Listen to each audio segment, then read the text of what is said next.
Hey, yo. Hopefully you can hear me. Hopefully we're coming through clearly. I got the baldy out right now. You see me. About to put the hat on or whatnot. But ladies and gentlemen, we've been gone for a week, but we're back at it like we never left.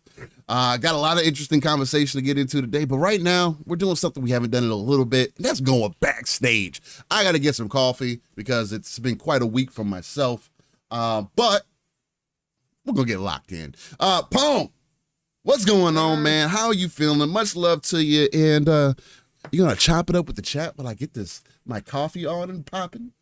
I am, sir. And attention, ladies and gentlemen. Welcome to the Living Split Screen Hype Train.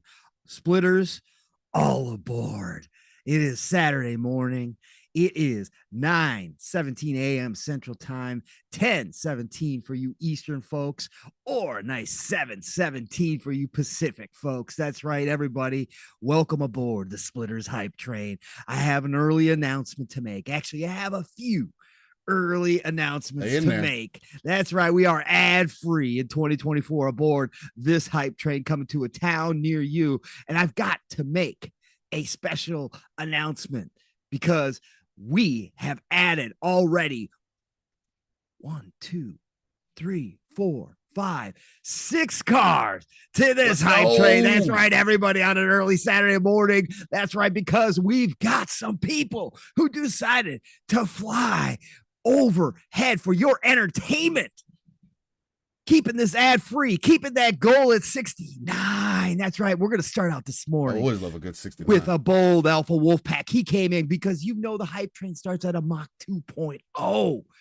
But Bold Alpha said, we're not going to get anywhere just doing Mach 2.0. We got to get to Mach 2.25. And he dropped a bag of coal for the furnace with an easy 5 layup. That's right. All net this morning for the Bold Alpha Wolf Pack. So welcome aboard, new splitters. And then, not to be outdone, of course, the one and only Ducato came on through and he said, we ain't done, boys. Mach 2.25. That's a little weak on a Saturday morning. Let's get this train up to a Mach 2.75. I hope you all felt that inertia as we hit that Mach 2.75 because he dropped a 10 dunk on us. He got on that court and he came from the free throw line with a 10 dunk of coal. We got that into the furnace. Mach 2.75 was reached. But no, that wasn't good enough because a legendary Yobi said, yo, I'm here. We got to add a couple more cars to the Splitters hype train now that we are now over Mach 3.25. Thanks to myself. And I'm speaking for legendary Yobi there, not me, but the legendary Yobi dropped off another 10 dunk. He got on the court and said, I see you, Ducato. Here's my windmill. And he dropped off that bag of coal. So we are now at a Mach 3.75. And then, of course, the Bold Alpha Wolf Pack came on through and said 3.75. Let's just go for an easy Mach 4.0 because I got another layup for y'all. Add another car. Welcome aboard, new splitters. Mach 4.0 with the 5 bomb from overhead. That's right. He dropped it on in. We got it in that furnace. Boys and girls, we are moving. And then, of course, Ducato said, well, shoot. We're moving in at a Mach 4.0. Let's go to Mach 4.5, but let's clear some of that forest I see ahead because the tracks can't be laid fast enough these days. We got to get to these towns and pick up some new people, add 2 more cars. He comes on through with another 10 dunk. That's right. He got on the court with the 10 dunk and made it happen for all of you. The furnace is burning hot. Steel Rain and I are ready to rock and roll. We missed a week. We missed all of you, chat. Oh, good God, it ain't good enough for the legendary Yobi. Attention, special attention. Everybody, please check your 4-point harnesses while you are boarding the Splitters hype train. In fact, you aren't boarding. You are going to have to jump way ahead of time to get on. But when you get on, grab your seats on the 2 new cars that we just had show up. Buckle in those 4-point harnesses. Everybody already on board. Make sure you tighten those belts down. We don't want you flying out the windows because the legendary Yobi came on through with another 10 dunk. That's right. He did a reverse and got us up to a Mach 4.5. Let's freaking go. Let's go. Choo-choo, motherfuckers. Choo-choo. Welcome to a Saturday morning of living split screen. Oh, bold alpha Wolfpack says no, I don't like the 0.5. I don't like the 0.5. So he came in with a one-handed jam with another 10 bomb, dropping overhead, clearing some track for us. That's right. Bold Alpha added 2 more cars to the Splitters hype train. Welcome aboard, y'all. Welcome to another Saturday morning. The 10 bomb from Bold Alpha Wolfpack got us up to an even Mach 5.0. You can barely see the scenery, but I can definitely tell you're going to hear the thunder when Steele and I get talking this morning live, raw, and uncut. Choo-choo, motherfuckers. Choo-choo. Thank you all for being here. Decado says, you know what? I do like 0.5. I do. He goes, I wanted a 0.25. I like 0.25. So we're going to get this thing up to Mach 5.25. Your goal still remains 69, by the way, folks. For all you new to the splitters, the goal never changes here. It's always everybody's favorite number 69 to keep this show ad-free. Hashtag no beans. We're not hawking any coffee around these parts, Big talk, folks. And that's all up to you. And your goal just never changes, though. It's 69. So enjoy that 69. Choo-choo, motherfuckers. Mach 5.25. Please stay fastened to your seats, boys and girls, because we don't want to see you flying out. Hey, Refudge says I need to start streaming Saturday mornings. So I need these gifted memberships on my channel. Hey, Refudge, I'll tell you what, I'm thinking about, hey, if I get this little stint right here, I might go full-time streaming so I can hang out with you guys more often. Fuck. Love being here with y'all, man. Let's go. For anybody who doesn't know, Steele took apart his entire GPU. We are lucky. I did. We are here this morning. 3080 Ti, by the way. He had to take apart a $1,000 GPU and do some operation on it. So otherwise, what was the other one you were going to have to try to plug in there, Steele? It was a Radeon 480. Steve was telling me that's about a decade old, folks. I don't know what we would have been looking like. We might have been all pixelated this morning. But we got it back together. It would have worked, but I wouldn't have been doing no gaming. I would have been doing some 720 to 540p gaming. That would have been fun, man. Nah, it probably would have been 1080p, low settings. It's all good. Go from ultra. You would have been worse off than me on Helldivers. Running PS3 graphics. Running Heaven benchmark at 10 frames.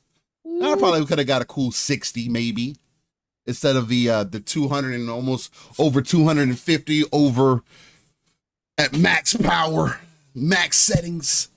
Dixie says still scrubbing that Pornhub stuff off that GPU. Nah, man, I ain't gotta do that. I don't do that.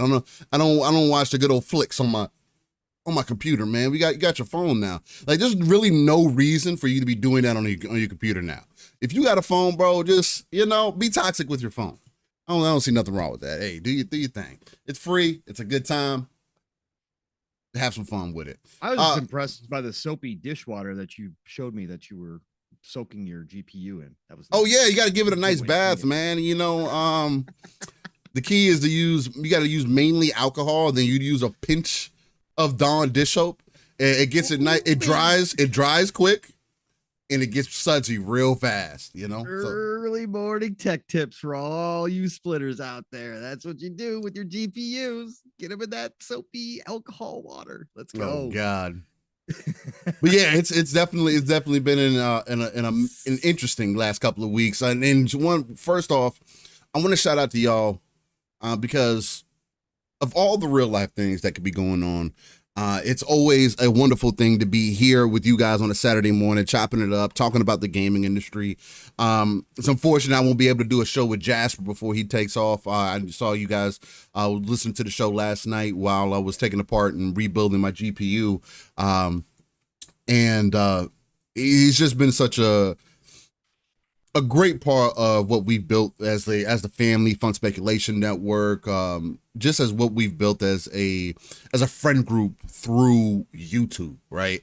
And I think that's another thing that's been on display this last couple of weeks that I've at least noticed. And guys, we may end up having some more surreal or for real conversations today, just because I got a lot on my mind, man. And there's a lot of different angles that I'd like to approach today. But mainly, I just want to come on here and say again, I know we did it on a previous episode, but I want to come on and just say I'm greatly thankful for everybody who's been tuning in, who loves what we do on a Saturday morning, or who loves what we do when we stream or anything like that. I know here at Live at Split Screen, we don't get to do it often, but anywhere that you follow us, you tune in, you're giving your input.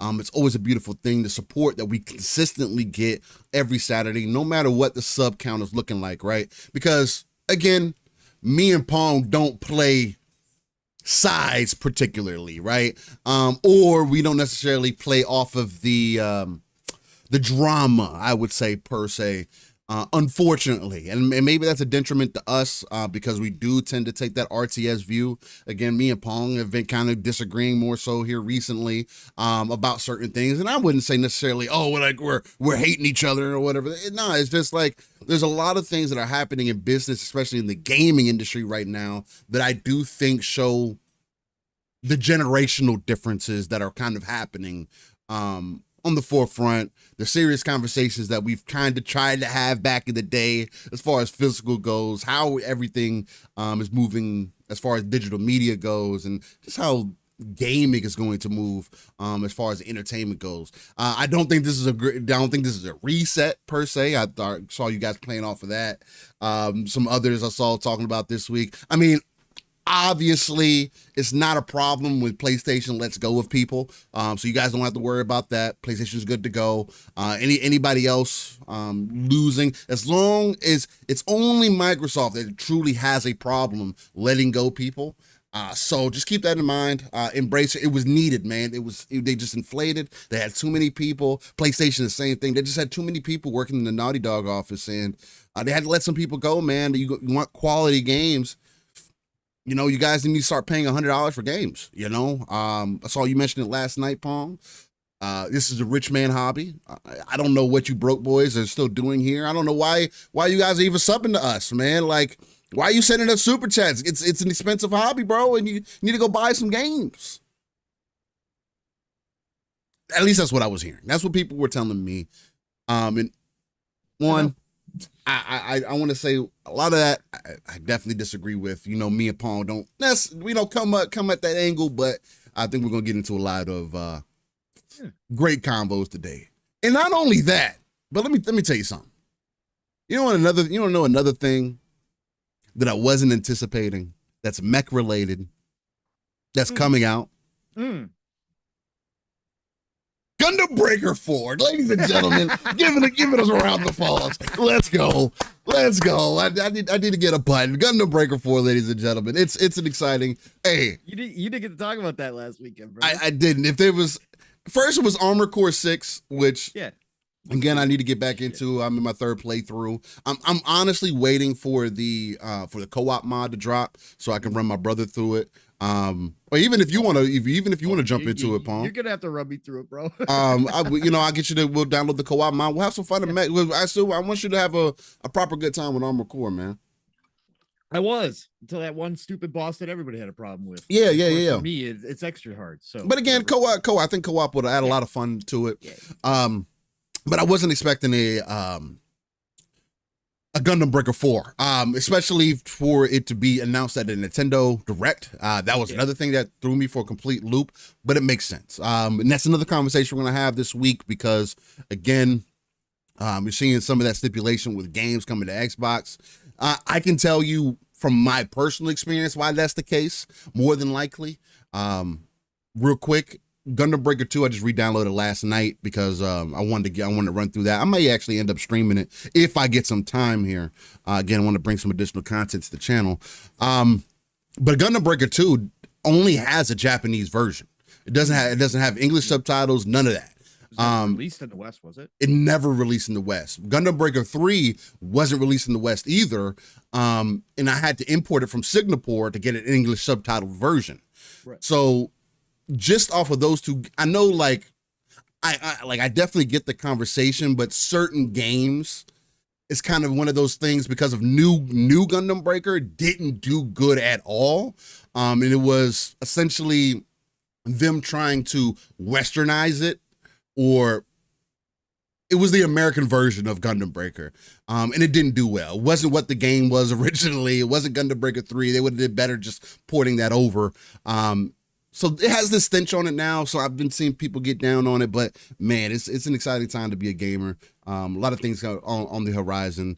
A lot of other games that have been teased too. So man, yeah, we do have some games to talk about this week for sure. So real quick, Sith Lord drops in with the 2 bomb. Good morning, Sith Lord, and appreciate you, brother, as always, for shouting out all the podcasts, man. Thank you for all of that. He comes in and says, all aboard the LSS hype train. Choo choo, motherfuckers. And speaking of that, special attention, everybody aboard the Splitters hype train. We had a legendary Yobi sighting, another one this morning. He came on through. He said Mach 2.5 ain't good enough. That goal is 69 ain't looking so hot right now, even though it stays the same all the time. So he got on the court and he said, watch this easy layup. That's right, an easy 5 from legendary Yobi, adding another car and getting us up to Mach 5.0. That's right, Splitters, hear me. We are now at Mach 5.0. The furnace just got a little hotter this morning as we are getting ready to begin the actual show. So welcome to Behind the Scenes, folks. Thank you for joining us early this morning. Appreciate every single one of you. And yeah, just to add on to Steele's thoughts there a little bit about Jasper. And again, I don't know if he's already in here or not. I haven't seen him, but Jasper is a great member of this community. He is a fantastic human being. He is an absolute sweaty when it comes to video games. And I know kids use that as slander. I have never thought that is slander. That is a compliment of the highest regard. Him and Steele carried us through so much in our video gaming, but just as a human being, that kid is moving and going places, and shout out to him. He is going to do big things with what he's doing. I have every belief in that just because of who he is as a person.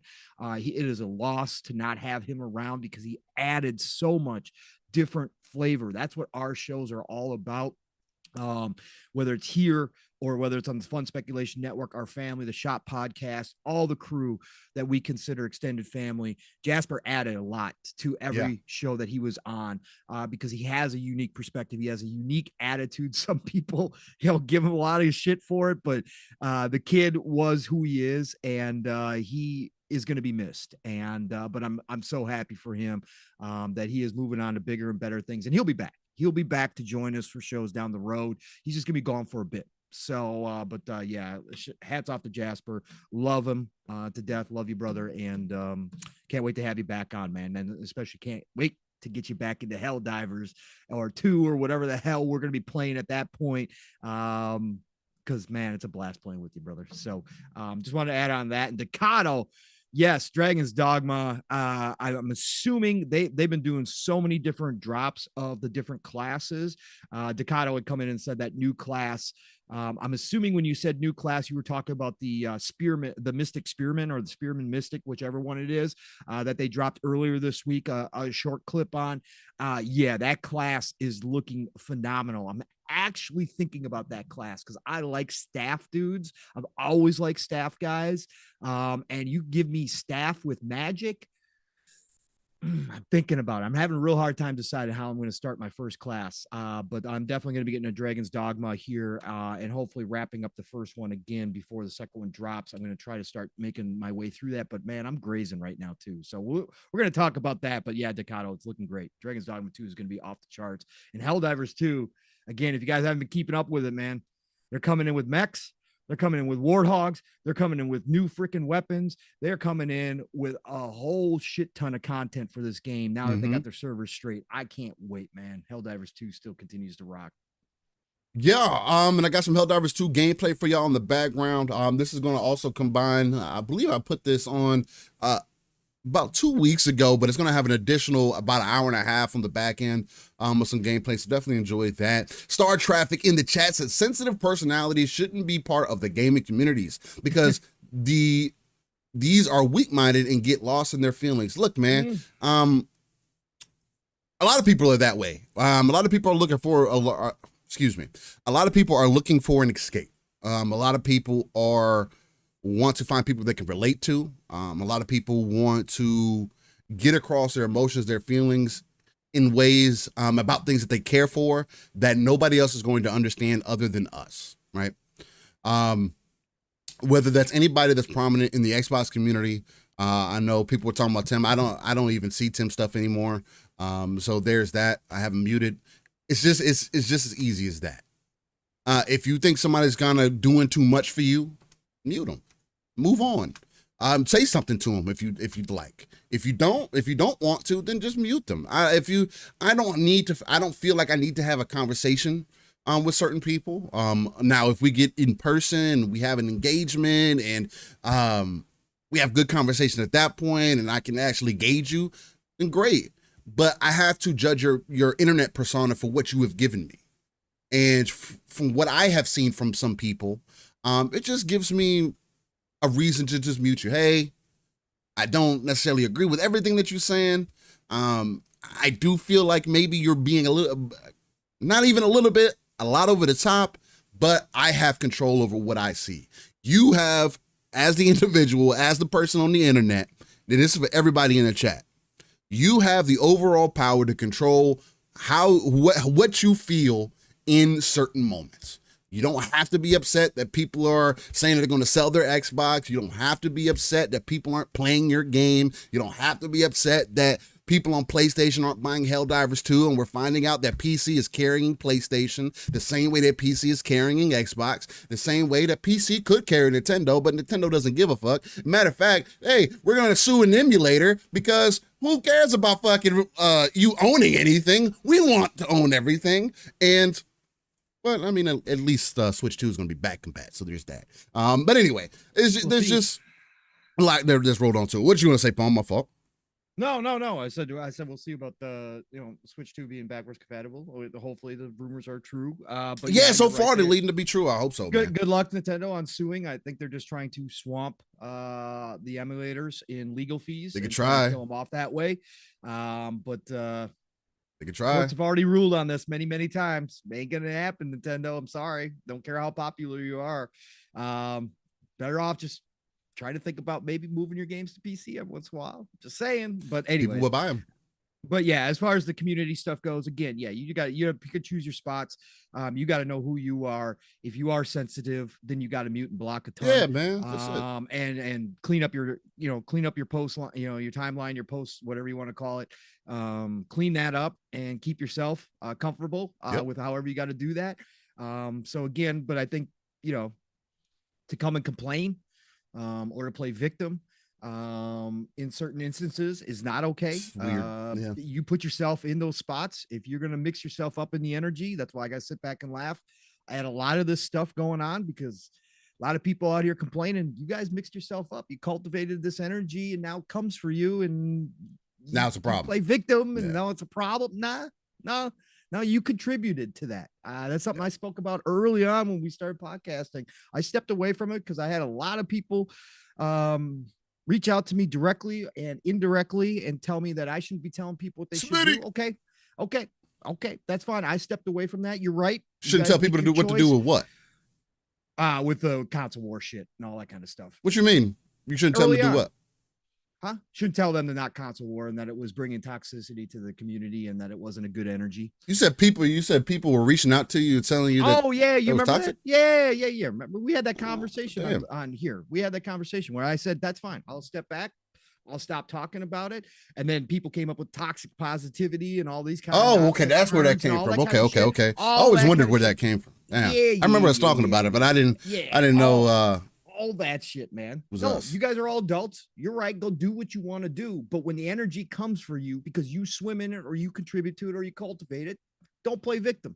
Yeah. I'm going to laugh at you because I think it's funny as shit. Yeah, I'm going to laugh. Yeah, it's funny, man. So, but yeah, no, protect yourselves first and foremost, but everybody has a right to be here. Just don't play victim. That's bullshit. You guys have the means to control what happens. Again, if you're attacked unfairly, of course. Yeah, we'll definitely address that. Of Yeah, course. sure. If you, that kind of stuff is nonsense. The personal attacks have always been over the top for me, and I've spoken out about that. The personal attacks on this bullshit, again, that's why the whole propaganda, oh, it's just jokes, don't take it so seriously. Bullshit. It ain't just jokes to everybody out here. I'm sorry. It might be just jokes to you, but you're cultivating that energy. So again, the personal attacks are going to come.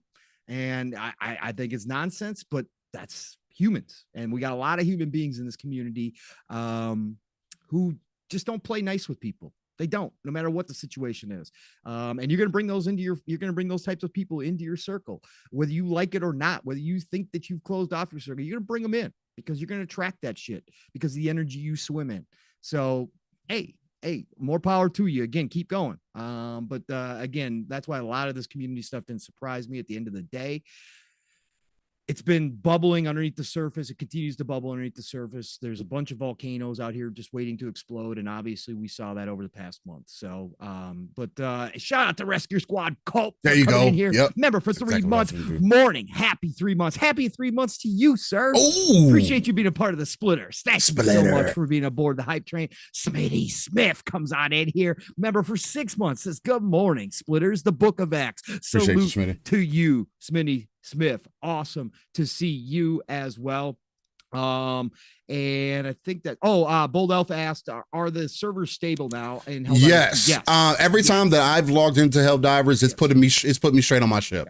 I don't even know what that screen looks like. At least the last 5 times that I've signed into the game, there hasn't been that issue. So it seems to have leveled out, and people have fallen off of it as well. It is consistent still. So there's that, and it's also good to see that it's being consistent. Because again, it's good. It's a good multiplayer game. I have found myself a bit not as actively jumping into it, but that's for other reasons. I ended up acquiring something for free recently due to a wealthy lady thinking, well, her husband thought that it was broken, but I got it and it fixed it. So there's that. So I've been enjoying something that I'm gonna talk about when we go live during the show, as far as like what we've been playing and whatnot. But again, I just wanted to kind of spend this time to chop it up with you guys before we go live, kind of the backstage thing. And I know we're almost an hour into the show and we're doing backstage still, but I just wanted to let you guys know that I greatly appreciate you all. Greatly appreciate the fact that you guys came back and that you guys rock with us when we're not here, when we are here, and definitely show love to our Saturday morning brothers. The Gaming Circle podcast and everything they got going on over there. Great group of guys. Again, just be sharing a spot. There wouldn't be a better group of fellas to share a spot with than those brothers there. So much love, and we'll work on something in the future, man. It's just timing is everything, and man, real life is first. I got my oldest is getting ready to go into high school, man. I gotta change some things. So, but Pong, you're muted. Nah, I'm muted. I do that shit. Nixie Helldivers 2 has not fallen off. I don't know. No. Right now, there's 280,000 people playing. No, when I said for people that fell off of it, it's not the 400,000. I didn't hear you say that. Sorry, Nixie. I thought you were bringing that up. I said some people have fallen off of it as in it levels. It is leveling out. Okay. There's not 400,000 people playing it like it was. Right. Right. Same thing with Power Word. I mean, I can say the exact same thing about Power Word. Nix, but don't. You brought us some sensitive things earlier about people being sensitive. Let's not be sensitive right now. I didn't hear you say that, so sorry. I thought you were questioning. I was like, no, I wouldn't consider it falling off. I mean, from peak, sure, but really at that.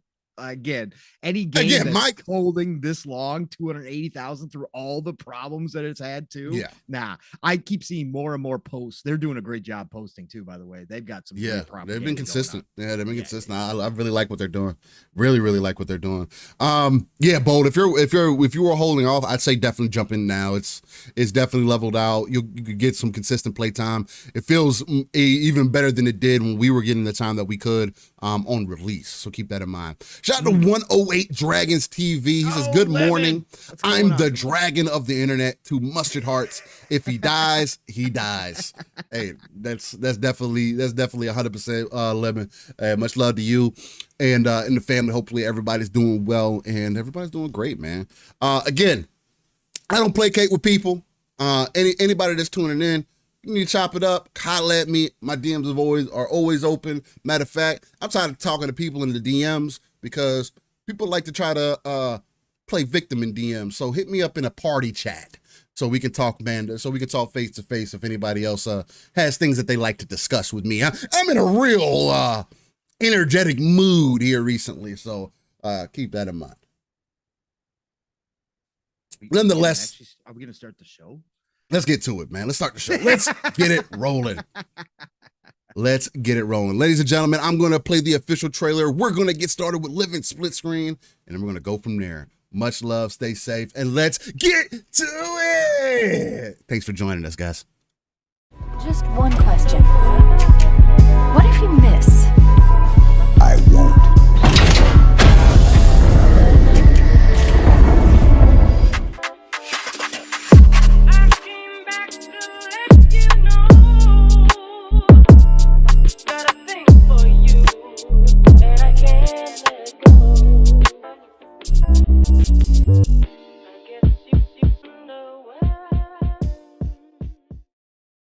Oh man, that official intro always hits me in a very special place, and I like it. Ladies and gentlemen, boys and girls, this is Living Split Screen. This is episode 139, and we're locked and loaded.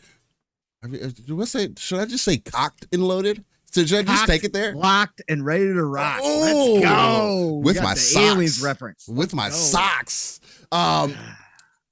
Hopefully you guys are locked in. Hopefully you got your safety belts strapped on real tight because we're going to be bringing that entertainment today. We're going to be bringing that energy today. But we kind of do that every week, don't we? Right here on Living Split Screen. I'm one of your hosts, Steel Rain. It's been quite interesting for me here recently, ladies and gentlemen. I'm trying to work on some real life things again.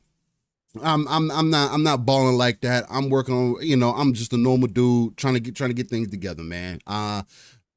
I feel like coming out and just saying that, hopefully that connects with somebody that's out there.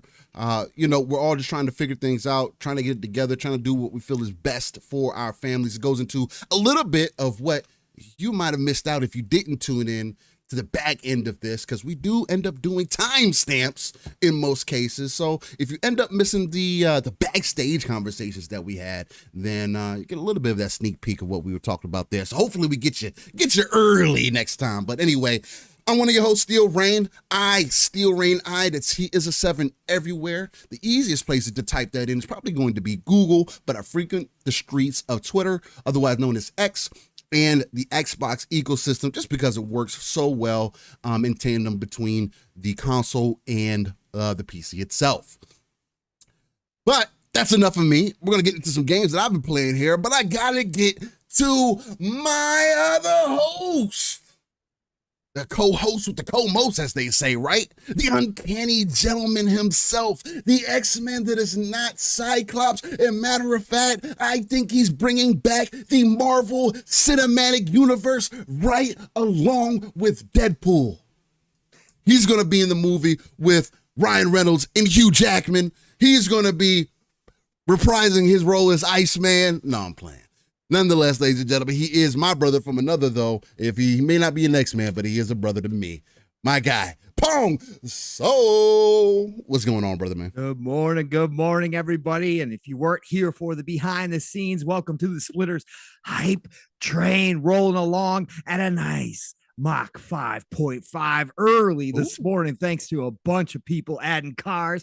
But we appreciate you all for joining us here live, raw and uncut, as we get back to business after a week off. As Steele said, real life does get in the way. It's been another massive, crazy kind of week for me too. So, but we are here. We got a lot to talk about. If you were behind the scenes, you know that, because Steele had a week where he didn't get to talk hardly at all. So, Sure but we are ready.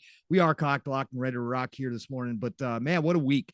of news. Not all great news, but we did get some gaming news, and we're going to talk about that gaming news again, like we always do. We're going to cover the big stuff, which wasn't so pretty this week again.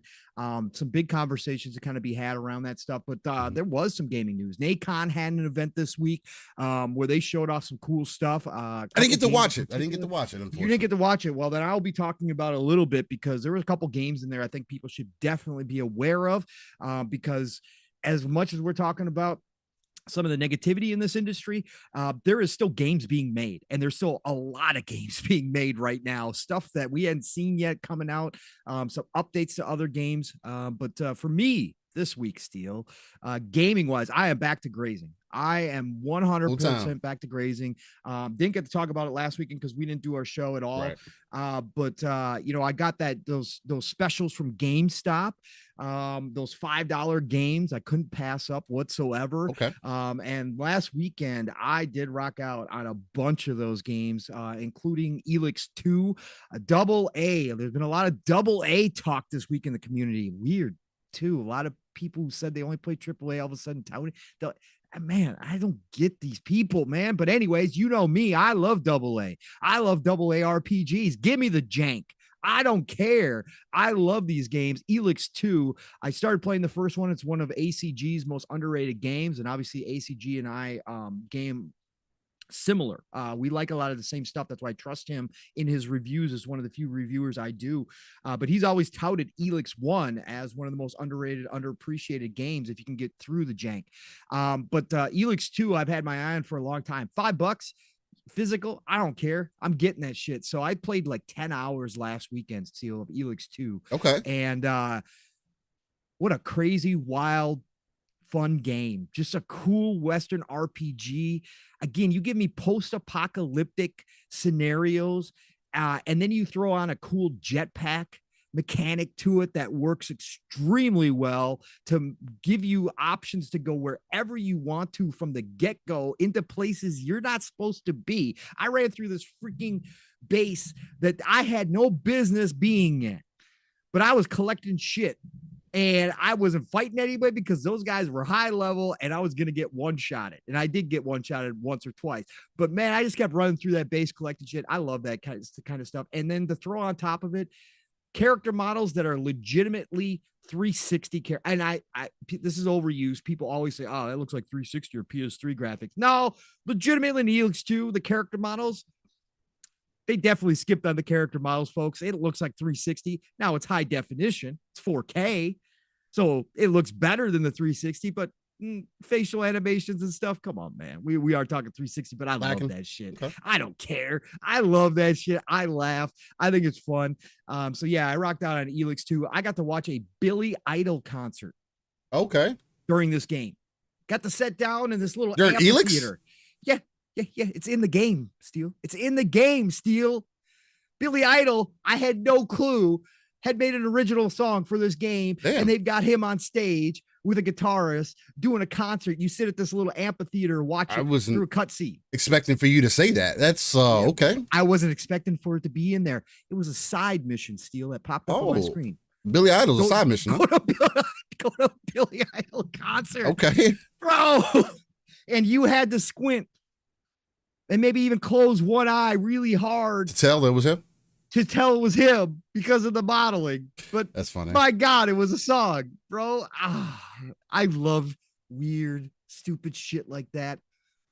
I'm not gonna ask for your forgiveness. That's just me as a gamer. So I was just smiling through the whole thing, going, I didn't skip it, Steel. I didn't listen to it for a minute. Okay. I listened to the whole damn song. It was like 3.5, 4 minutes long of this terrible cutscene. Billy Idol just singing his heart out. I'm good with that, man. It was fun. So checked out that Diablo, or not Diablo at all. Deofield Chronicles. Pick that up for $5 as well. Nice part about that, the demo you could get to carry over. So that's the Square Enix game that came out, the tactical strategy game that came out from Square Enix. Didn't hit for a lot of people. I love the demo, just didn't have time to pick it up. $5? Hell yeah, it's going in my cart. Of course it is. Pop that sucker in. Got to continue right where I left off from the demo. That's fine. Played through a few more missions on Field Chronicle. Loving that game. Game is dope, man. Especially if you can find it on sale right now and you're into strategy, tactics, combat from Square Enix. It's a great game. It lacks in certain polish that you come to expect from the higher end Square Enix games. But the voice acting is fantastic in it. Again, they never skimp on that stuff. So loving Field Chronicles. Then of course, some of the major stuff I've been playing. Continue to rock out on Brotato. Again, can't recommend that enough if you got Game Pass. Shout out to Brotato. Shout out to Brotato, man. It's just a fucking cool game. It's how I've been ending my nights is playing a round of Brotato. It's so much fun, man. But last Epoch. Okay, talk about it, bro. Listen, it's phenomenal. And I'm only playing solo because the online, they got to fix their online. I think they got it right. I think they got it right. I haven't checked. I've checked. You've checked it since? Still winding up in queues that are over 1,000, bro. But Diablo was doing that too. I mean, at least it's queuing you. At least it's queuing you. It's queuing me, but I'm just not going to wait. So I'm playing solo. I don't have a problem playing it offline. And then, Steele said he's waiting because he doesn't want to create a separate. I want to be able to play, replay, carry it. I get that. Timing. But I picked up this game because Steele was talking about it and it was picking up steam and more people were talking about how great it was. And obviously you guys know me. I'm a Diablo fanatic. I'm a Diablo head. I love looters. I love action RPGs like this. And I just kept looking at it and I'm like, fuck. It's not what was it, $30? Yeah, it's like $29.99 or something like that. $29 on Steam. So I jumped into it, and let me tell you guys something. As somebody who did play a good amount of Path of Exile, nowhere's near your it's Alex's who've got like 1,000 hours into Path of Exile or whatever he's got now. Not like that level, but I definitely put in probably close to 100 hours on the original Path of Exile, and I really liked what I was playing. Mm-hmm. I got lost a lot because of how big that game is. And that's one of those games. Again, go look at the skill tree. If you want to kind of know what you're jumping into, it's ridiculous. If you're not playing consistent, it throws you off. Yeah. Mission wise and that kind of stuff. Appreciate you, Dale. But last Epoch kind of takes what Diablo does really well and what Path of Exile does really well and makes a baby out of it. Mm-hmm. It definitely leans towards the Path of Exile side of things for sure. But that's cool with me. But the flexibility in the classes, which is something I don't feel Diablo does overall very well, this game does. And I love it so far. I jumped. I didn't know what I was going to be. Like, again, I always have this hard time because most of the time my history will tell you that I am a magic user through and through, that I will go mage, the majority of the time when I start one of these games. Right. But then my second favorite class is Necro, right? And so I always, again, ever since I kind of got introduced to Necro classes, that's what I did in Path of Exile. I really love the Necro in Diablo ever since they introduced Necro to Diablo. Mm-hmm. I love the idea of having an army of undead. So I was kind of wavering how I was going to approach this game. But then I went into the masters. Then I looked up the mastery classes that they have where you can really kind of hone in on that class. And Steel, they have a class for Necro just simply called Lich. Yeah. Called Lich. You're telling me about that. You give me the chance to go full Lich mode.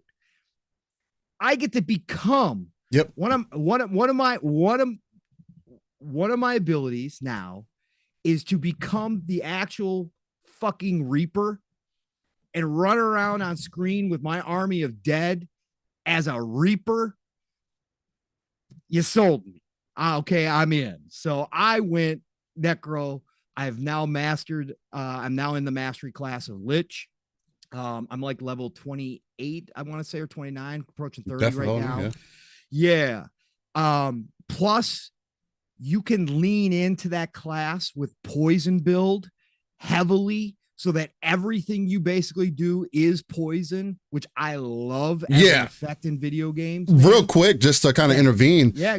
Just off of that, every skill unlike Diablo, and I don't know much about Path of Exile. I've only played a little bit, and I just thought Path of Exile was just too much for me, at least, Sure. to even give it a fair shake. But every skill in Last Epoch has a skill tree, right? So that's something to keep in mind. Literally every single skill has its own skill tree. So you can literally play however you want. If you like this one ability, great. Use that ability, figure out what the tree takes you, what else you can do with it. You find another ability that you like, go down that tree, see what it presents to you, see and kind of plan. You can kind of plan out your options that way. And I think it's much more approachable than what I at least was experienced from Path of Exile per se, because it's very it's very easy to understand, like Diablo is, right? I think that's one of the main things that Diablo has going for it, is that everything is very simple. It's to me, I think Diablo has been overly simplified in many ways in comparison, which is why I think that Last Epoch coming out and being the game that it's showing itself to be is kind of it kind of makes me look at Blizzard and look at Diablo and say, hey, where was your guys' ideas at? Where, again, and I keep mentioning this, it just seems like I'm getting more and more clarity to there was problems in Diablo 4's development, because it makes no sense that Path of Exile 2 and Last Epoch, two games that have been looking at you through their entire development cycle, are doing things that you did in Diablo 2, you did in Diablo 3, and not only are taking those things, but are also adding on to them on such a level that it's providing a level of depth that Diablo 4 does not have.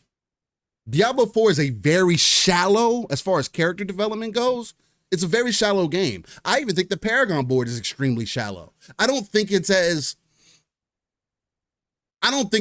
versatile as it should be, as we were kind of hoping it was, especially when you start looking at what Last Epoch is kind of giving you as far as how to use those skills. In Last Epoch, what I always hope from out of Diablo is, hey, I pick a class, I build whatever character that I want, and it's viable, right? I can make it viable. I don't have to play a certain way for it to be optimal. Diablo 4 makes me feel, and Diablo 3 did too, it makes you feel like if you do not play a certain way, you're not going to progress later on in the game like that, right? We were running into a bunch of walls that felt like that. There was a few Sork builds that you had. There was a rogue build that you had. That rogue build was frustrating. That just wasn't working, and it didn't make sense for why it wasn't working. Correct. Right? Correct. Whereas in Last Epoch, it blatantly makes you feel like, oh, if I do this, this works. And then if you add on to it, you're like, oh man, well, it does give me additional damage. Oh, these resistances do work. Oh, these abilities combine with each other. Oh, wow. Well, maybe I should invest more into this.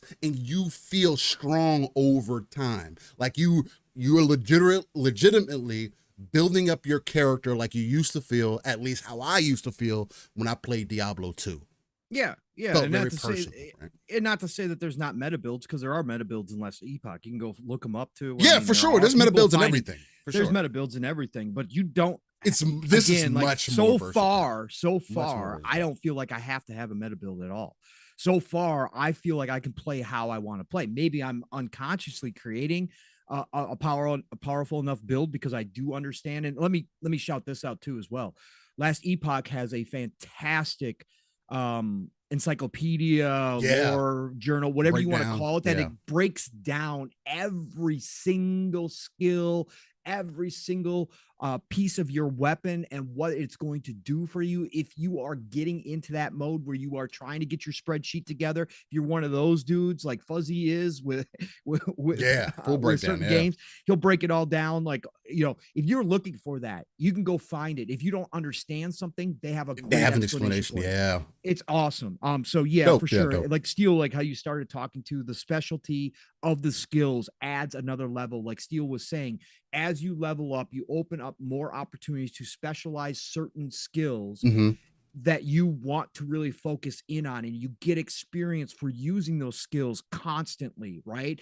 And then you can actually go in and you've got a whole skill tree for that individual skill on Right. top of it, which just adds a lot to what you're trying to do with your, whatever build you're kind of making.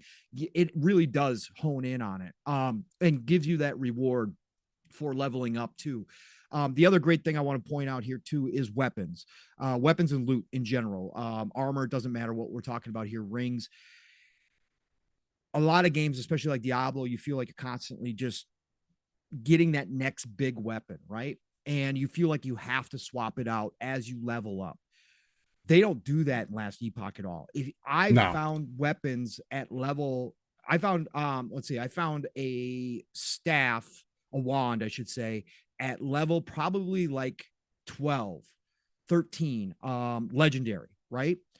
That I'm still rocking, out to. It doesn't lose viability just because the weapons themselves are kind of all the same no matter what level you're at. When you find the loot, it doesn't feel like, sure, you'll see minor differences as you level up in some of the stats. You'll see small incremental differences, but that weapon you found 10 levels ago can still be viable for your build right now, depending on what the skills attached to it are, right? The attributes, I should say, are attached to it. And then on top of that, they've got a fantastic modifying system. Yes. Where you can go in and you're collecting all I forget what they call them, but they got 3 different sets of things that you collect while you're looting. And you can go in and you can raise those modifiers very simply. It's going to cost you, but you can keep increasing those stats on your favorite armor or weapons or whatever. And that just increases the viability. So love Last Epoch. The story is cool. It's definitely not Diablo 4 level. Again, no, it's not that level. Yeah, Diablo 4, Diablo still has that on lock. There's nobody close. No, as far as and I'll be playing the expansion when Diablo comes out because I want to see where the story goes, because that's how good it is. But Last Epoch just is a pure action RPG looter. They've nailed it so far. Again, I haven't gotten into Endgame, but I see the Endgame. There's a ton of Endgame content. I've seen videos of people playing Endgame. People are loving the Endgame. Most of the aspects. There's always going to be little things that people find that they wish change. And of course, it's not a perfect game, but they are finding so much success. They are pouring into this game. This game from a smaller, pretty much unknown kind of studio coming out of nowhere and hitting like it is a testament to what they've built here. Anybody with a PC, highly recommend you go get this. Hopefully it will be coming to console at some point, because I think this does need to get out to the wild, to the console only players as well, for sure. But Last Epoch, I can highly recommend. I know we're going on here, but it's been a couple of weeks. So, and again, we talk games here. It's not just all news here. So we talk games because we are big game. So, this week also, Steel, Age of Mythology was announced for PC and console coming later this year. I am so freaking hyped. I've had Age 4 continuously downloaded. I've never uninstalled from my Xbox. Okay. That got me so hyped. I've been popping in Age 4 this week. I've been playing some skirmishes, solo skirmishes. I've been playing some of the campaign because I love the history. Age 4, like Age 2 was good at telling you some history. Age 4's presentation of actual battles that happened, bro, it's second. It's like watching the History Channel, man. It really is. Like how they break it down. They show you the actual Steel, what they did. And I know you don't know because you haven't played Age 4, but when you're playing through the campaigns, and you what they do is they actually have they have actual footage of the battlefield as it looks today, like over in Europe, right? So they show you the field where the battle took place, and then they overlay like the game, like blue and red characters, right? Warriors, and they overlay how they were arranged on the battlefield before you actually get into that situation, right? Before you actually get into that scenario, they overlay it so you can see what it looked like back when it took place in real life. That's pretty dope. It's so, and they talk about what happened during this time. Oh, that's fire. Introduce you to what led up to it, some of the political stuff that was going on at the times, and who was involved, and the leaders and what they were going through, and what they were doing, what they were fighting off. Right, bro. It's like watching the History Channel. I'm all that's fire. I'm a geek nerd like that. I love this history shit. I love, especially when it comes to military history. I love that shit. So for me, it just never gets old when I go into a new situation through the campaign, and then of course the skirmishes, getting back, because there is, especially if you're playing intermediate or above levels of AI, you have to be on your toes. You can't mess around too much, otherwise they're gonna rush you and you're gonna get swamped, and it's gonna be a game over real quick. Yeah, just having a great time with Age of Empires 4, and I'm thinking about picking up the DLC for that as well. We'll see down the road here, but yeah, I got back into that. And then finally, I want to point out a game that is launching in what is it, March 2nd, so 6 days. Unicorn Overlord. I talked about this game March 2nd. Today is March 2nd. That's what I said. No, it's okay. Gotcha. March 8th. March I thought 8th you were saying March 2nd in 6 days. I was like, what? No. I was trying to figure out the No, you're good. You're good. So 6 days from now, March 8th, Unicorn Overlord is coming out from Vanillaware, published by Atlas. Vanillaware again. JRPG? Yes, I'm going to get to that here in a second. Okay. My fault. No, that's okay. It's different than what I totally thought it was going to be, which is cool. It's great. Day one for me. But Unicorn Overlord has a demo right now. Again, you can carry over your progress to the I like the game. fact that games do that. I love that fact seal. It kind of, for you, the guy, you don't necessarily like to play demos, what's the point? But if I do, it's you should respect my time. That's super dope. It's awesome. So Unicorn Overlord, March 8th. I hopped into this game thinking that this was going to be a tactics, more strategy, turn-based game. Okay. It is, but they changed it up. This also has RTS elements to it because it's real-time battles. Okay. And the characters, you don't pick the characters' actions. They do it. They have a set of actions. Okay. That they perform during the battle. So it's like RTS like that, right? You send your troops, you can't control.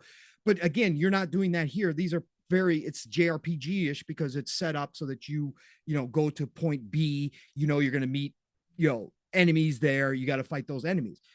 The strategy tactics comes in to how you have your units set up for the battle, what units you have put together in a certain group, because they have skills that play off of each other. So it's kind of like a, oh God, what am I trying to think about here? It's set up so if A happens, this character B's skill will kick in. So let's say you've got a cavalry unit in front. Okay. You've got a healer unit in the back, right? Okay. Cavalry A attacks, they get hit. B healer unit on their next turn will heal the cavalry unit for you.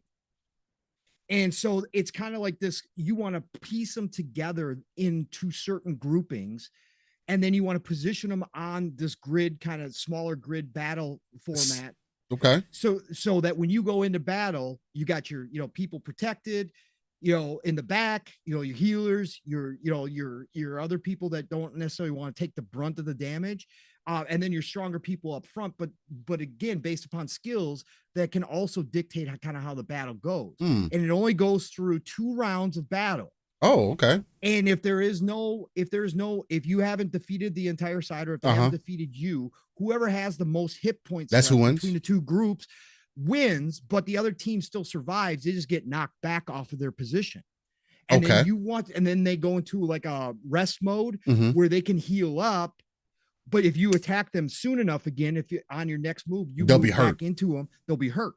Okay. So that is so freaking awesome. It is addicting. But then on top of that, it's not just limited to that type of style, because as you get through the game, that was like the opening kind of part of the game where they kind of teach you the basics and what you're doing and that kind of stuff. Okay. You can also find and buy new equipment and equip that, which will obviously affect your characters as well. You get leadership points which you can then increase some of the abilities and Okay. open up new abilities. But then also it opens up into more of an open world kind of old school, where you kind of see the whole world and you got the little cute characters on the screen, like Dragon's Quest or whatever. Final Fantasy. Yeah. And you are free to roam and do side missions, like go gather certain amount of plants, bring them back to your town, which then increases the happiness of your town. Okay. Which then can open up new opportunities to buy new equipment and get different people involved. And you can recruit new people to your army. It sounds like from what I've heard, like XCOM and stuff like that, it sounds like it has a lot of that in it. It has some of that to it, but you're some not of it. Okay. on the battle. But you're not dictating on the battle. When the battle starts, it goes to a complete 2D hand-drawn animation. Oh, okay. And you guys ever heard me? VanillaWare hand draws their animation still. Gorgeous. So it goes to a 2D classic style, just system, right? And it's all hand drawn. It's beautiful. So there's no controlling. Once you're in the battle, your hands off. Whatever happens for those 2 rounds. Okay, that's pretty dope. You gotta have your character set up right, whatever the case may be. So it's not XCOM where you're actually dictating movement on a grid at all. Your only thing you're setting up is the grid of where your characters are positioned. Okay, your formation is positioned. So, anyways, played a lot of Unicorn Overlord, the demo. It is a fantastic game. It is different than what I thought. Vanilla kind of flipped things on its head. But at the same time, it is working for me 100%. A lot of strategy involved, which I love. It's got the tactics feel to it, but presented differently, and and a little RTS feel to it, which of course I love. So I'm all about this game. So yeah, that's the other thing I've been playing a lot of too as well. But yeah, go check that out. Again, the demo is there. Go check it out if you think it's up your alley. Might sell you on the game. It is dope. So that's pretty far. That's what I've been playing this week. Sorry it took so long, folks. No, you're good. Been gone a couple of weeks. I've been grazing a lot. There's some other games in there I played, like Steel Rising, Solstice, those games I picked up from GameStop. Okay, you ended up touching them? I touched them briefly. Both very cool games. Again, there's problems. They're AA. There's issues, but again, I don't care about that stuff. I think it's cool. Steel Rising is a little soulsy. A little soulsy for me. But you can control difficulty though, right? But you can control difficulty, and I did that. I still died at one of the little mini bosses, first mini bosses. I still died. I was like, okay. But definitely loving the atmosphere of those games. Solstice has got a really cool atmosphere. It's just got a wonky really camera. It's got a wonky camera system. Yeah, the camera was a turnoff for me. I thought I was going to get into it kind of like how Nier does, or Nier Automata especially. I think Nier still does it the best out of all of them, because that's the number one thing that it reminded me of. But the control for all the things, because in the game becomes more complicated. And even for me, between the camera and the combo system that they have, along with certain enemies you'll end up running across, or you have to switch into a certain mode to attack these enemies, and you got to swap back because the enemies will change modes while they'll go back and forth mid-battle. A lot of that can be it can be much, but Solstice is definitely a good game if people are into it, action-based. So Wizzy says, yo, Steel and Pong, good of the morning. Hey, good morning to you, Wizzy. Ricardo says Steel Rising is a good starter to Souls. I can see that. Okay. Yeah. I got it. I believe I have it downloaded. I haven't played it yet, so I've heard good things about it. Well, what have I been into? Well, I guess I'll start with the most recent thing.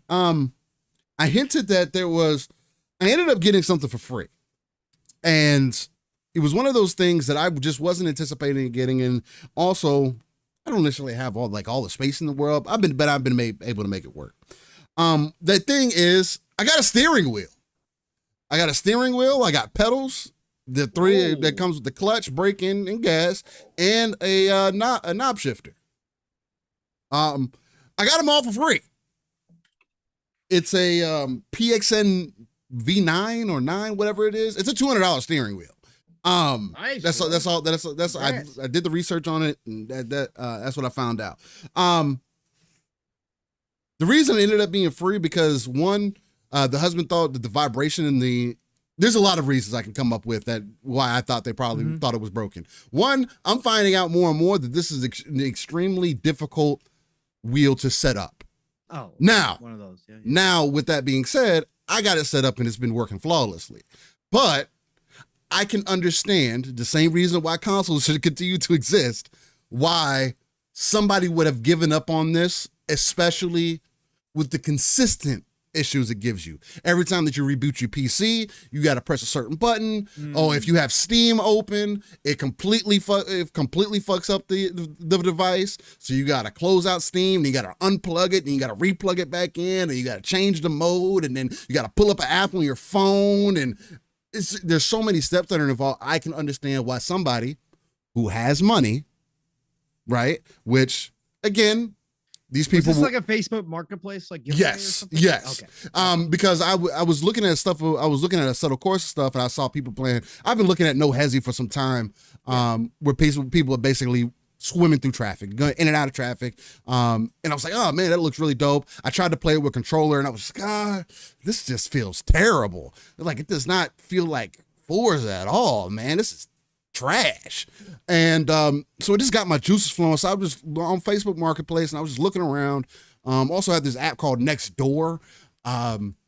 So between the two, I saw this post of this lady selling this. And I was like, hey, well, what's wrong with it? Oh, well, it doesn't vibrate. My husband said it had all these other issues. He ended up getting a more expensive one, and he really likes the one that he has now. And this is just taking up space. We don't need it. I'm not really looking to get anything for it. If it's broken, I don't want to charge anybody for it. I feel kind of bad. It was one of those situations. Nice. And if somebody has the money, they're not going to think twice about it, right? So, no, I'm not playing GT7. I would never play Gran Turismo. I am Gran Turismo again on a visual standpoint. I can look at GT and I can look at Forza and say every day that Forza is the better looking game and better overall game. I'm not playing Gran Turismo ever again in my life, ever. Even if I had a PlayStation, not playing Gran Turismo. I'm good. I will play Assetto Corsa 2 though. With that being said though, the issue with Assetto Corsa, you need code, baby. The issue with Assetto Corsa is that you need a wheel to play it. Sure, you could play with controller, but I think it was too much fiddling that I needed to do with it that I wasn't willing to put in. But when you have a steering wheel, oh man, it's a completely different experience. And this steering wheel has 900 degrees of motion and everything. And that's just kind of been what I've been enveloped in since I've gotten this thing earlier in the week. Anytime that I got a free moment, I've been jumping into Assetto Corsa and playing on the No Hesi service, swimming in and out of traffic. I got some gameplay that I was actually going to play this week, but I didn't put the clips together last night, so unfortunately. But I've been swimming with the Skyline. Or with the Lancer, or just different vehicles that they have, because you can't just choose whatever car that you want. They have cars that are set up for that. And there's only so much space in the lobby, because you can jump in with, I think the max lobby has like 20, you can have up to 24 other people on like a Japanese track. It's the Shitoko Raceway map, or interstate, or whatever the case might be in Japan. It's literally like Tokyo Extreme Racer, except it doesn't have all the underlying elements. And but you can challenge each other while you're driving. You can do all that stuff, and you have traffic. Now, the traffic doesn't just change lanes randomly or anything like that, but it is difficult enough to where, again, if you're some kind of car dude, if you've driven a car at all, I would imagine that you have a baseline understanding of what it is to kind of get in between cars. And that's kind of what the baseline of this game mode is. And it's probably the most fun that I've had in a car game in quite some time. Matter of fact, I'm actually quite surprised that a mode like this doesn't exist in Forza Horizon, right? Where, I mean, sure, Forza Horizon has like active AI that are driving around and whatnot, and you could avoid them and whatnot, but nowhere close to the density that Assetto Corsa has it set up. And I think if they were able to implement that in the Forza, that would be the next step. If they do a Forza Horizon 6, they need to look at a settled course and say, hey, we have almost 1 million people that like this no hesi thing where you can swim through traffic. I think that we can get a much bigger audience playing into that because it's a lot of fun. It's more fun than I've had like regular just racing on a track. But again, it's a different experience between using the wheel, using the pedals, and using the shifter itself. It's been a lot of fun. Just having a good time with it. So that's been kind of my guilty pleasure, at least driving wise. Mainly because what's really drove me up the wall, why I even booted up a set of course in the first place. I was having issues with Forza Motorsport again. Not really technical issues, but more so like gameplay experience issues. Because I was playing the game and because they have a penalty system and everything, but the penalty system is so broke, bro. Like somebody can do something to you, and because you hit somebody else, you get penalized for it. They don't. What? Really? Yes. It's happened consistently. I'm talking about I'm in my last few, like 2 laps, and somebody will ram me off the road. I'll try to get back on track. And I'll end up maybe touching somebody else because they come too far to the outside or whatever the case, and I get blamed and I get the time.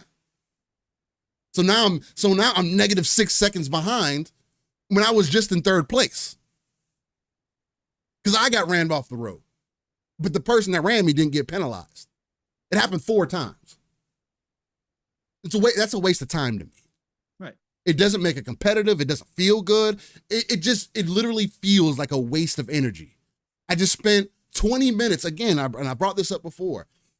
The worst thing about Forza Motorsport is the fucking upgrade system. It is terrible.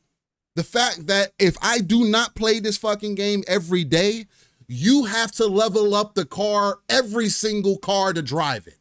Whoa. You will not be competitive. Right. Even in competitive racing where the cars are designed a specific way, you still have to slap a tune on there because you can still tune the vehicles. Right. And if you do not have all the parts unlocked, you cannot tune the vehicle. So you're starting with a baseline garbage ass tune, getting smoked off the line, and not giving you as the player the experience that I think that you should have jumping into this. Everybody's on equal footing. I thought that the competition series was more so going to be where you can't change your tune. This is the tune, you just need to drive. Right. That's not the case. And if I don't play consistently enough to level up the car because I'm the dude, I like to drive. I don't like to tune. So I'm the dude who will pull up the tune and I'll find the tune that I can use so that I can have a good driving experience because I just don't have that time. Other people do, which is great. That's why that system exists. But if I can't choose the tune upgrade because I don't have the car parts unlocked because my car is on a fucking level 20 yet, now you want me to spend 20 minutes to qualify in the race. Mind you, if I haven't played in a while, maybe I want to practice. So that's going to take 5 to 10 minutes. Then I need to qualify for the race to be hopefully in the top 5, because if you're not in the top 5, you're going to run into a situation that I was just talking about. People running you off the road, you getting penalized for no fucking reason. Like there's just shit in this game that I just don't understand or get and really make me question Forza Motorsport right now. Now, again, the gameplay is fun. It feels good to play and I really enjoy playing it. But when it comes to certain aspects of it, it drove me up the wall. So I was like, all right. So I put that down. Actually, I think I ended up, no, I kept it because I do want to run some Forza sometime with some people. But yeah, I've been on the settled course of grind, just playing that, trying to get certified. Because the other thing about No Hesi is you can get certified as a driver on there. You got to get like 2 million points or something like that. Once you get certified as a driver, you get access to more cars on the server. You get exclusive VIP access at that point. So it's like a rewarding system, right? You drive based off of your talent, your experience or whatever.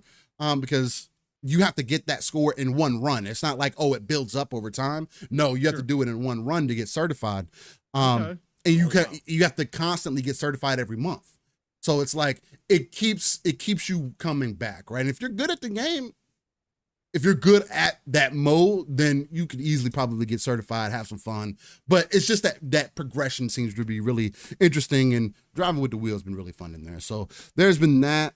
I've been trying to get back into Grand Blue Fantasy Relink, but because it's a single player game, well, it has co-op too, but because I want to get through the story, I haven't found the time to jump back in and just enjoy myself with. I want to know what's going on. I was really liking what the story was giving me. I'm really liking Narmaya as a character. One thing that I will say, I don't like her overall character design. I know a lot of people are kind of over the moon. Oh, she got the biggest knockers in the game, man. Everybody loves her. And she got good combat. All that stuff is cool. I wish she had a different skin. It's just, I felt like she could have looked a little bit better as a character overall. Now, unfortunately, all the mods right now are nude mods because that's what people want to see.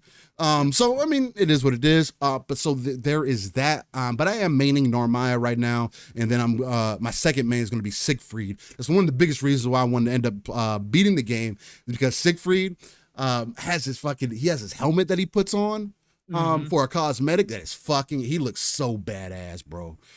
He's a great sword user. He looks super amazing. So hopefully I'll get back into that.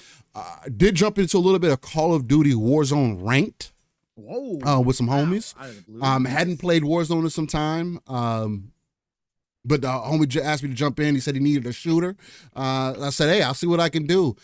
First match, I dropped back in and get 11 kills. And we were just going fucking bananas. Nice. And ranked. We didn't get no dubs. I didn't get no dubs. I had to leave. But in 3 games, I mean, shit, we had to have fucking 50 kills. Just between me and the homie mainly. But yeah, man, it was a fun time. We were killing it. So that's been good. I've also been playing going into the last week. One of the biggest reasons that you'll see the character on our thumbnail is that Slave 0X, which is I don't know if I want to call it a roguelite. No, I wouldn't. I played the demo, so. The only reason I say that is because you can upgrade your character when you die, and it carries further. You don't have to start over though. It's all mission based and stuff like that. It is supposed to be more like in the vein of like a Devil May Cry as far as the combat goes. Me and Wizzy were chopping it up a little bit, and Wizzy was saying that the combat is still kind of is simple, especially as you move further into the game. I don't know. I know I was having a fun time playing it for what it was, because you could juggle the enemies and slice them up, and I really love the over the top combat style of it. It really gives me Guyver feels, if anybody's familiar with Guyver, which I think is fucking super dope. We need a Guyver game like immediately. But just Ghost and Shell, there's a lot of those different elements in this game that are there, and it also has that symbiote feel to it also. And again, I'm still earlier on the game. Maybe I'm like on the third or fourth mission. But it seems like a badass game for what it is, right? So it is a side scroller. I like what they do with the camera though. The camera changes and whatnot. And I really do enjoy the combat. It is a little bit more on the difficult side to play. It can be challenging for sure. But I was definitely having a good time with it. What else? Helldivers has been on that list. I've kind of come down on Helldivers a little bit here. But again, I just haven't been playing it consistently enough. And the last time that I was playing solo, just jumping in with randos, I was having server issues and whatnot. But now I'm level 20. I got the railgun. I feel like I don't have much else to work towards other than just helping other people out. So there is a little bit of that. Unfortunately, I do think because of modern gaming, certain games, especially more PvE games, and this is a personal problem, where PvE will only carry me but so far solo. Sure. Right. It doesn't, especially when you get to a certain point, because everything you can typically unlock at level 20 unless they unlock other stuff later on. But pretty much to get everything in the game, you need to be level 20. So with that, it's just like, I got everything then. I mean, of course I can get more stratagems. Of course you're gonna upgrade your ship, do all that stuff. And I still wanna do that stuff, but it's become more so like I want to jump in with the squad and play though. Yeah. Like I don't want to jump in solo. And playing with the randos has been fun. I've definitely have seen more cooperation in this game than I have ever seen in quite some time, honestly. Since probably Gears Horde for sure. A lot of interactivity, which has been super dope to see. The game's continuing to do well, which is also great to see.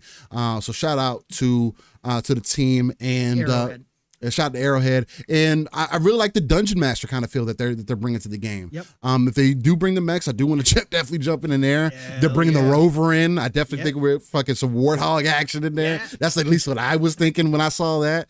To get in there, tear some shit up. So again, I'm still having fun with the game, but it's turned into like, damn, I just want to jump in there with the homies though, man. I don't want to. And the other thing is, it's time. It's time too, man. Yep.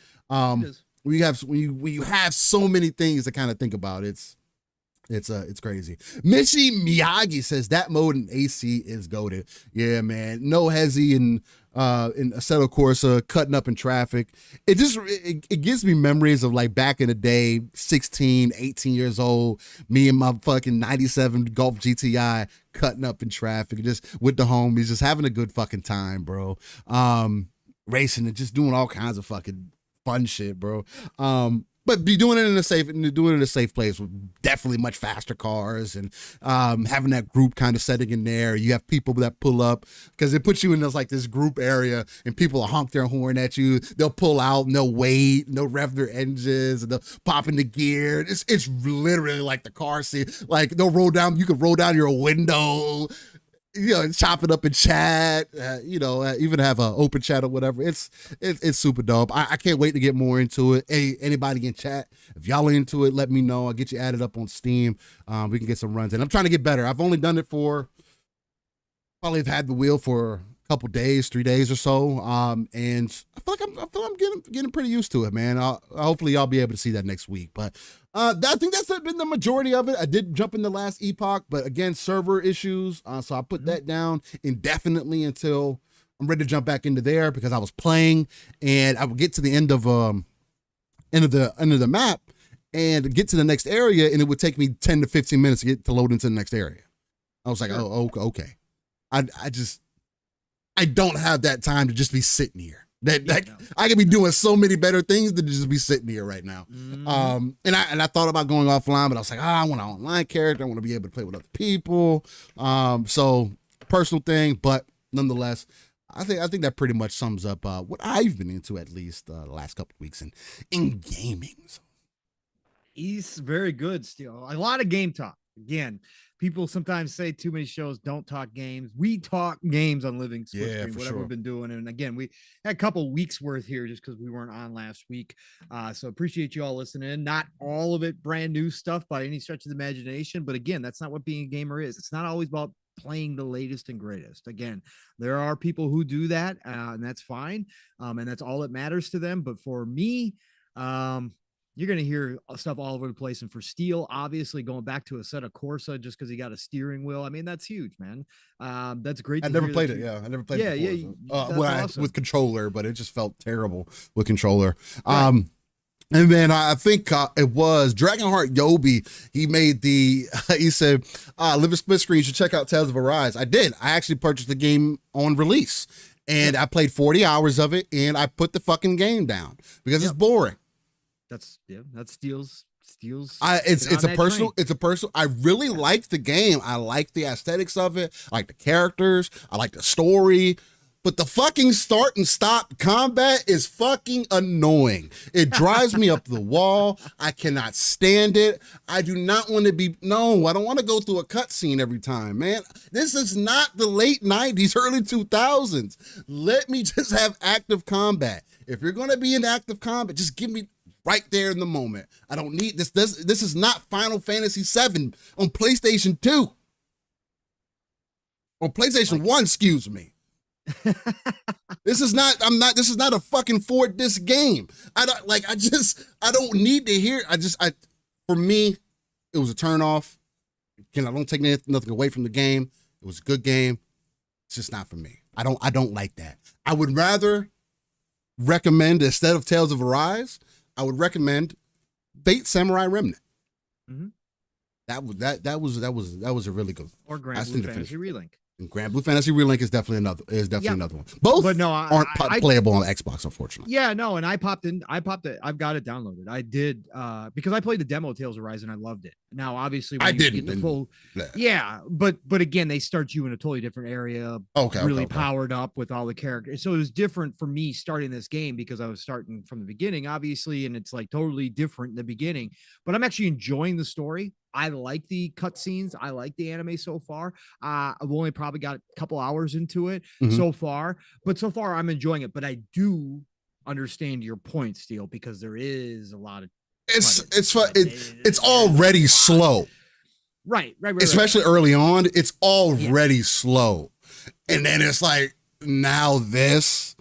Consistently. No, and I get where you're coming from. And if you're not into it, you're not going to be into it because it's just me. It's a me thing. But for me, yes, it's gorgeous. Love it so game. far. And again, it's there.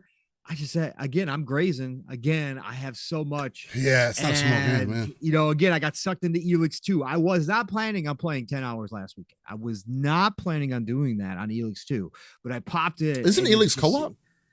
I don't think so. Maybe I'm misremembering. I thought there was maybe it is just solo. Maybe it is solo. Maybe it's single player. Let's see. Because Elix has a lot of cool stuff going on for it. It's kind of like I don't want to make that comparison. I don't think it's quite that. I don't think. No, there's no co-op. Okay, single player. There's not. I was gonna say I didn't see any of that popping in there, but anyways, but the factions in Elix 2 got me a little bit because I'm trying to decide what faction I want to join. It's got some Mass Effect to it still, where you gotta befriend the factions because they're gonna help you at the end. You know what I'm saying? So like you gotta choose who your teams are going to be, like who you want to bring in, and that also dictates what you have access to abilities wise, equipment wise, and that kind of stuff. So you kind of got to decide, you know, who's rocking with the good stuff, and who you don't want to play with. So all of that got me kind of wrapped up. And again, the areas are huge, the exploration is great. So I just got wrapped up in Elix 2, but that's why I kind of dropped Tales of Arise, because that was going to be kind of my JRPG. But now, again, like I said earlier too, I really do want to get through another playthrough of Dragon's Dogma, and that's a lot of hours, man. Yeah, and I'm already Dragon's Dogma comes out this month. Yes, and I'm already ahead because obviously I started Dragon's Dogma again, so I'm already ahead by 10, 15 hours right now. So, but still, it's a big game, and I really do want to play through another playthrough, man, before I hit Dragon's Dogma 2. But might as well put it down. D2 is right around the corner. Too many goddamn good games to play. But it's so much fun too. Bro. It is. It's a really good game. Good. Oh, but Dragon's Dogma 2, bro. What you showed me from that fucking, what was the name of that fucking class? Pole was it the Mystic Spear. Mystic Spear Hand. Yeah. Bro. The way he was fucking teleporting to people and shit. I am not a spear dude. But as soon as they showed the fucking second weapon, they had the fucking it had like an axe kind of thing on both ends. It was it was a twin blade. Is essentially what it's called in Elden Ring. But that fucking twin blade and the shit that he was doing with, I was like, yep, that's my class. Nope, I'll get a great sword later. That's the class. That's the class I want to play. He is fucking going crazy. Imagine mixing another class with that. Oh my god, yo, Dragon's Dogma 2 is about to be lit. I'm everything plans out right. Maybe I'll start my streaming streak there. I'll do a daily stream or something like that. We get something built up here. Get a little living split screen channel going on. Nice, Brody. Nice. Maybe. I'm so hyped for Dragon's Dogma 2. It's not even funny. It's gonna probably be. Again, I'm already calling it. It's gonna be Game of the Year contender. I just know they nailed this. I just know. Yeah, I still think that Last Ronin needs to move out of the way. Yeah. Either they need to push up. Well, it's too late to push it up now. They need to push it back by 2 weeks. I think. But again, I mean, we'll see. Nothing wrong with games releasing the same day if they feel like they can. I just don't think I think you're literally underestimating Dragon's Dogma. I get underestimating the first time because everybody did, and then Dragon's Dogma over time, especially with Dark Arisen, became more of an acknowledged game, right? Correct. Which is why there's so much hype for Dragon's Dogma 2. This time around, I don't think anybody's underestimating the game. And I think anybody that is about to be extremely surprised. Yeah. Yeah, no, for sure. And the pawns are looking better and Oh better. my All God. those clips that I see, those pawns are doing work. And that's what I loved about the first one. But I think this one, if you build out your pawns right, yeah, you're gonna have some amazing, and Gene, amazing moments. The reason you didn't like Dragon's Dogma 1 is 100% because you played it on the Switch. That is not a game that I would play on the Switch. That is a fact, by the way. It is not a game that I would play on the Switch for sure. MG, and I hope you do try Dragon's Dogma 2 at some point. Please, yeah. I give it a shot, even if you didn't like 1. I hope you give 2 a shot because it looks like they've taken everything up a notch by far, and they put a lot of resources into this game. This game is big for them. I can't wait. Capcom doesn't miss right now, so no matter what you're playing, a happy Final Fantasy VII Rebirth week too, by the way. Everybody that's enjoying the hell out of that. I've seen a lot of people posting screens and posting video. I'd love to see that. Saw there were some performance issues that seem to have been ignored, but suddenly 30 frames is once again okay. For Starfield it wasn't, and I don't think Final Fantasy is as big a game as Starfield, but hey, I'm just saying we'll pick and choose. We'll continue to pick and choose what we want to harp on. So but happy Final Fantasy VII Rebirth, because I know it's even if it's not for me. I'll eventually play it once the trilogy is complete or whatever the case. I'll probably pop into it at some point, but I'm not going to deny what type of game it is and why so many people are excited and all that good stuff. So happy Final Fantasy VII Rebirth. Yeah, 100%. Can't wait for it to come to PC because I'm not playing the fucking game at 30, and I'm not going to play it at sub 1440 what it looks like in performance mode. I'm good. So, but hey, everybody, we are about an hour and a half in to this show, and believe it or not, we just got out of our intros and what we've been playing this week. It's one of those Saturdays, everybody. It's one of those Saturdays. Steele and I have not been able to get together and talk much at all, so here we are catching up, and including all of you. And you guys are already having good conversations. We're already pulling stuff out of there, so appreciate you all for that. Listen, y'all, we got to shout out the chat real quick because there's a lot of fantastic people in here. So we got the Nixie in the house. 30 FPS is okay. Who started that trend? A lot of people started that trend, Nixie, as you well know. 30 FPS is not acceptable to a lot of people, and games have gotten harped on it. But great to have you in here, brother, as always. Bold Alpha Wolf Pack, of course, is in the house. General Spartan 27, great to see you, sir. Decado, of course, is in here, brother. Always awesome to have you. MG, thank you for being a part of our show. Oh, we've got Mr. Ego himself jumped into our show. Everybody, genuflect for this gentleman, because that's what he expects, because that's what his ego demands. Infinite Umbra is in the house.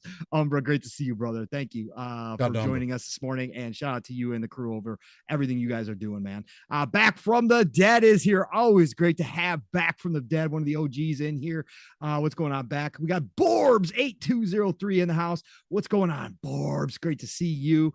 Who else? We got Mishi Miyagi in the house. Great to see you, Mishi. Thank you for being here. We got the Sly Crow in here. What's going on, Sly? We got Blue Moon FC. Great to see you, brother. Thanks for joining the show this morning. Who else? We got the legendary Yobi, the one and only. Thank you, sir, for being a part of our show as always. Great to have you back in here.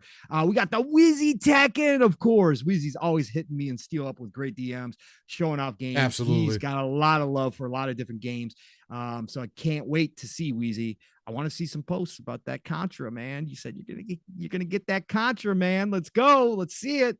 It didn't look like it didn't look like the older Contra to me, though, man. That threw me off a little bit. Nah, but if they can nail the feel, then that's all that really matters, because that's a certain part of Contra. But he's getting the collector's edition. So Wheezy, I want to see some posts, man. Definitely. We got the brother from another Psychonauts in here. Of course, brother Psychonauts is in here. Great to see you, sir, holding down the front line at GameStop as always. What's going on, Psycho? Hope you're having a good day, brother. Great show last night as well.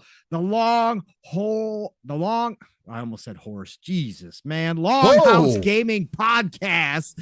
What is going on? I'm assuming that is the one and only Black Viking on in here, brother. Great to see you, and shout out to you and the crew for everything you guys are doing, blowing up. just keep doing it, man. Just keep doing it. You guys run a great show, very entertaining. If you guys haven't checked out his show, please do so. Awesome to see him in here.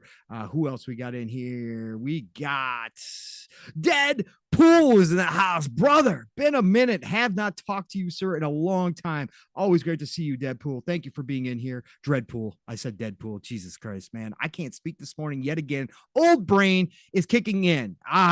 Dreadpool, great to see you, sir, as always. Blind Giant 808, awesome to have you a part of our show. We got the Sanchez MTZ Gaming in the house. What's going on, Sanchez?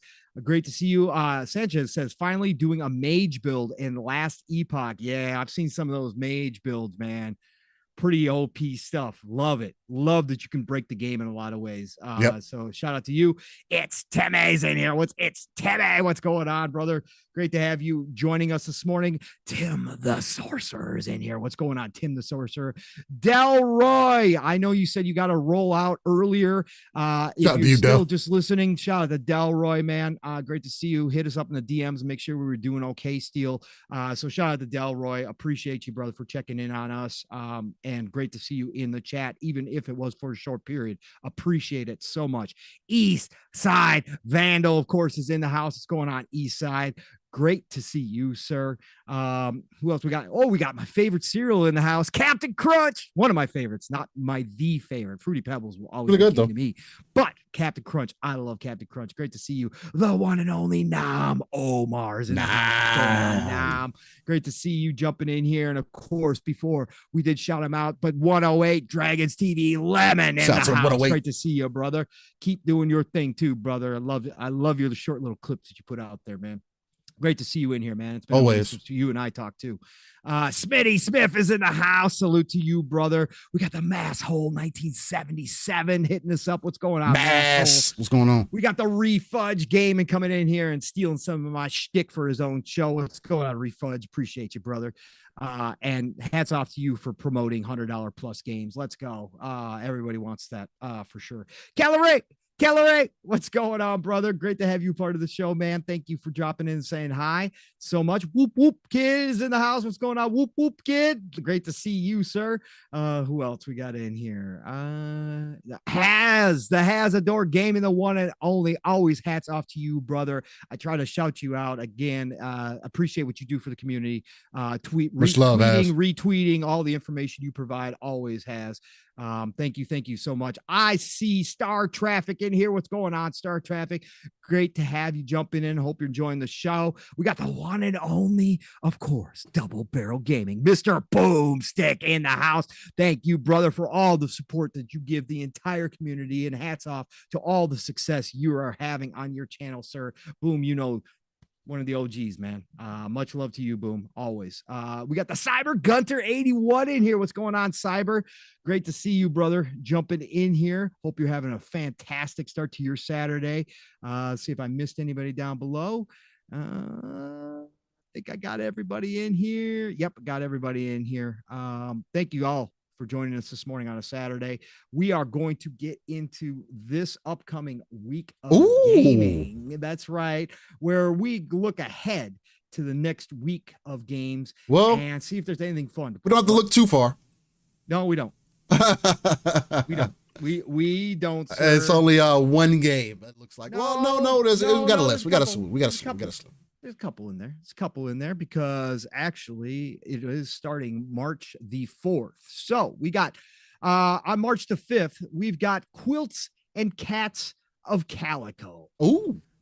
What is going on? I just want to make sure I was the cat game 24. Yeah, it's coming out the PC. It's from Monster Couch. It's a strategy cats game. Kitty. Okay? All right, I guess we got strategy cat games coming. So there's a shout out to that. We got the Outlast. We got the Outlast trials. F off. Oh yeah, I'm not playing. Outlast.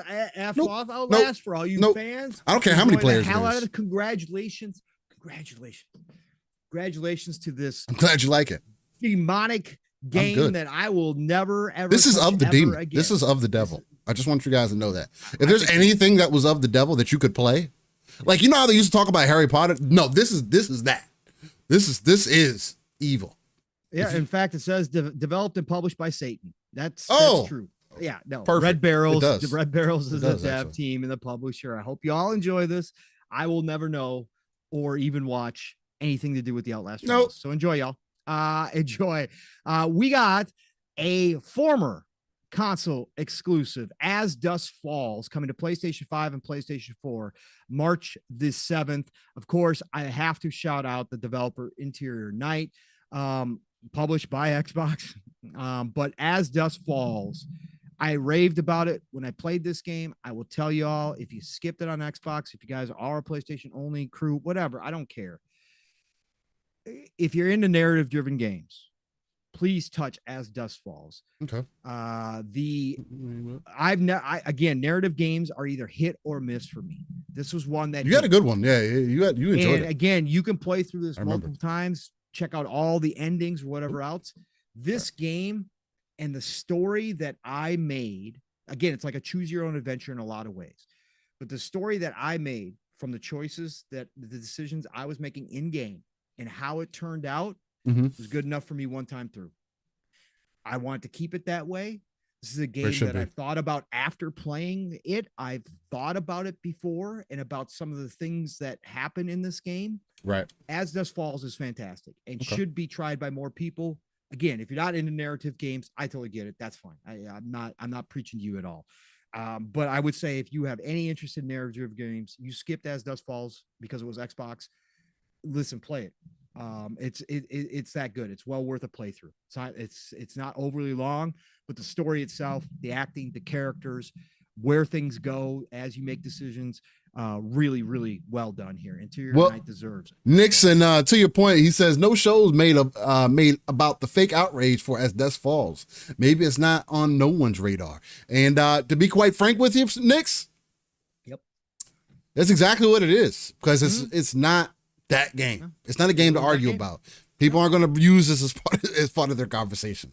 Nope. Unfortunately, that's part of the inconsistencies, right? So.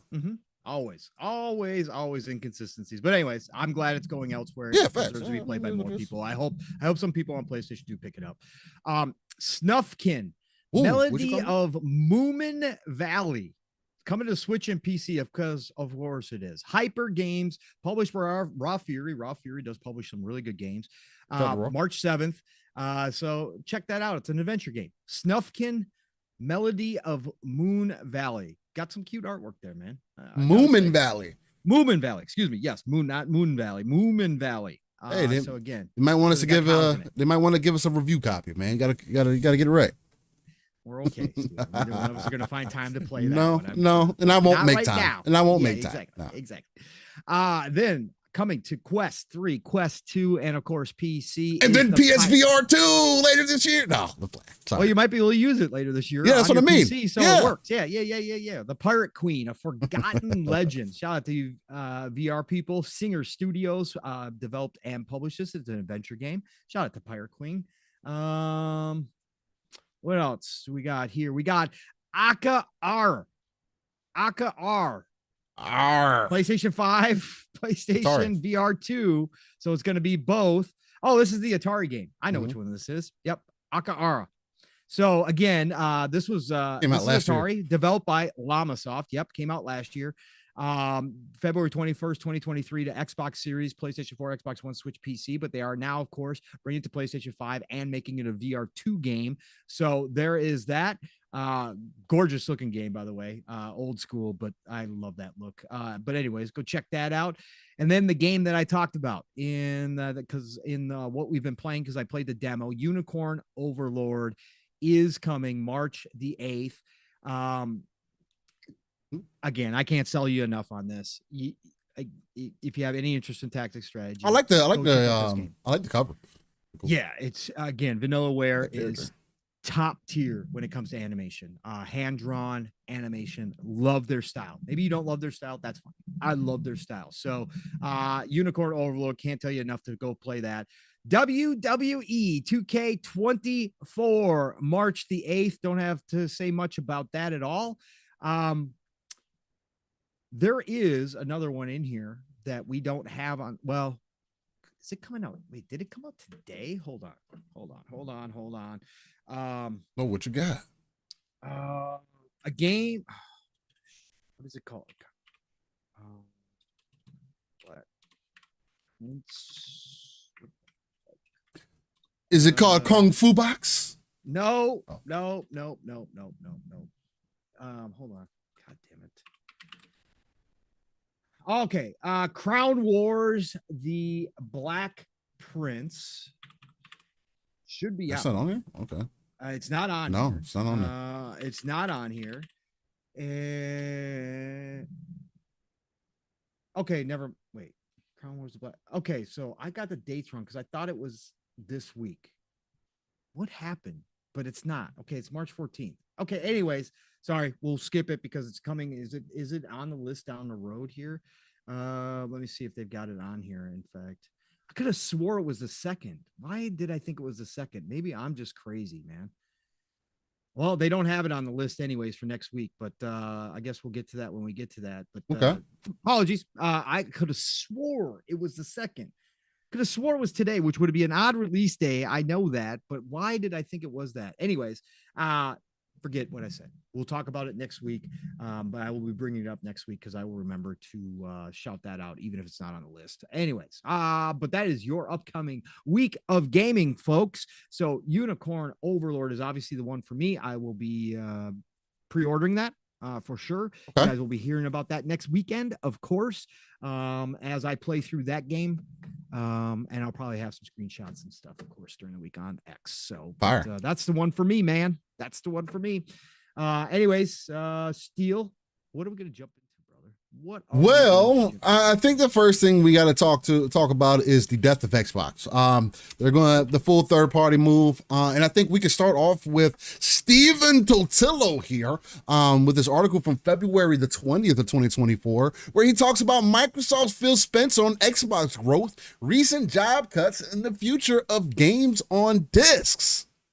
You know, I don't know if there's anything additionally that you would like to add on to here before we dive like head first into it, or if there's like an entry point that you would like to take here. I don't know if you've seen a little bit more about it than I may have here recently, because I was going to get into this article and then kind of go from there. What are you thinking? Do you think this article is a good springboard for some of these events? It is fine, sir, because there's been plenty of conversation of this. Obviously, we didn't get to talk about it last week, so Yes. But there's been plenty of conversation. I'm interested to hear your topic and your thoughts. So, all right. Well, I guess we'll start with this. Let me get to my show stuff screen here so I can make sure that you guys can see what's going on. Here we go. Again, this is going to be from GameFile. This is from Stephen Totillo. If you don't know who he is a video game reporter at GameFile. He does good work, man. Shout out to Stephen Totillo. Anyway. Yeah, he's now independent. So because he was at Axios, so he went independent. So this is his own site. So shout out to him for doing that. Yeah, absolutely. Yep. All right. And he starts off with saying, Microsoft's gaming chief, Phil Spencer, is upbeat about his vast Xbox team's future, but he also tells GameFile he is concerned about stagnation in the business and wary of trying to squeeze too much money out of existing players, which is something that he did touch on in the most recent podcast that he did. He says, "It sounds cheesy, but I've never been more bullish about where we are," Spencer told me during an interview last week. He was talking about Xbox's gaming business ahead of an announcement that the company will bring 4 of its exclusive games to rival consoles and ahead of a tease about its next-gen consoles. "We're growing on PC. We're growing on cloud. Our game studios is just an amazing creative organization. We've got great support from the company," he said. "We do need to be part of this industry growing. I think that's got to be the real focus." Steven goes on to say tough times. Spencer's sunny summation comes amid some dark clouds. In January, Microsoft laid off around 1,900 workers from a gaming group that includes the recently acquired teams at Activision Blizzard King. And it comes while Spencer himself is sounding the alarm about an industry slowdown. "The global video game business is big but barely growing," Spencer noted to me. One measure from the industry research firm Newzoo estimates that 2023 game industry revenues were up just 0.6% from 2022. I don't think we're doing a good enough job finding new players, Spencer said. Let's pick consoles as a good example. We found 200 million global households that will play console games, and that number really hasn't changed in the last 5 to 6 years. That's including with COVID. Keep that in mind. In the boom where we had as many people as possible playing, he is still saying that number has not really changed in the last 5 to 6 years.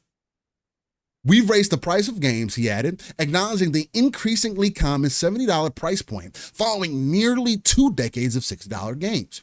We went through COVID. We found ways of getting more money per player. I think at some point you reach a peak on that. And frankly, it can go to some places that are manipulative that I'm not a big fan of. The solution, he said, is to find new customers and you find new customers through new ways of delivering games to players who can't play those games today, whether that's device, whether that's access, whether that's price point of video games. I want to decide if I wanted to kind of pause there for a second, because there's going to be a lot to this that we kind of get into here. And I may end up skimming through some of it, but well, I'll continue for now. An uptick in cloud gaming. Microsoft, like Nintendo long before, has been trying to shake up the industry as it searches for new players. In recent years, it has tried to find them by streaming Xbox games over the cloud to phones, smart TVs, and tablets, de-emphasizing the console as a must-own device to enjoy console games. Now, I will pause it there. One of the biggest reasons why I want to pause it there is because, push my Gundam over. Main reason why I want to kind of pause it there is because this has been a conversation piece for a lot of people this week. People discussing the value of consoles or how Microsoft perceives their value of console, right? I think I'm of the mind that if we wanted to talk about devaluing the console specifically, and I still don't think that it devalues the console, but if you want to speak to that, them releasing games on PC already did that for most people, for at least for the loud majority, I would say, because it's not everybody, but for the people that are discussing these things, people were saying it then that, hey, this is the start of Xbox going third party. They're putting games on PC. They obviously don't have that same ideology for the box anymore. You saw that change then. I don't believe that devalues the box. As I mentioned earlier on, talking about taking apart my graphics card and whatnot. This piece of hardware, your PC, is not meant to just be a gaming box. It does so many other things than just do gaming. So there's no way that you can devalue something that inherently is always going to have value to people who want to have the access point, the ease of use. The ease of use doesn't just suddenly go away all of a sudden.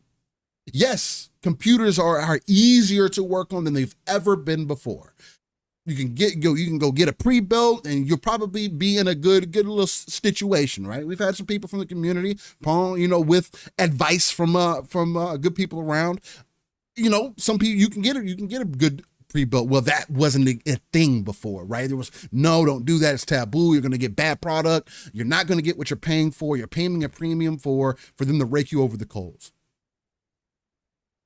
I still believe that the console hardware will always have a place because of the ease of use by itself.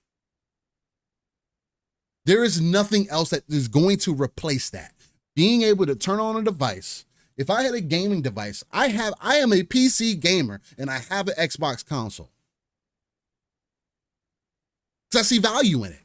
Because I like the Xbox ecosystem. I bought the system day one. because I had faith in it, even with having a PC. And that's the conversation that most people try to kind of dive into. Oh, if you got a PC, then what's the point of you having a console? Again, like I've mentioned, there's certain games that aren't cross-play with everybody. You can't always just smoothly play with all of your friends all the time. Sometimes I don't want to feel like taking apart my entire PC to get a part to work that seemingly I paid top dollar for. I paid the double of the price of a console of my Series X for one component in my computer. One. And mind you, I didn't pay that at the time. It was probably like only a couple $100 over the price of a console. But regardless of that fact, this is one piece. That is an entire system that just works, right? And you're getting 1440 to 4K gaming that we're not even getting that still to this day. We were talking about in the One X PlayStation 4 Pro generation that we were supposed to be getting more. I felt like we were getting more 4K titles then at some for whatever reason versus what we're getting now, right? And again, I know games get bigger and things evolve and all these great things for sure. I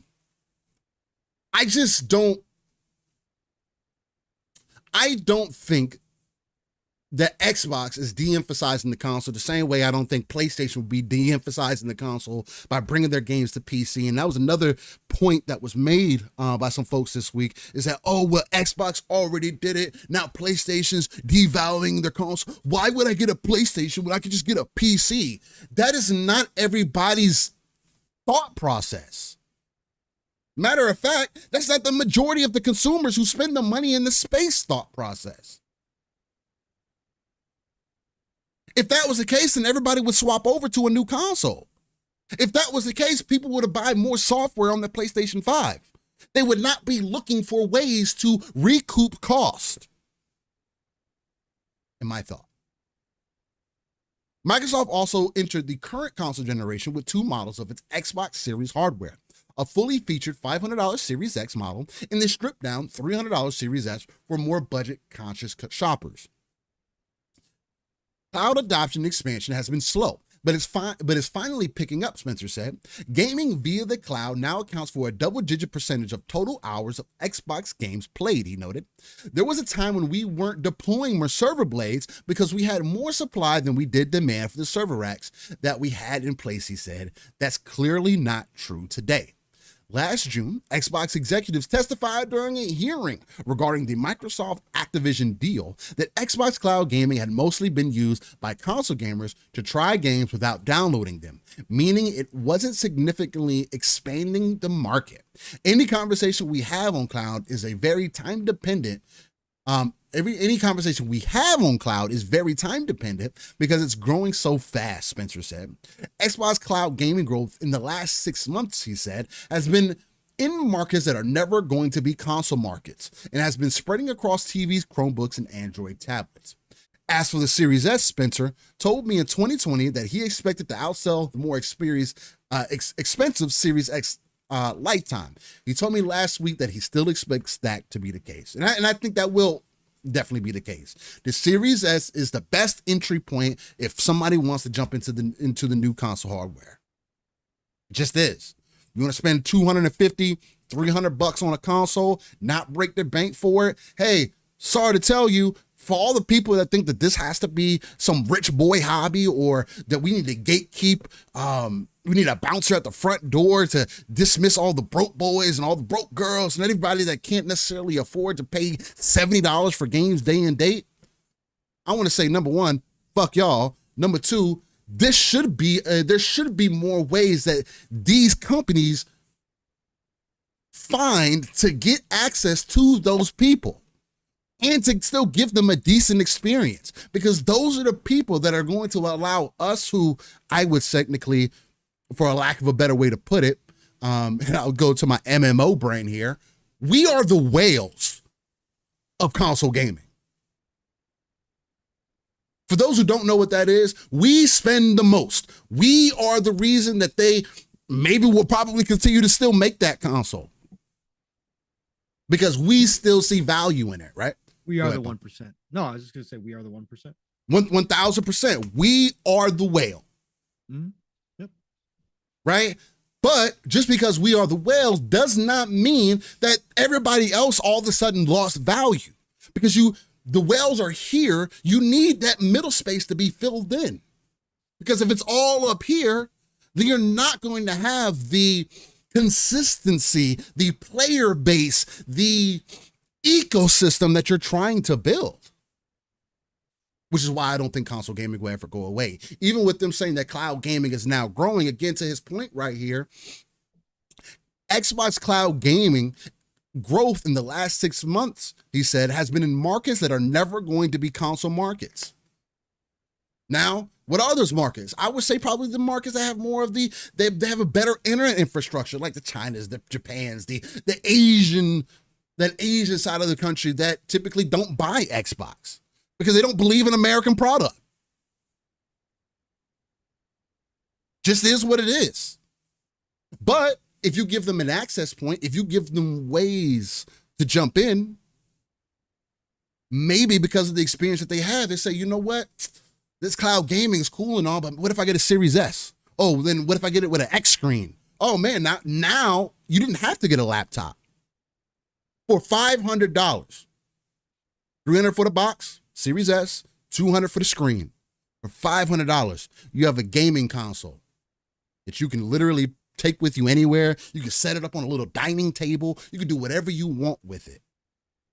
And I think that's kind of the vision that cloud gaming allows for, because it gives you a different access point. And even if that's not an access point, I tell you guys right now, and I can only base this off of personal situations, but what I have seen and what I've observed from other spaces as well, is that the generation behind me don't give a damn about where they're playing their games at. I'll tell you, as somebody that grew up in the internet generation, I miss some of those web games. You telling me my web games have now evolved into playing these high budget, I can play Spider-Man over the cloud now, as an example, or I may be able to do that at some point. You can remote play that. You mean I can play Gears of War, I can play Halo, I can play whatever these other games by just signing into a web browser? Back then, I was just lucky playing Maple fucking Story, or Maple Valley playing RuneScape. You know what I'm saying? Like, I thought that was the eighth, like, damn, this web gaming can't get any better than this. I used to have Website Riot, all that. I used to have bunches of that stuff. Go to school, pull up. Oh yeah, we ain't got no work today, guys. Hey, to sign into this game so I can continue my progress. Even that's different.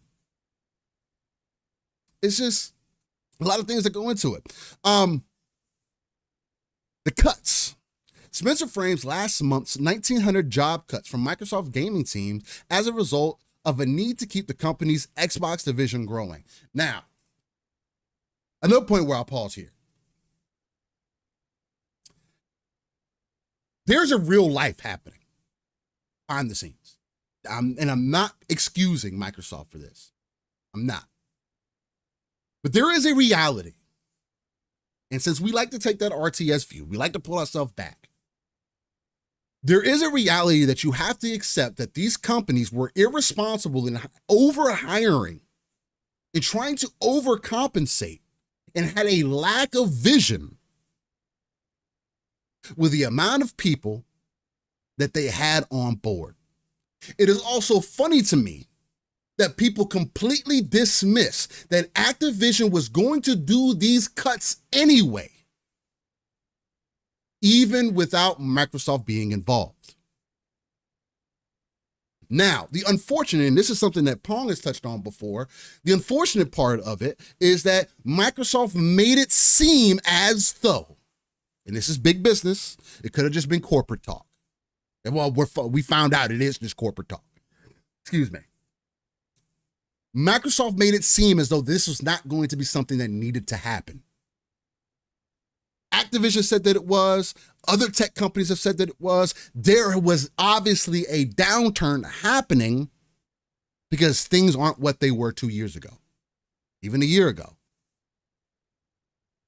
Again, this doesn't excuse this, but I would have to have some form of hope, at least under Microsoft. Maybe those people got better compensation packages when they got let go than they would have with Activision Blizzard. Maybe that's the case. Hopefully that's the case. That's what we've heard. Now, and that may not be for everybody. And regardless of the fact, I do want to put out there, I feel bad and I feel sorry for anybody that had to go through this. A job cut is a job cut. Not waking up one day and all of a sudden not having your job anymore is a destructive thing mentally.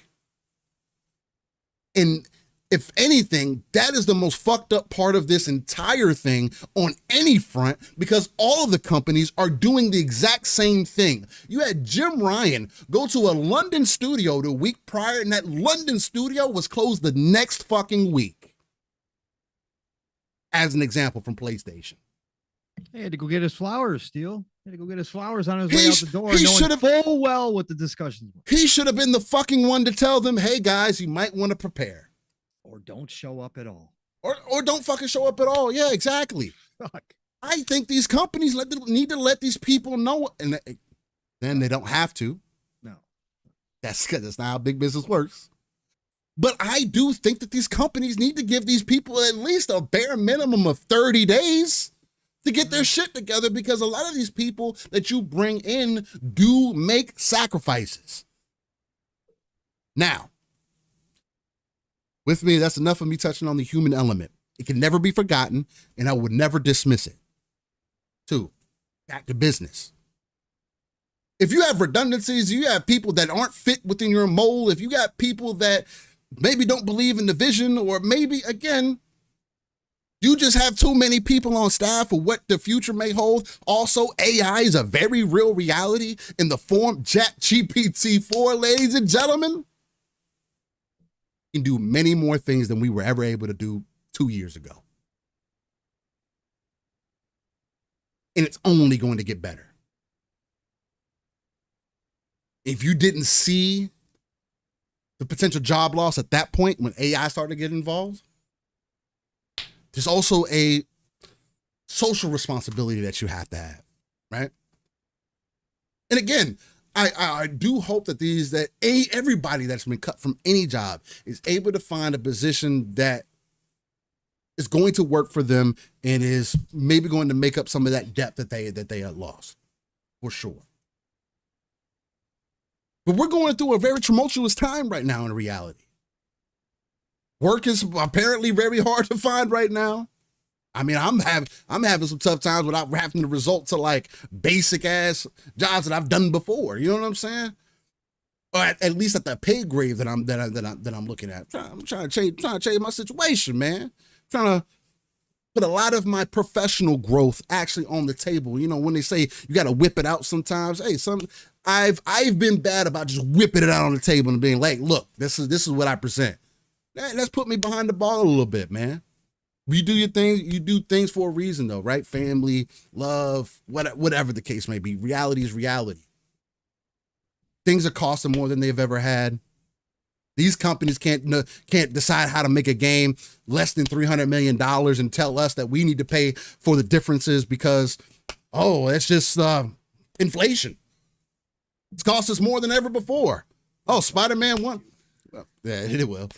Spider-Man 1 to 2, man, it took us $250 more million to make this game. Why? Why? For it to be barely better than the first game. What happened?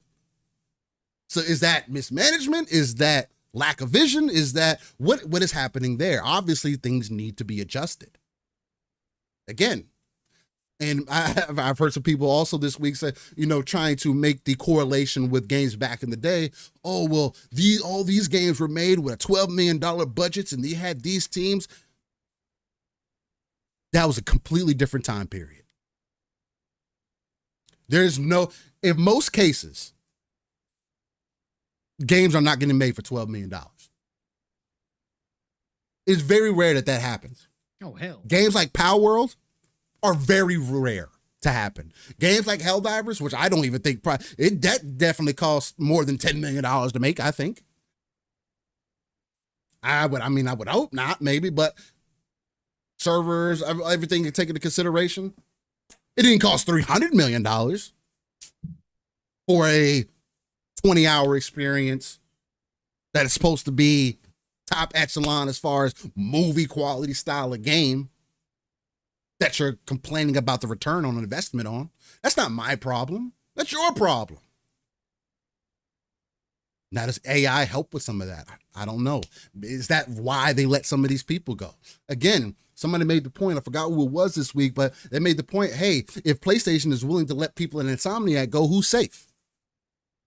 Insomniac's been consistent for them. Ratchet and Clank, Spider-Man, Carried 'em. fuck, they're on their back. If anything, that should be the one that kept everybody. There should be nobody leaving Insomniac. Hiroki Totoki said, "You don't know business." He did make that point. He says, "Hell, I see a lot of this." We talked about that the last time on our last show. Yeah. Hiroki Totoki said, "I see a lot of creativity here, but I don't think they understand business." You don't know jack shit about business.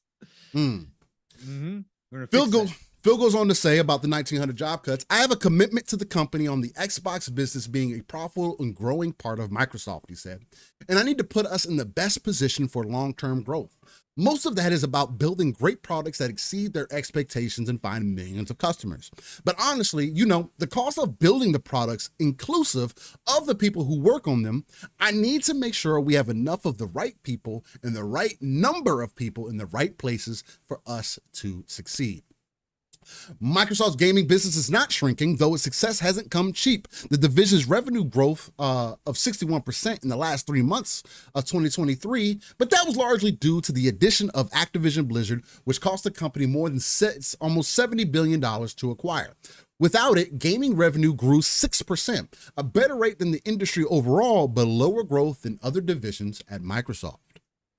Game companies are cutting industry-wide, and cuts follow a big acquisition are given, but the scale of Microsoft's job eliminations from its gaming teams did catch media analysts and workers themselves by surprise. They included at least one full game project shut down at Blizzard. I saw one article this week that discussed Sony's closures this week, or the people that they let go, that kind of discussed things on this level, right? Mm-hmm. I didn't see much else. Whereas when we got the information about this, it went on for weeks. Oh, this proves that Microsoft doesn't know what's going on. They're a bunch of liars. Oh, they're getting out of the industry. Look what they're doing. Although they still have one of the biggest gaming divisions out of most of the players that are in this entertainment. Oh yeah, they're one of the world's biggest publishers now. So they, and again, Paul, didn't they take on more people than even the Xbox business had before they acquired Activision Blizzard? Yes. So again, 1,900 isn't good to lose, but isn't that significant growth? Regardless, what would have happened without that? You think ABK would have sustained?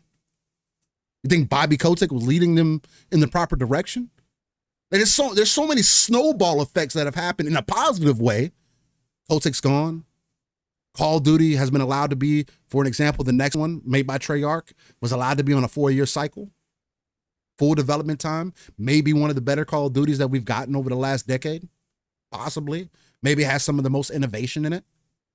Toys for Bob has been allowed to go independent, although there has been losses there as well. That is something to discuss for sure. It's a weird one. And it is weird because they still said that they're going to still do business with Microsoft. They're still going to do business with the Xbox, which is like, okay. So I heard you guys talk about it last night a little bit. And the only thing that makes sense to me is that, that was the only other option other than closure, because it didn't make sense to Microsoft business-wise, maybe.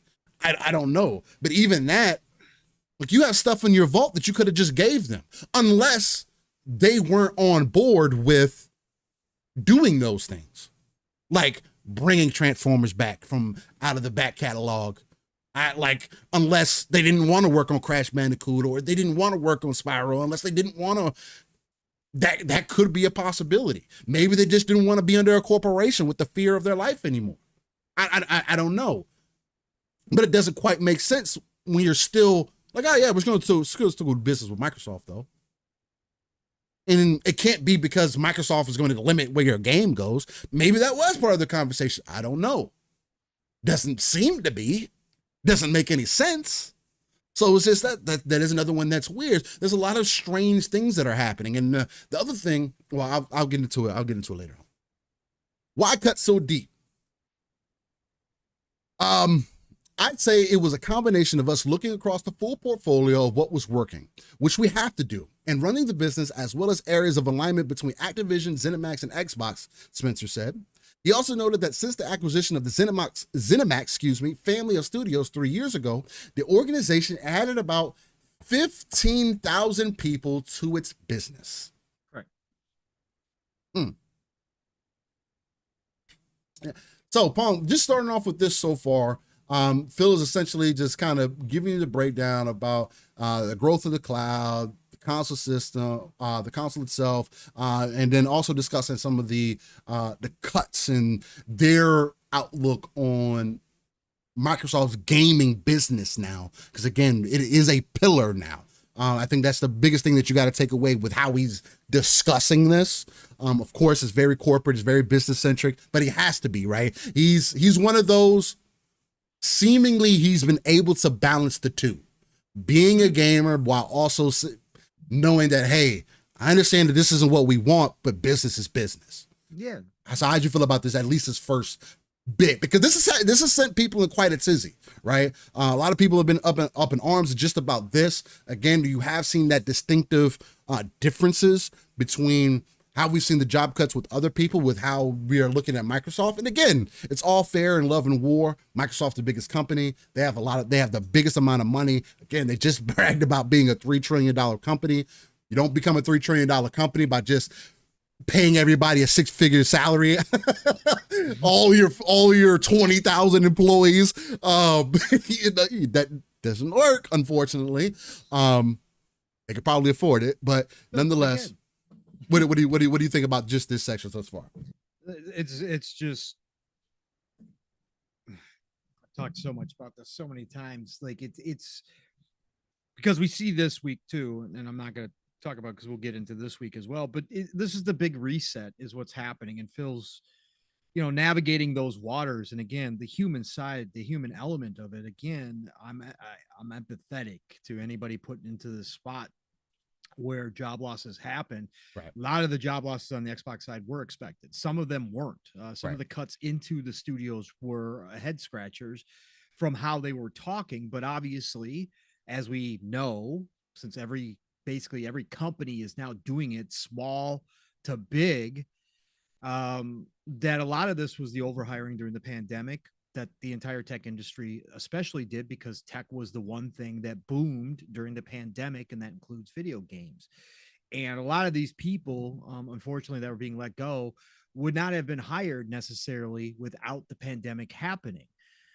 So there's just a lot of that happening right now, on top of seeing what is happening in the industry. And again, the hard part, if you can't take a step back and just understand capitalism and business as a whole, and that's why there's a lot of negativity around it, in general, if you can't take that step back, it doesn't make any sense, because these companies are still producing profitability and revenue at record levels, sometimes even beating some of those pandemic numbers revenue wise.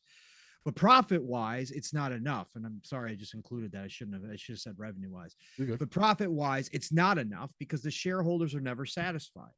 That is the, if you want to call it the dark side of capitalism, of how business is done. The shareholders aren't satisfied. They don't care about the reasons why things happen. They just care about that bottom line number. Yeah.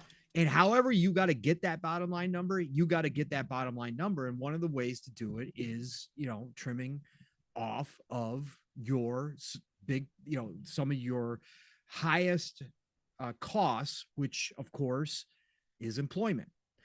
That's an easy one to point out. Now, I think we'll probably talk about it here shortly. I think there's some easier places, and that comes into the game development side, which Hiroki Totoki was talking about, and the exorbitant budgets of the gaming in the AAA space, especially that we now are privy to, thanks to the Insomniac leaks.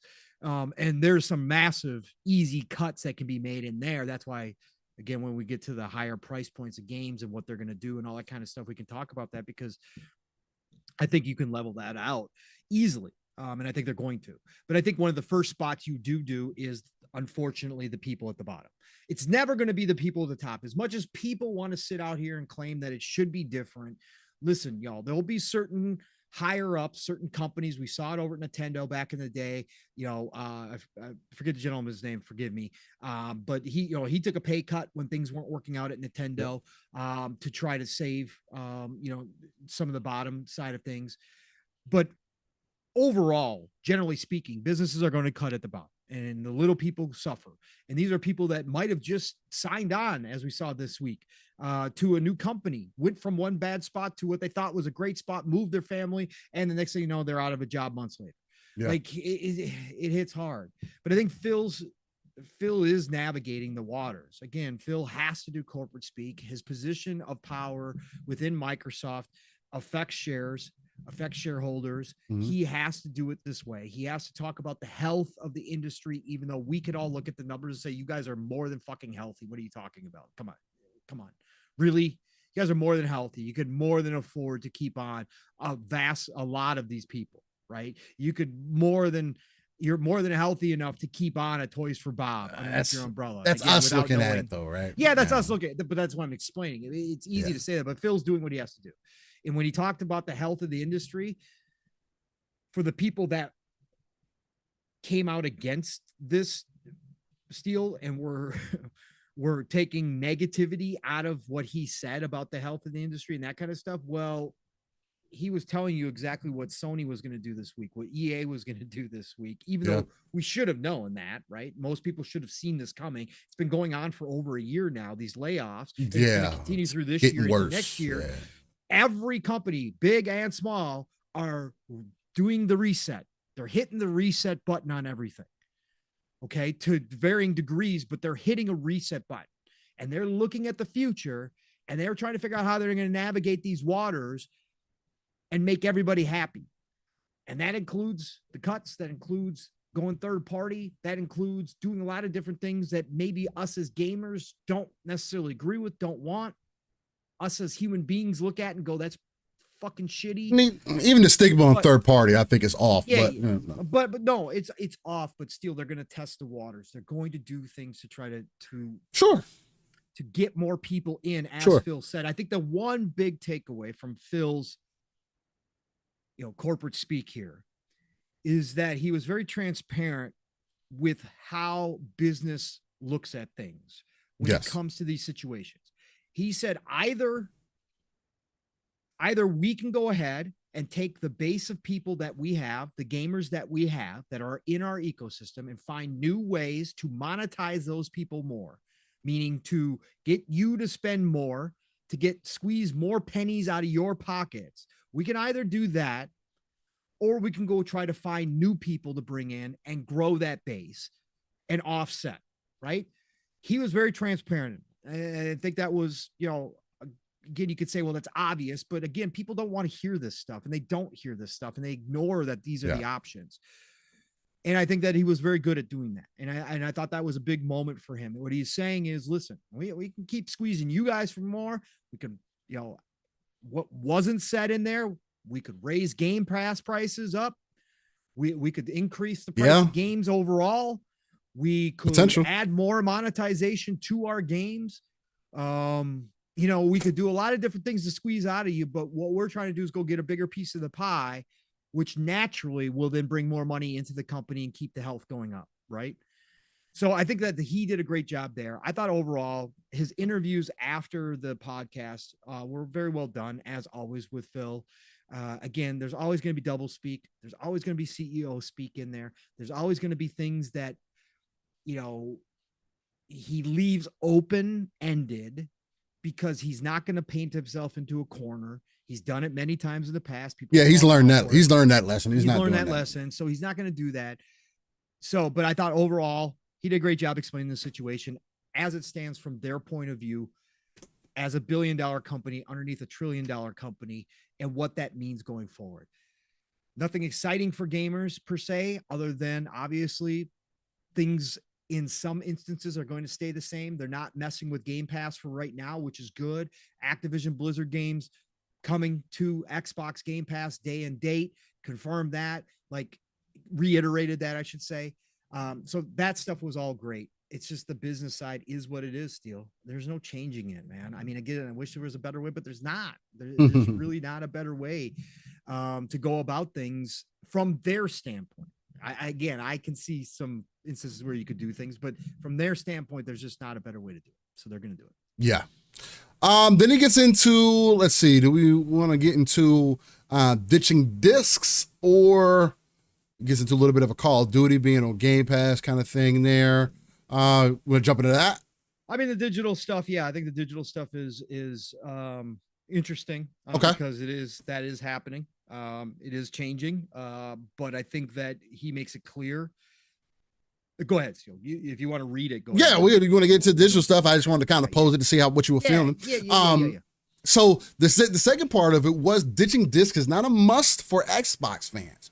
Phil Spencer and other Xbox executives emphasized certain core promises to gamers during their business update podcast last week. The ability of players to buy a game once and own it across Xbox and PC, to have new Xbox consoles still play the games they bought for older Xbox consoles, for save files to transfer across versions and generations. A topic Microsoft skipped, though, was physical media discs.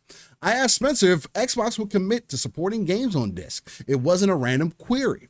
Microsoft, like Sony, already offers one variation of its current gen console that doesn't have a disc drive and requires games to be downloaded. Hey, guys, even if you have the disc, you need to download the game. Very rare that the full game is on the disc, unfortunately. But in September, Microsoft accidentally leaked a plan for an all-digital, no-disc drive version of its higher-end Xbox Series X, sparking speculation that it is ready to move on from supporting disc-based games. Spencer later tweeted the full sweep of leaked plans, which included the new model, had changed in some unspecified ways. Spencer wouldn't talk to me last week about the leaked all-digital Series X, but said Microsoft will follow what the customers are doing. We are supportive of physical media, but we don't have a need to drive that disproportionate to customer demand, he told me. We ship games physically and digitally, and we're just really following what the customers are doing. And I think our job in running Xbox is to deliver on things that a majority of the customers want. And right now, a majority of our customers are buying games digitally. It is just a fact. Ease of use, ease of access. Nobody wants to put our pop in a disc no more. They've never came up with a solution to properly fix your discs if they get scratches on them. That was the biggest thing that I hated about discs. Like, damn, I gotta take the fucking games out, then I gotta buy this device, and now I gotta become a disc mechanic. Everybody was a disc. 10 years ago, we were all disc mechanics. We were like, yeah, I gotta put maybe a little bit of rub it out. I gotta breathe on it. I gotta make sure I can't use a certain quality of shirt. It has to be like a cotton shirt, or it has to be 100% cotton, because if it's not, it's gonna put some other scratches on there that I don't want. Oh, I want this to last. Oh, and then let me go to GameStop to get it resurfaced or whatever. Hopefully it'll work the next time you put it in your box. That's what we were doing. Let's see. When I wanted to make sure I wasn't missing anything there. Yes. When I pressed if Microsoft would release a console without a disc drive, he pointed out the company had already done that with the Series S. I walked into that one, folks. Sorry. Yeah, that was kind of stupid. Regardless of this, I do think even if they come out with an all digital Series X, even if every console from now on does not include a disc drive, it's one of those things like you can easily make a USB version of it. It can be Xbox branded. It can be third parties can make their own version of it. That's something that's so easy to get done nowadays. You can have a third party device to power that for you if you want that. And I think that is the way that they're going to go. Again, PCs, don't come with disk drives most of the time now. I have one, don't have it hooked up, don't have really a reason to hook it up, don't have any disk. I mean, unless I was burning CDs. Like the last time I used a disk tray was when I was burning CDs. I don't burn CDs anymore. I have no reason for it. So it's like, I don't even pop DVDs into anything anymore. Like, and I get the quality differences, but digital has come in such a way that it's viable enough, right? And in gaming, this is the one thing in gaming that I don't want to transition into what we see with like movies and things, because in movies and things, you can distinctively tell the difference between a Blu-ray movie and something that you're watching on a service. Night and day. Now, do I care? Fuck no, I don't care. It is not that big of a deal to me. I don't think buying a Blu-ray disc is worth it to me. But again, I'm not a movie buff either, right? With games, I'm not sacrificing my game. Can we hit 4K first? Before we start giving everybody else 4K? Shout out to my brother, K Asante. Can we do that first? We're in another console generation where we're promised a certain resolution of gaming that has 8K on the boxes that they send the console to you in. You think we're gonna hit 8K by the end of this generation? I need 4K first at 60 frames before we do anything. And I don't think that that's going to weigh. That quality, I don't think is going to weigh, where it's like, yeah, having the option of cloud is great and all, but we're still so far removed from that being like your way of doing it. And I just seen Digital Foundry did I think they did an input test between cloud and console gaming to show people the differences and whatnot. Definitely check it out if you support that. They did the difference between PlayStation's cloud and Xbox's cloud. Oh, is that what it was? Okay. I believe Xbox ended up coming out on top as far as latency goes, but then resolution was better, which Xbox, if there's one thing like you shoot yourself in the foot with, it's shit like this. It's like you can't continuously keep talking about the cloud and it continuously seems like you're still behind in the cloud. Even though we know you have a better infrastructure than Sony does, why is there cloud games at a higher resolution? Mm-hmm. It's perfect that you got better response. Like that, I mean, of course I want the response to be top notch. So you got to do both, right? You have Orion. Where's Orion at? You need to put that to use. You have all these other things that are on the back end. I know it takes time to implement, right? It's not a night and day swap switch that you could just be like, oh yeah, now this works. I get it. Guys, this is the part that I think that y'all got to work on. He continues to say, I will say our strategy does not hinge on people moving all digital, he said, and getting rid of physical. That's not a strategic thing for us. As for the reporting that Microsoft had laid off people on teams involved in making disc versions of games, Spencer said that was more about alignment of our teams across ZeniMax, Activision, and Xbox. So we have teams that are in charge of physical retail, inclusive of selling games in physical outlets. So that's what the team action was. It was about us getting rid. It wasn't about us getting rid of the capability. I can see them downscaling that. Again, he touched on it earlier. Digital is it at 80% now? Last time that I checked, I know it was over 70% of people buy games digitally. That means you need to cut back. Again, I mean, we still haven't seen a price adjustment for them cutting back on hard copies of games. Where was the price adjustment for that? Where's the inflation? So we can talk about inflation and all the other minutia and macroeconomics of everything else, but we're not going to talk about the things that we lost, that we haven't got value for. Why do games still sell so well on PC? Is it because they're $70? I mean, on PC, like how often does a new game come out and it's not $70 on PC? A lot. You think that is a proponent or a enticing thing? I mean, at least for yourself, because I know you can only speak for yourself. Yeah, sure. As a gamer, isn't that something that kind of is like, man, course it is. maybe I'll buy it on PC instead because it's like $20 cheaper. Of course, of course. Mm. I mean, obviously, the option to save some money on PC if I know I'm going to get a same or even better experience, despite it not being as convenient as my console. Yeah, that now comes into play for me. But again, that's depending on everybody's situation. Man, for me, yes, absolutely it does. It almost seems like that option should be available on consoles.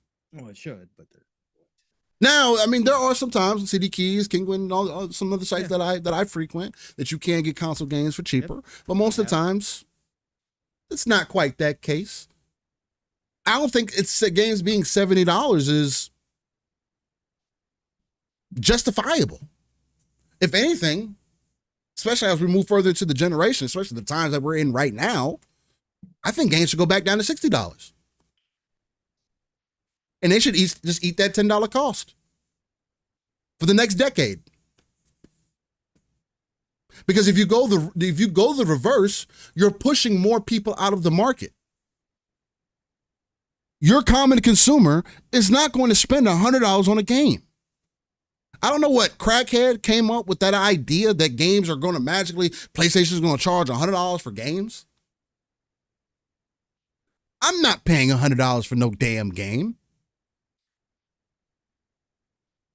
Sure, you can say, oh, well, you're doing it now with the Ultimate Edition. You know what the Ultimate Edition comes with? A lot of the time?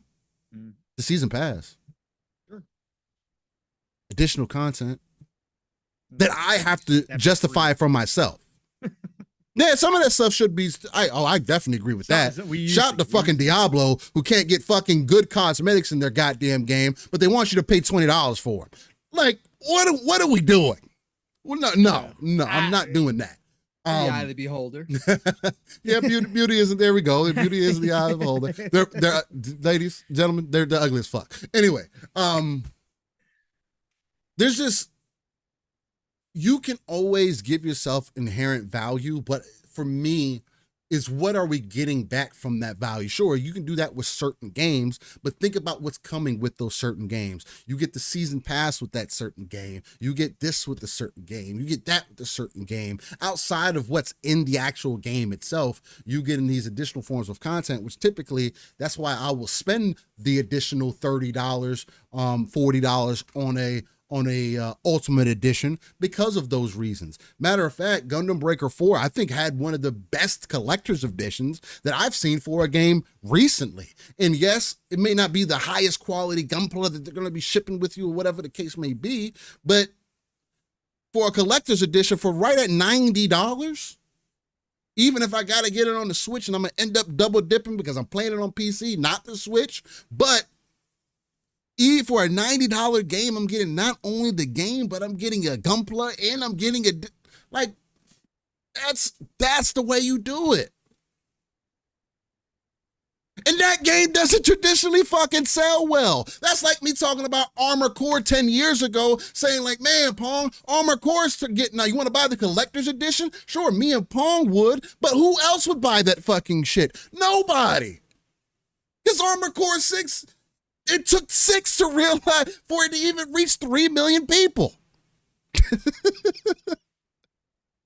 Like it doesn't work in all facets, but it's just like you definitely gotta. I don't think the price of games should inherently continue to rise as we move into the future. I guess my overall anyway. Well, but I mean, from the business side, if the budgets are where they're at, sure. I mean, you could definitely say, well, yeah. I mean, again, the budgets are completely. That's not my problem. I understand that. That's you what I'm saying. give me for less. The business side, right? You give me less, though. And I think the argument that games are too cheap and that they should, and that we are entitled whiners out here in the gaming community because we don't want to pay more for experiences that can last us, 20, 40, 100 hours. Versus other entertainment forms that don't give us anywhere near that, and we still, relatively speaking, pay more for those. Again, the problem I have is that for the vast majority of gamers, we are the 1%ers, we are the whales. Yes, and even absolutely. within that, and that's even me as a budget gamer. Yeah. I still know I'm a whale compared to the masses out there 100%. who play Fortnite for free, buy a couple skins each year, and then maybe play Call of Duty or Madden or something like that. That is the vast majority of people. The vast majority of people aren't grazing games like I do. Vast majority of people do not buy. I would like to see, I'm sure there's stats out there about how many games per year the average gamer buys.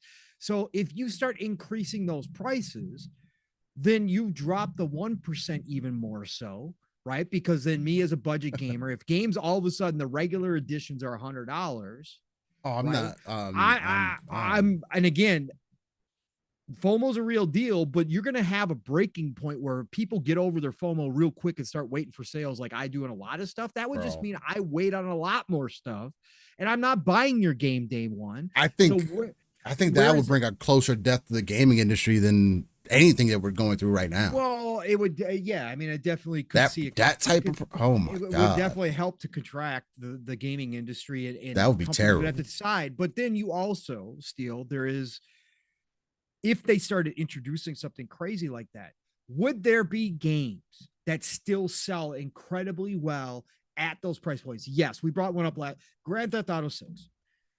Caitlin admitted last night. Yeah, she said she paid $200 for it. 200. I'm good. Oh, I'm good. Like I'm not even paying $100. I think that I'm good. I'm thinking they're going to try to push the boundaries. I think 2K is going to try, but what I really hope say not. Was then still maybe there's a wake up call here. And this also could cause problems. However, I think there is a way that they introduce this, as long as they look at every game individually. Okay. And they start giving us a scale of pricing, like we see with smaller budget games, with AA games, with indie games, like we've seen with Helldivers 2, Pal World, etc. Like we see a lot on PC. If the console industry buys into that concept, and so a single player experience that is 10 hours long is not $60, $70, right? But they budget that game down to a $40 game, right? I could see that happening. Now, is that going to help or hurt? I don't know. But if they start realistically looking at the experiences like some of the smaller devs do and say, our game is not a $60 game, our game is not a $70 game. We'd love to sell it at that price point, but again, we know better. We want more people playing this game, so we're going to price it accordingly. Then I think you could see something like this happen, because are there certain games I would flip for? Of course, I already spend, as you brought up, Steel, and I make this point, they've already kind of pre-programmed this with the Ultimate Editions. I already spend that on certain games that I know that I'm going to be interested in the Battle Pass or the DLC for. I will buy that game. I will spend the $100, $120 on that game if I know I'm going to probably wind up buying the DLC anyway. Who the hell cares? I did it for Diablo 4, etc. So would there be games that I would spend that for, that I would budget in? Of course, if you told me that Starfield was going to come in at $100, I had no other option but to play it day one. I had to pay $100. Yeah. I do it, right? Because I know the time that I would get out of that and the enjoyment I would get out of that, because it's from one of my favorite developers. It would be a value for me. It would be still a value for me if I looked at it from that direction. But now another game coming out at $100, right? Like Unicorn Overlord. If Unicorn Overlord was $100, would I spend $100? Even though I love Vanillaware, even though I love Atlas games, would that be the type of game I spend $100 on? I would probably say no. That would be waiting for a sale. And again, it's going to be different for every single game, but I think there is a sweet spot, right? And if they go too high, if they just start pushing everything too high, they will not get the increase that they see here. And again, the digital cost versus the physical cost, which is what, was a part of this original, because Phil was talking about the digital. I just like to hear that, again, I with their backwards compatibility push and all that kind of stuff, just generally speaking about Phil's conversation here, if they want to make all digital consoles going forward, hardware going forward, fine. Again, like you said, Steel, PCs almost, you could still buy disk drives. But you can. No, but nobody get a USB. Yeah, exactly. So but they have to give the option for the people that do have physical libraries. I still have a pretty big physical library now. I have 360 games that are backwards compatible. I have Xbox One games, obviously, Series X games. I just bought a bunch from GameStop that were on sale. If you're going to promote that and carry that forward, you got to at least give us the option of for at least another decade, at least. And I think that's why he brought up the fact that, well, there's less and less disk drive makers now, and so the costs are going to go up. If I have to pay a premium for an optional disk drive to play my older library, that's on me. That's on me. Yeah, I'm cool. I'm just give me the option. As long as I have the option. Do it. Right. Just don't tell me I can't do it at all because, well, we're just not going to give you the option. No, you got to give me the option. So I think that was cool. But that price difference between digital and physical, I'd love to see the PC model translate to console. But again, if they're not even willing to give up us paying online versus the PC, I don't think they're going to give up the cost reduction that should inherently be there. And in fact, now that the conversation has shifted to these larger budget games and that maybe gamers aren't paying enough, and that's happening internally. If it's happening in the community from the gatekeepers who want to make this some kind of kingly type entertainment out here, and the poor people can go play free to play games or whatever you guys want to do, just deal with it. For those people, what's happening in the business side of things. I just don't think that they're going to do it that way, Steele. They're going to continue to push the console market the way they always have. Yeah. Continue to make us pay for online. Only makes sense. It's just, they're going to make us pay for the convenience of consoles. They're going to do it. It's now been baked into our psyche for so long that they're just going to say, hey, you don't want this? Go build yourself a PC. Go build yourself a PC, especially from the Xbox side of thing where they don't really care. Go build yourself a PC then if you want out of that. But if you want the convenience of the console, you're going to pay extra for that convenience. You pay extra for it on PC. I mean, regardless, you're not building a $500 PC that can do all the things that you're looking for it to do at the quality. Because that's the other thing you can't leave out. Sure, you can build a $500 PC and it can probably run some games for sure. It's not going to be at the quality that you're expecting. No. And the thing is, Steele, that's all may just eventually go away too. Just if Xbox decides to build a more PC console or console that can play PC games, well, then that opens up that opportunity to go buy freaking codes and you can play your game like that. You decide how you get your games. We just support. If it's on our platform, this is how our ecosystem set up. It's just like with the whole Play Anywhere thing. I don't know if it was y'all that brought it up, or somebody else. They were talking about Hi-Fi Rush and Pentiment and the saves carrying it over and all that. Because I don't think that you have to have an Xbox account for some of those. I'm not completely sure because I know Pentiment's a single player game. I wouldn't Sea imagine. of Thieves is the one where you have to log into an Xbox account. And that definitely makes sense. That definitely makes sense. Yeah, but anyway, I forgot where I was going to go with that. No, that's okay. No, I think it's a slippery slope. It is. I don't think that you can just blame it all on gamers. As far as being entitled by this, no consumer should. This is not entitlement. No I consumer hate that. should ever want to pay more, especially to companies who are bragging about revenue, profits, or increase in revenue each year over year. They have to look at themselves. And I think they are doing that too. And that was the next piece of this conversation is with Hiroki Totoki saying, you guys don't know business. We're going to show you business. You guys need to learn how to be more efficient in game development. You guys need to get back. And this is something I've preached about directly. The old days, these developers did more with less in the old days. They had to. They had to. And it's maybe just time. There needs to be a change. To bring that back. Maybe we need better management. And I think that the other thing I do want to say here to Steele with the game prices, the other direction that could go, which we got from the Insomniac leaks, which I'm not totally against and would be more digestible than just raising the prices to 80, 90, 100 across the board for standard editions, is breaking these bigger games up into multiple experiences, over 2 to 3 games, breaking that one game up and charging, $50 or $40 or whatever. $40, 2 years, every 2 years. Right. I think that could work. And I know there will be a crowd of people that say, no, we should be getting a complete experience, but listen, y'all, Some of you fools are the same ones that are buying Final Fantasy VII over 3 games right now. And I don't care what you want to say. It's not the whole fucking game. Okay. It's not.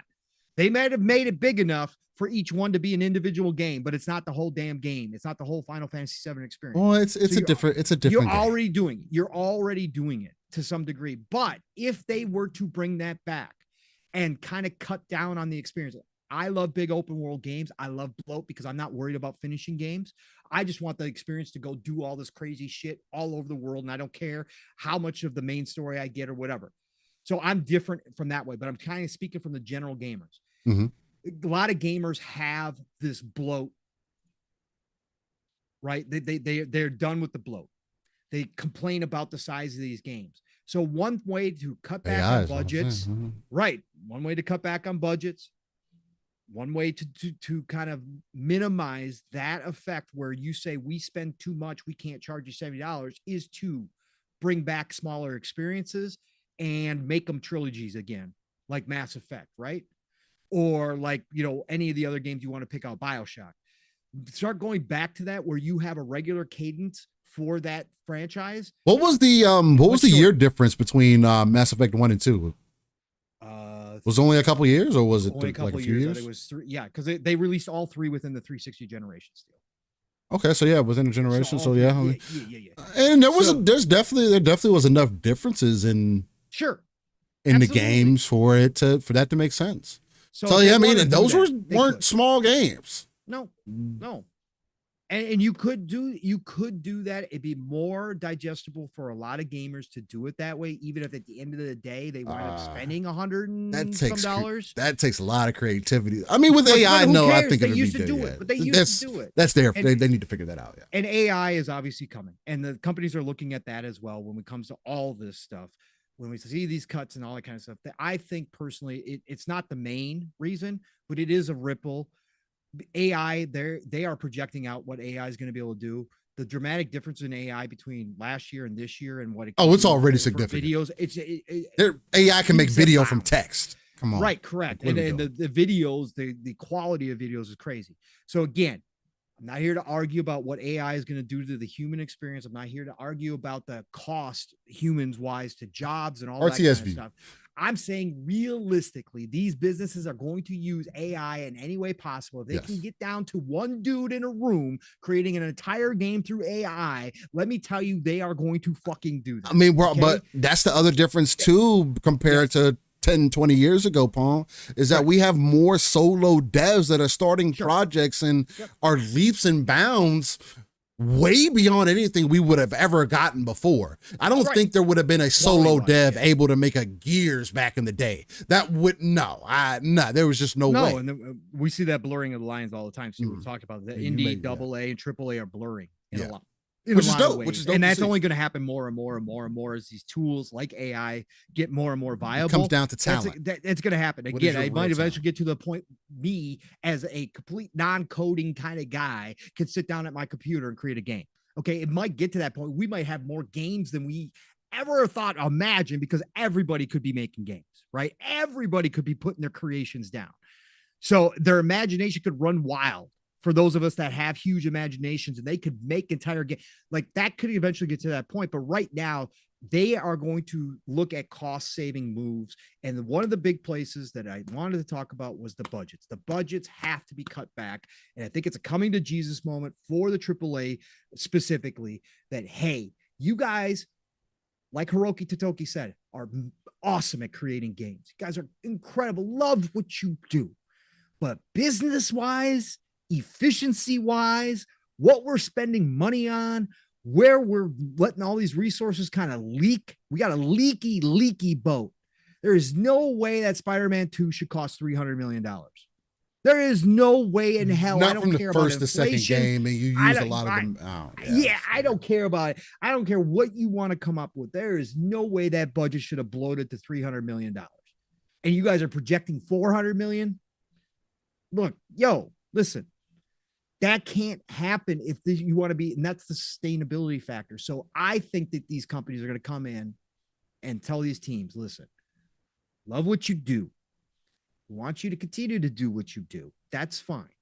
But if you're going to make these big games, if you're going to do this stuff, then we're going to need you to be much better at it. And you guys are going to have to go back to the old days of finding tips and tricks. We're giving you you guys got more tools now than you ever did before. We got AI coming in here to help you out.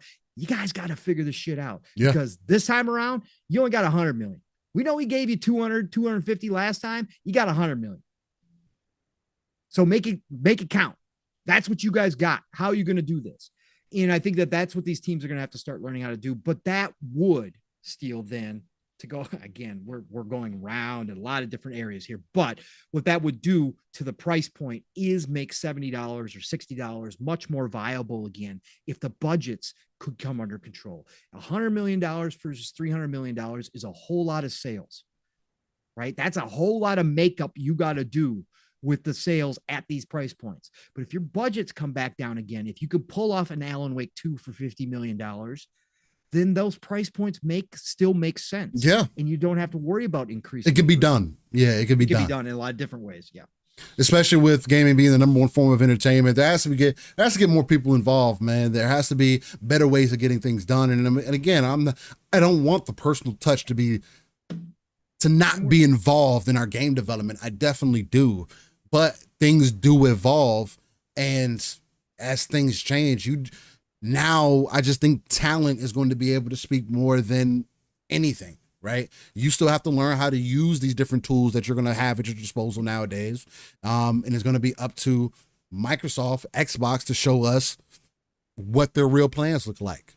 So, I'm not, again, from all of this, I'm not overly worried about the future of Xbox per se. I'm not even worried about them being third party. I know a lot of people are like, oh, well, this is them giving up. There's a lot of these points that were made just from this article or what people are basing a lot of their opinion off of.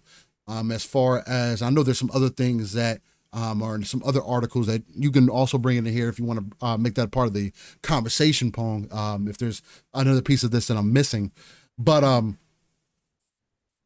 Xbox seemingly, at least to me, has the vision for sustainability and the long-term growth of the business.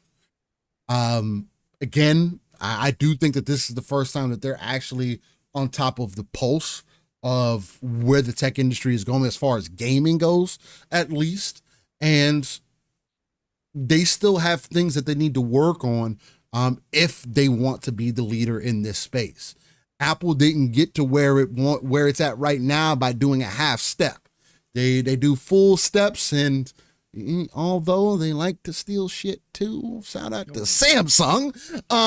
Nonetheless, they do steal from each other, right?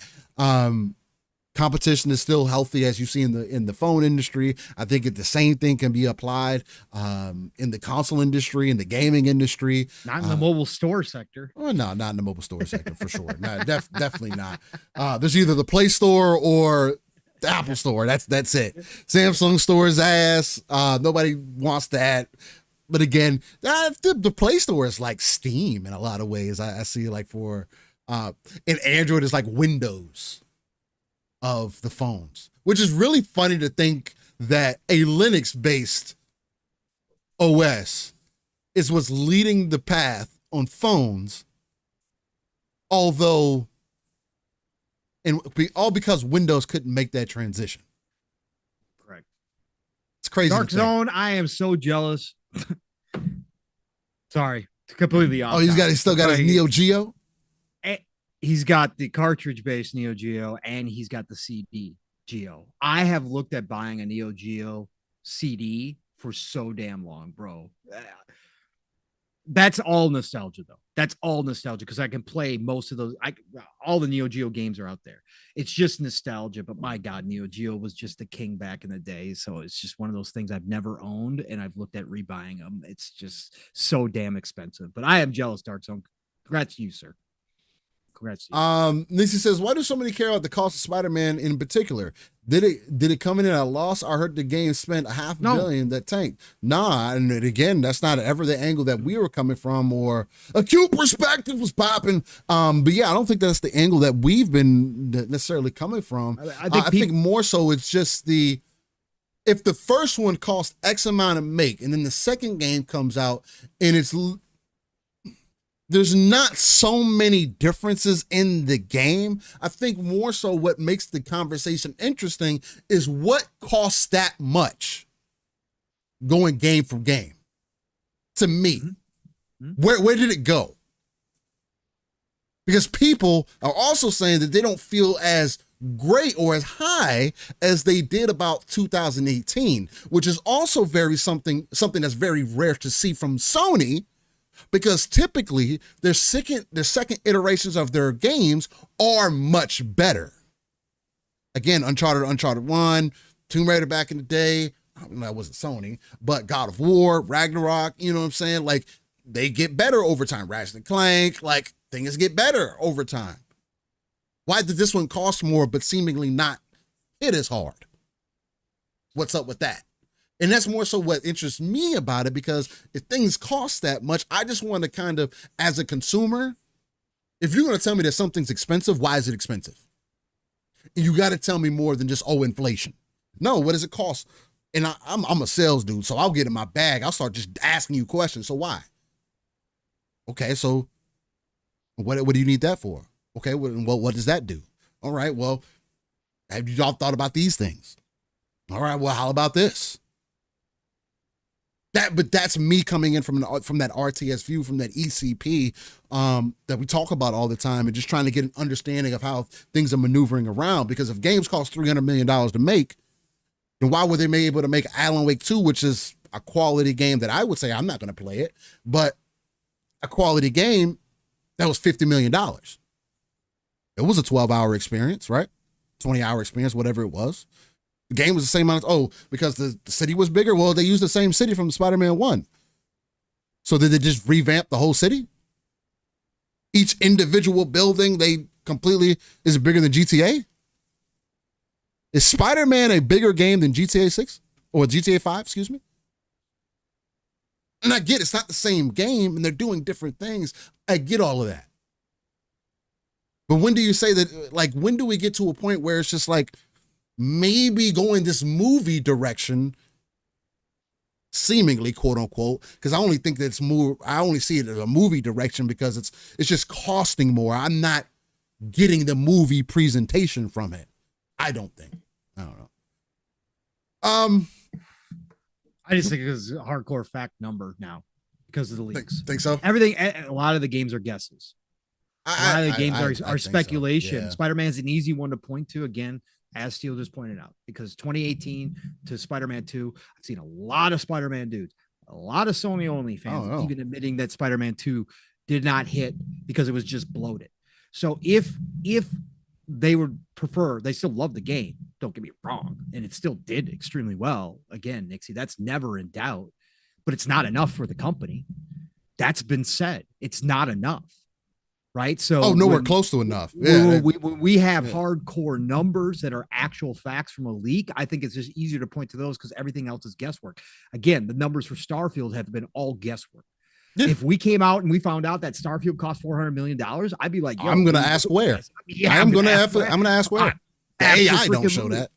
I'm going to absolutely ask questions about why, even though it's my favorite game, why it costed $400 million. So I think Spider-Man is just easy to point to. And like I said, the dudes who are admitting that a lot of Spider-Man 2 was unnecessary bloat, that goes back to our original point. If they're going to start making these cost-cutting moves, and again, just keep saying it because it's fact, it's out in public. Hiroki Totoki is looking at all their studios. Insomniac was hit with layoffs. So Insomniac was not immune to his new look at how games are made. And there's got to be a reason why. And I got to imagine the Spider-Man budget is, if you're going to cut back on budgets, then again, what made that game supposedly better and cost that much more than the first one? And if you don't have good answers, and if your players are saying, we love the game, but maybe this stuff wasn't necessary, then I can tell you the business guys are seeing that shit and going, was it really that much better? Was it really that much bigger overall? Did bigger really mean better? Pause at this case. Or could we have done something similar to 2018 for a much smaller budget and gotten the same type of response? and the same type of love. And chances are you probably could have. So those are the kind of moves that are going to be made. But again, I think it's just easy to point to Spider-Man because we now have hard numbers. We now know for a fact what they cost. That's all. Off the heel of that, they do get into some of the Call of Duty coming to Game Pass, and talking about the intent is to put ZeniMax, Activision, Blizzard, and Xbox Game Studio games on Game Pass day one. Again, it only makes sense. I think they will end up doing that with Call of Duty. We'll see if there is still something contractually happening this year. Because if it's not, again, this is something that you have to uphold. It is first party now. Unless there's a contract stating differently, and I would like to see that. Although, again, you don't have to. You can do whatever you want. But I would like to see that, hey, for contractual reasons, we can't put it in this time, but I'm going to guarantee you from this point forward that Call of Duty will always be in this service. Diablo's coming in, so that gives me faith that it probably will be. And I don't think that that's good. They're going to lose money on that. Because Call of Duty being in Game Pass will speak leaps and bounds for the community, for people, for the user base, for the active users, for the Microsoft board than anything else will. And this Call of Duty going into Game Pass would force Game Pass growth. I think that they would probably get to that. They would get to 100 million much sooner than anticipated. Even if it's smoke and mirrors, some people think Game Pass right now is smoke and mirrors. If they telling us it's working, I'm not going to keep talking about Game Pass not being sustainable and not being successful like people have over the last couple of weeks after they got all this other information. When they keep reiterating that it's working for them. And then you have the people from PlayStation telling you that's not working anymore. Hey, you guys aren't buying games. The 10 million for Spider-Man, that's great. Spider-Man 2, that's great. We appreciate it. But these guys over here don't know business. They're creative as all hell, but they don't know business. So we only listen to the CFO from Microsoft. That's the only one that we listen to. Although we know that Phil Spencer has a good relationship with Satya as well. Probably has his hands real deep. Pause. At that table. Sits right there. Actually has been moved up and been given a position that didn't exist. Come on, guys. I got to listen to what Totoki's is telling us, man. Jim Ryan said it before him. I'm starting to believe that maybe Jim Ryan was leading him in the right direction, and they didn't believe him. Nah, they're canceling those games of service left and right, bro. Like, maybe those games of service got canceled because PlayStation don't know how to fucking make multiplayer games. I don't believe that either. I don't believe that. Bro, the way through. Destiny can't get it together, even with being under Sony. Helldivers is that was long coming though. That was long coming though, for sure. Destiny was on its way down when they bought them. It's under PlayStation now though. I understand. Don't get me wrong. I get it. That's what we get on this side, right? I get it. I mean, Helldivers is definitely a light in the dark. Foam Stars isn't. What game? Foam Stars isn't. Foam Stars. What's Foam Stars? What do you mean? Anybody playing that? Oh, I was about to say about that. I was about to say. I think they got a lot of learning to do, but I don't think they bought into all of what Jim Ryan was trying to do. And I think that Hiroki's trying to bring it back and trying to find other areas where they can make things sustainable. Because I think Jim probably was more in tune with allowing his AAA developers, his big boys, his Naughty Dogs, his Insomniacs to run wild. And then he was going to try to find the money elsewhere per se. Including PC, right, mobile, but games as a service, and try to supplement those developers instead of telling those developers like Hiroki is, we got to do things differently, boys and girls. This ain't gonna work.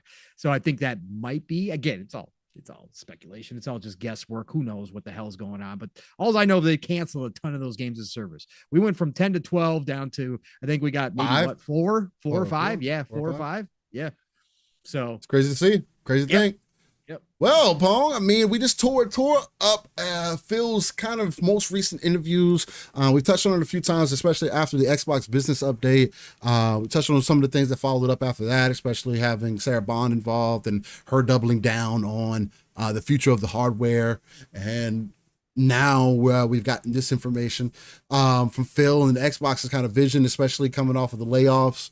And now, I mean, do we get into PlayStation's side of the layoffs? I know we touched on it on and off, but how you want to get into it? How you want to get into this one, man? I'll let you lead this one. Okay. Yeah, no, I mean, again, this week was not a good week. So we had PlayStation and EA both doing layoffs. I don't think we'll talk much about the EA stuff. EA had some last year as well. Yeah. EA is hitting the reset button. I think the only interesting part about EA's is number one, the cancellation of Respawn Star Wars game to go along with number two, which is their talk that they're moving away from licensed IP again. And that kind of wraps back to what we were just talking about Insomniac and the costs. We now seen how much licensing can be, right? We know the licensing costs have gone through the roof. Oh yeah, Disney if you want to, if you want to work with some of the biggest IP, especially on Marvel side, the Star Wars side, I'm sure is a part of that. It's costing these companies a lot, but EA is saying that's too risky for us. And they canceled a game that I think, and again, Steel, I know what Steele's argument is going to be because he hit me up in the DMs with him. What? As far as Respawn's Star Wars game getting canceled, that we don't know, that maybe it just wasn't up to par. But Respawn is their best studio, led by the man who has helped EA turn things around in Vince Zampella, a IP that, whether it was The Mandalorian or something else, was already being hyped up by a huge audience because of the developer and because of the IP itself. It had advantages in its corner. They canceled it. So the EAA stuff, those two things I think are interesting, but they're kind of part of the Sony conversation anyways, with the stuff that we brought up about Insomniac and the Spider-Man conversation. But I think that the EA layoffs are a continuation of their reset. If they are truly moving away from this licensed IP, I want to know about their Iron Man game and their Black Panther game. Are they eventually going to cancel one or both of those, or are they too far in production that they're going to let those go through and those will be some of the last? I don't know how that's all going to go down, but it was disappointing from the EA side for those two reasons alone this week. And obviously the layoffs, again, it's just shitty, man. It's shitty to know that people are out there now in a bad market in the industry to try to look. Again, there's still a lot of hiring going on, which I always point out. It's not like everybody shut down hiring and everybody's just laying off. There's still a ton of hiring going on. Xbox has been sniping people left and right. If you haven't been paying attention, Xbox is sniping some really huge quality people out here. So there's still hiring going on, but for this many people getting laid off at one time, are those people going to find jobs back in the industry that they, I imagine, love and where they wanted to be? Probably not. I wouldn't want to be back in it. Nah, if that's the case, especially with it seems like Insomniac having to let people go as well. And you have a game that's supposed to be releasing next year. Yeah, I keep coming back for more. I couldn't get out. I wouldn't want to go anywhere else in code. I'd find for what? But in gaming? yeah, but I'm just saying. But so the EA side's like, but to lead this off, to kick this off, obviously Sony had their big announcement this week, which got some play. There was some articles out there. You had to dig for them a little bit. There was one big one that came out after the layoffs concerning a specific studio and what was going on in that. And I've been giving my flowers on other shows to Eurogamer for actually doing journalism. They actually even said our investigation. Yo, that's what you're supposed to do. So again, I can't believe it came from Eurogamer. I still say burn, baby, burn. Good luck to y'all, because overall, you guys still don't do this, but I will give you flowers for once doing your job. And we'll talk about that maybe a little bit in this as well, because that was Firesprite Studio that they did some work to get some quotes from some employees, a lot of different quotes. And they actually wrote an article that isn't becoming of PlayStation. They actually wrote an article that pretty much lays the blame outside of a couple quotes on the feet of Sony. Okay. And doesn't paint a pretty picture for their management. Okay, so we might get to that, but Sony announced over 900 layoffs, including at studios like Naughty Dog, Insomniac.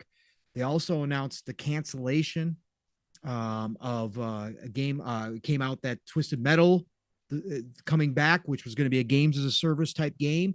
Twisted Metal, I was excited for. So many of us Twisted Metal fans were excited for. I'm sorry, this had advantages built in. I would rather this game exist than never exist at all, as I pointed out to Steele in the DMs.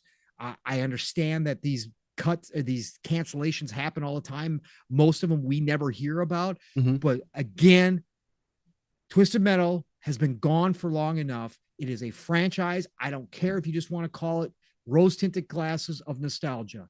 It deserves to have an attempt at a comeback. It has a place in this industry. I still believe to this day.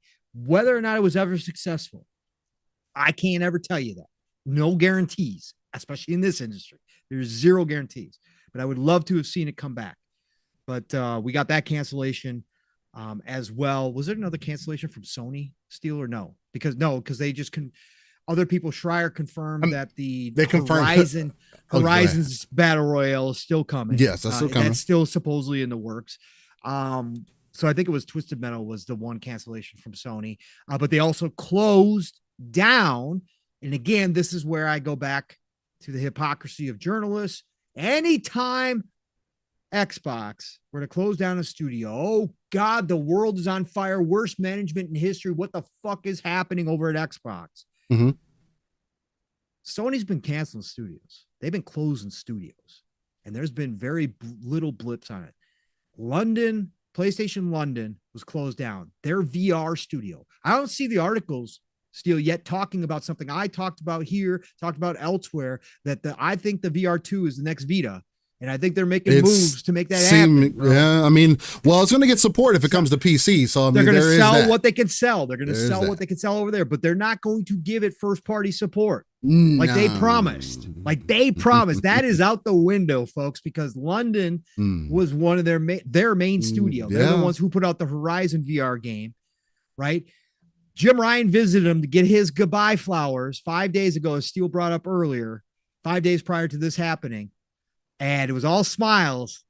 We got pictures to prove it. It was all smiles. Jim knew the conversations that were happening internally. 5 days later, they canceled the entire studio. They closed down the entire studio, lay off all their people there.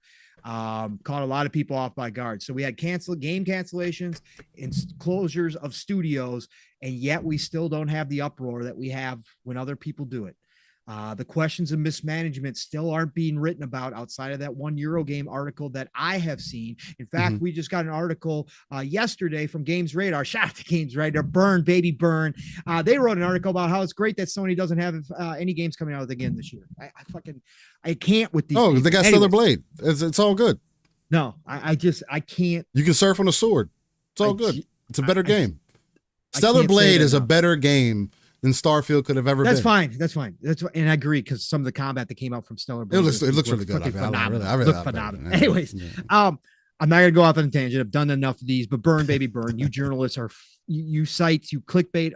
That's all you do, and it's always one-sided. So get the hell out of here. And I don't care if you want to argue with me that it's fair. It's not fair across the board. There is absolutely whatever you want to call it, an Xbox tax, a bias, an overall arcing theme that PlayStation and Nintendo can rarely do anything wrong. And by God, we're going to point out every little Xbox problem there is and question everything that Phil says, that Booty says, that Bond says, that what they're doing, their strategies, their mismanagement, they can't handle things. They don't know what they're doing. They've never known what they're doing. There is always those articles being written. Yep. But my God, this week, Sony did what they did. They are hitting the reset button. Hiroki Totoki's in charge, folks.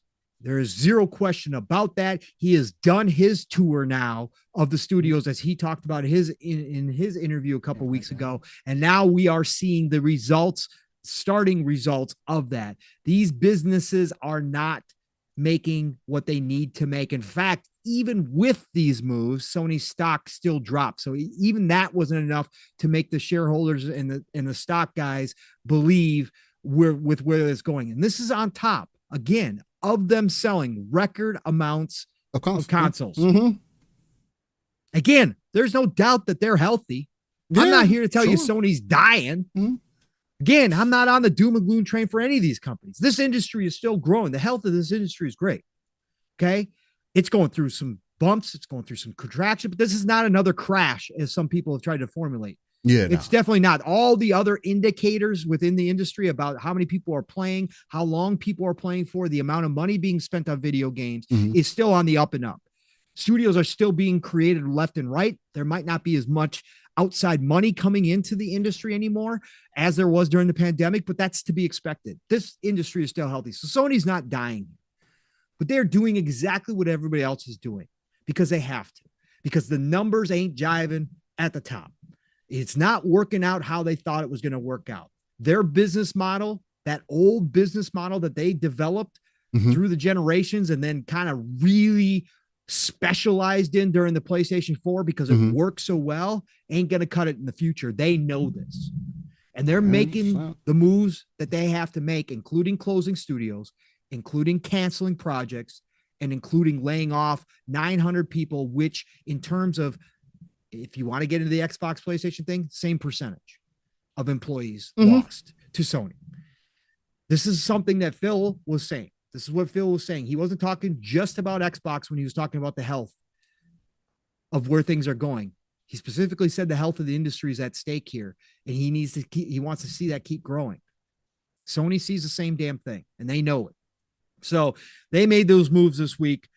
Like I said, community was obviously talking about it. Obviously, the people that, the Xbox warriors out here are obviously going to use it to fire back at the Sony guys because of what happened. But this conversation needed to happen. These conversations need to happen. I wish more journalists would have picked up on. There was some articles written. I'm not going to say nobody wrote about it. But again, were they the in-depth articles like Eurogamers about one specific studio? No, they weren't. Were they investigative? No, they were just more like, we've seen this a lot from the industry. Forbes did one. Yeah. We've seen this a lot from the industry and it continues on. And Sony did some layoffs and EA did some layoffs. They put the two together. They didn't specifically ask very many questions about what's going on over at Sony like they did with Xbox and the 1,900 employees. They didn't ask a whole lot about the closing of London. They didn't ask a whole lot about Twisted Metal game being canceled. They just kind of said, yeah, this is kind of what's happening. Yeah, we know that shit. And most of the Xbox layoffs were expected too, but you guys wrote about them like they weren't expected after the acquisition, that they were just going to keep everybody. Come on. Anyways. So yeah, PlayStation got hit this week. So Steele, give me your thoughts. I guess we've talked about overall the industry during our previous conversation. So just give me your thoughts specifically about the London studio closing, and about the cancellation of Twisted Metal, and just kind of what you see Sony doing here in their reset and what it means to you, that they're kind of following along with what everybody else is doing. But obviously we knew it had to happen at some point, but also the fact that their biggest studios, like an Insomniac, who has carried them for a very long time, even getting hit with layoffs. What do you think here, brother? I think it's extremely telling. From what I know about Sony, and again, I'm not gonna sit here and say that I'm the most knowledgeable about all of their business, how their ecosystem works, what they have going on. But I do know the information that I've researched. Right now, Sony's working out of the red, and they're doing a lot of different things to keep themselves afloat. And when you have someone come out, say, hey, as you mentioned, Paul, record profit. We got record profits on the console. We're making money on the console. It's sold more than ever before. We're beating Xbox 4-1. All these great things. And your competitor comes out and says, we're not really competing in the console space anymore. Sony, you can have that. And then you have Sony come out and say, continue to say that, hey, you guys aren't enough. You sell 3 million copies of a Final Fantasy, a 16. I don't know how well 7 Remake or 7 Rebirth is doing so far. Hopefully it's doing extremely well. But even they are now more vocally making it known that we need to change things business-wise, because the facts that have also come out is that their operating costs are not where they want it to be, right? I'm not gonna say almost, because it's I think they barely made above, if they made anything of year over year in the gaming industry just for them, software wise. So it's like obviously some things need to be changed as far as the layoffs and everything goes for Sony. Of course it was expected. I mean, like, if you're talking about anybody else, as we mentioned in the last topic a little bit there, if you've seen how things were moving within the last 3 years, you could have expected that people were going to start letting people go. When Activision was looking to get acquired by anybody, and then Microsoft came in to step in, even at that point, you could have looked at Activision and said, well, why do they need help? And you would have easily found the information to see that, hey, Bobby Kotick's not putting them in a very good direction. They have a lot of mismanagement that is seemingly going on. They have a lot of good boy club things that seem to be going on. People were being mistreated. People were losing their lives over stuff that was happening behind the scenes at the company. And even with that, they were talking about job losses and everything before they got acquired. So it's just, as we move further into it, I feel like I'm at a loss of what Sony's direction is for PlayStation. I don't know. Outside of, especially with them canceling factions, and again, and anybody can say that, oh, well, it's just a personal thing for you and why you feel it and why you come across that way. But obviously something's off. Wasn't it Neil that came out this week and said he was thinking about he may not be in the industry much longer? Well, he don't know he's going to end up making another game, or how many more games. I mean, I know Todd has said something similar. He's not going to be around for forever, but you got the top guys at Naughty Dog talking about getting out themselves. Something can't be the way that it needs to be, or where it should be. I mean, it's shit. I mean, even Last of Us is taking forever to come out, and they can't even put out a complete game. So what gives me faith in PlayStation's future?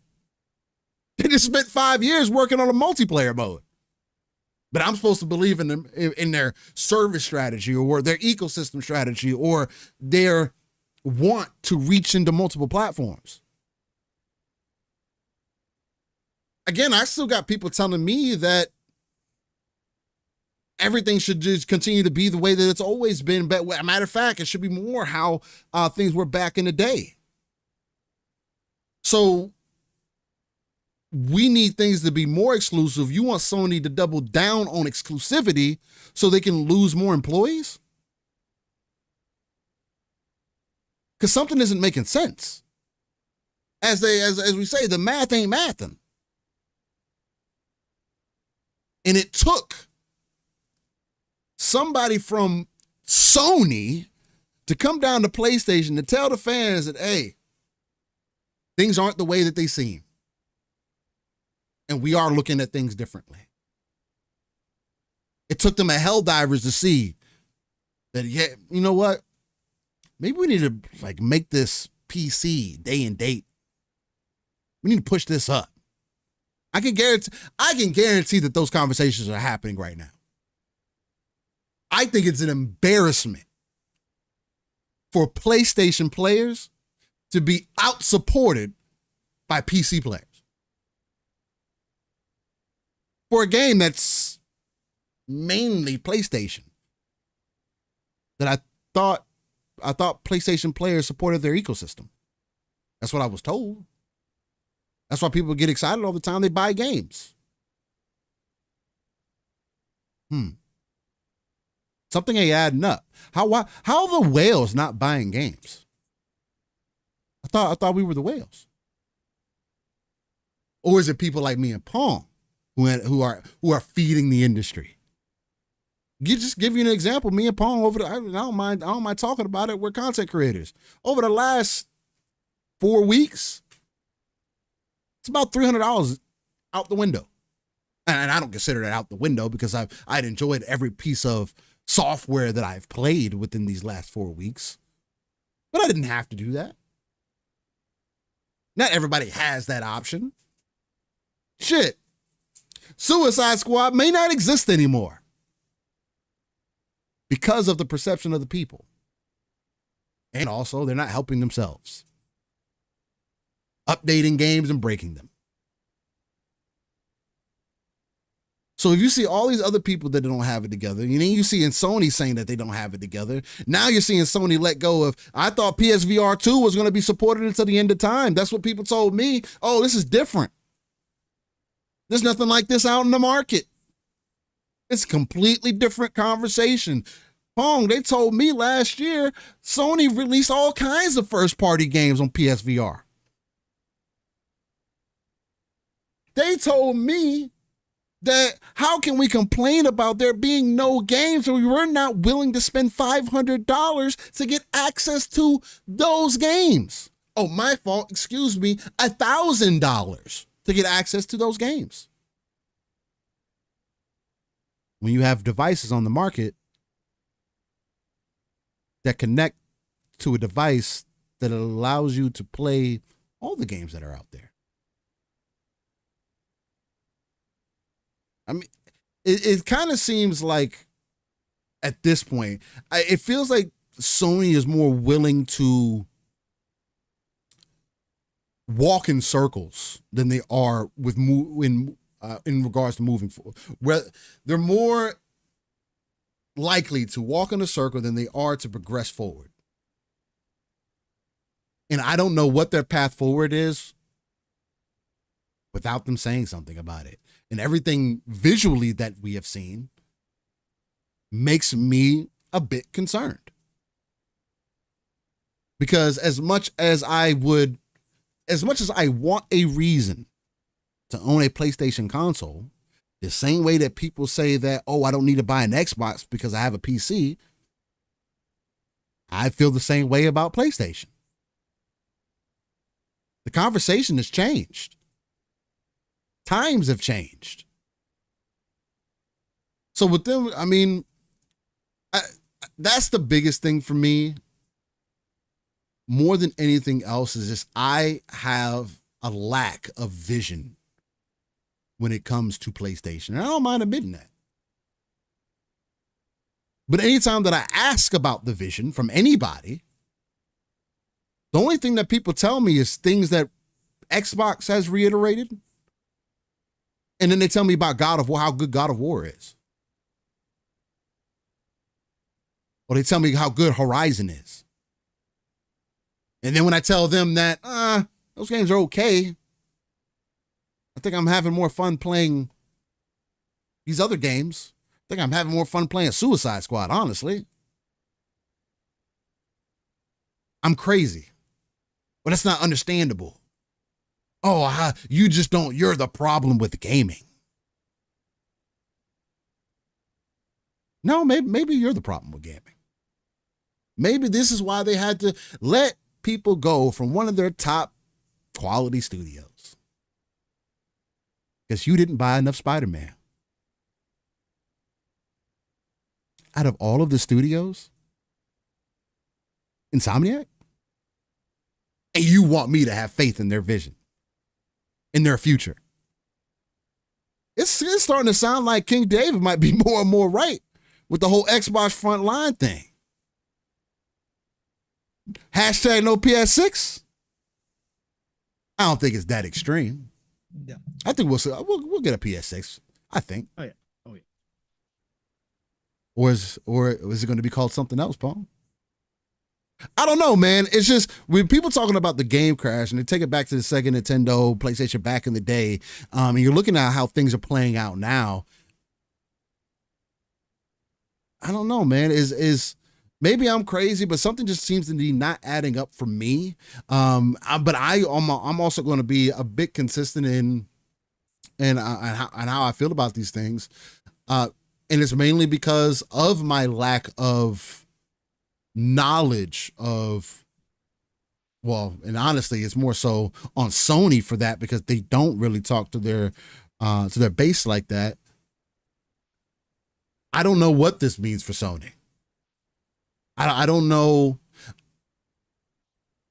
how you continue to move forward I don't know what their plan of action is. Again, they've reiterated again that there may not be a first-party game from them until 2025. Second year in a row, and the only thing you had was Spider-Man? Mm-hmm. It's a good thing. We're getting better quality games for it. Although people said Spider-Man 2 is a worse game than 2018. But it's worth it. So we should spend more money for things that aren't as great. Or they didn't capture the same magic. Or they didn't even do it as good as an old Spider-Man game. Again, this is what I'm hearing from people that are actually in the ecosystem. These are what people are talking about. And I haven't seen any clarity, unless I've missed it, Pong. And I definitely want you to be able to provide that kickback to me, or maybe help me see something that I'm missing, or maybe there's some information that's been put out there. I mean, again, I've been kind of in the shadows over the last couple of weeks. Maybe there's something that I've missed that I'm being inconsistent about as far as this scenario goes. But I definitely think that there's something off as far as how things are looked at. Depending on who is involved in the news cycle, depending on who it's happening to. Of course. And I think there will always continue to be some form of a leeway because of the brand recognition that Sony has garnered themselves, right? Of course. Yeah, absolutely. I guess that's my thoughts on it so far. No, absolutely. And again, Nixie was bringing it up in chat. And again, like I told Nixie, just because that's the norm and it's everywhere. Again, that's journalism. That's one of the main problems with journalism. Like I don't have blinders on to know that journalism has always had a hint of bias, right? There's always going to be that, but there was an attempt in the back in the day to at least provide very neutral stances, right? When you wrote or talked about something. Now there was editorials, there was places for opinionated stuff, right? And so, but again, could somebody's inherent biases, no matter what they're talking about, come into play even back in the day when journalism, I feel, upheld better standards? Of course. That's human nature. So I'm not turning on blinders. And Nixie's right. The popular kids, the cool kids club, get more leeway and get more positives, sure, yeah, and more things are hidden than the kids who get dumped on all the time. For sure. Right. And then that happens. It happens in every industry, no matter what we're talking about. It happens all over the place. Journalism, it doesn't matter. In politics, phones, gaming, it doesn't matter what you want to talk about. Movies, it happens. Like, I get that.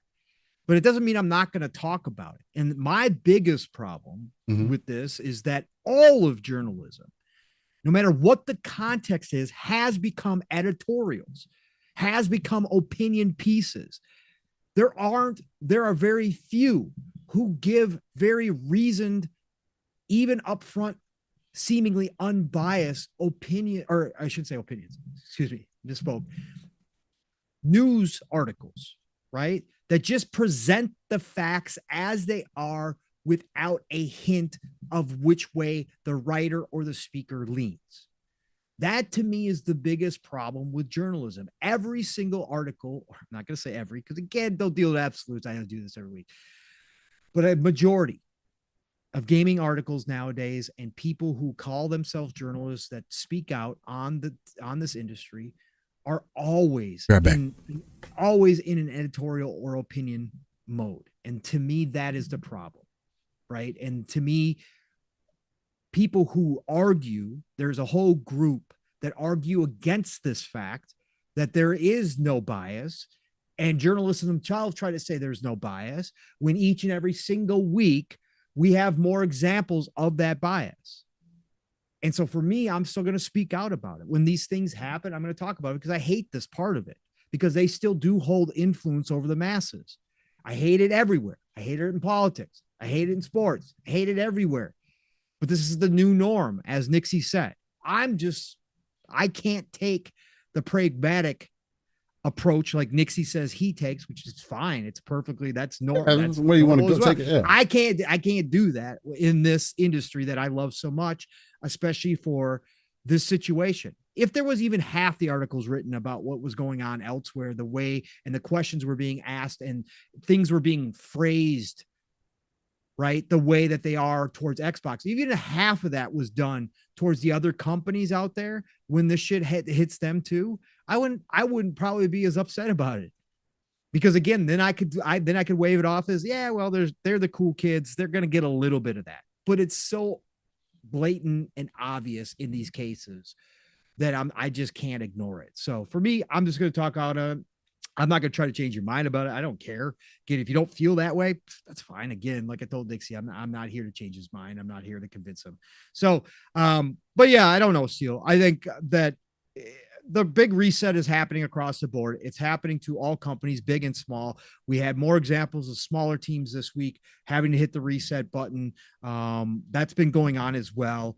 The big boys are obviously noticed because of the numbers that of people that it affects, but it doesn't matter. If you're working at a smaller studio and that studio's got 40 people and they lay off 5 people, it's no different for those 5 people than it is for being part of the 900 that were laid off by Sony or the nearly 700 that were laid off by EA this week. It's no different.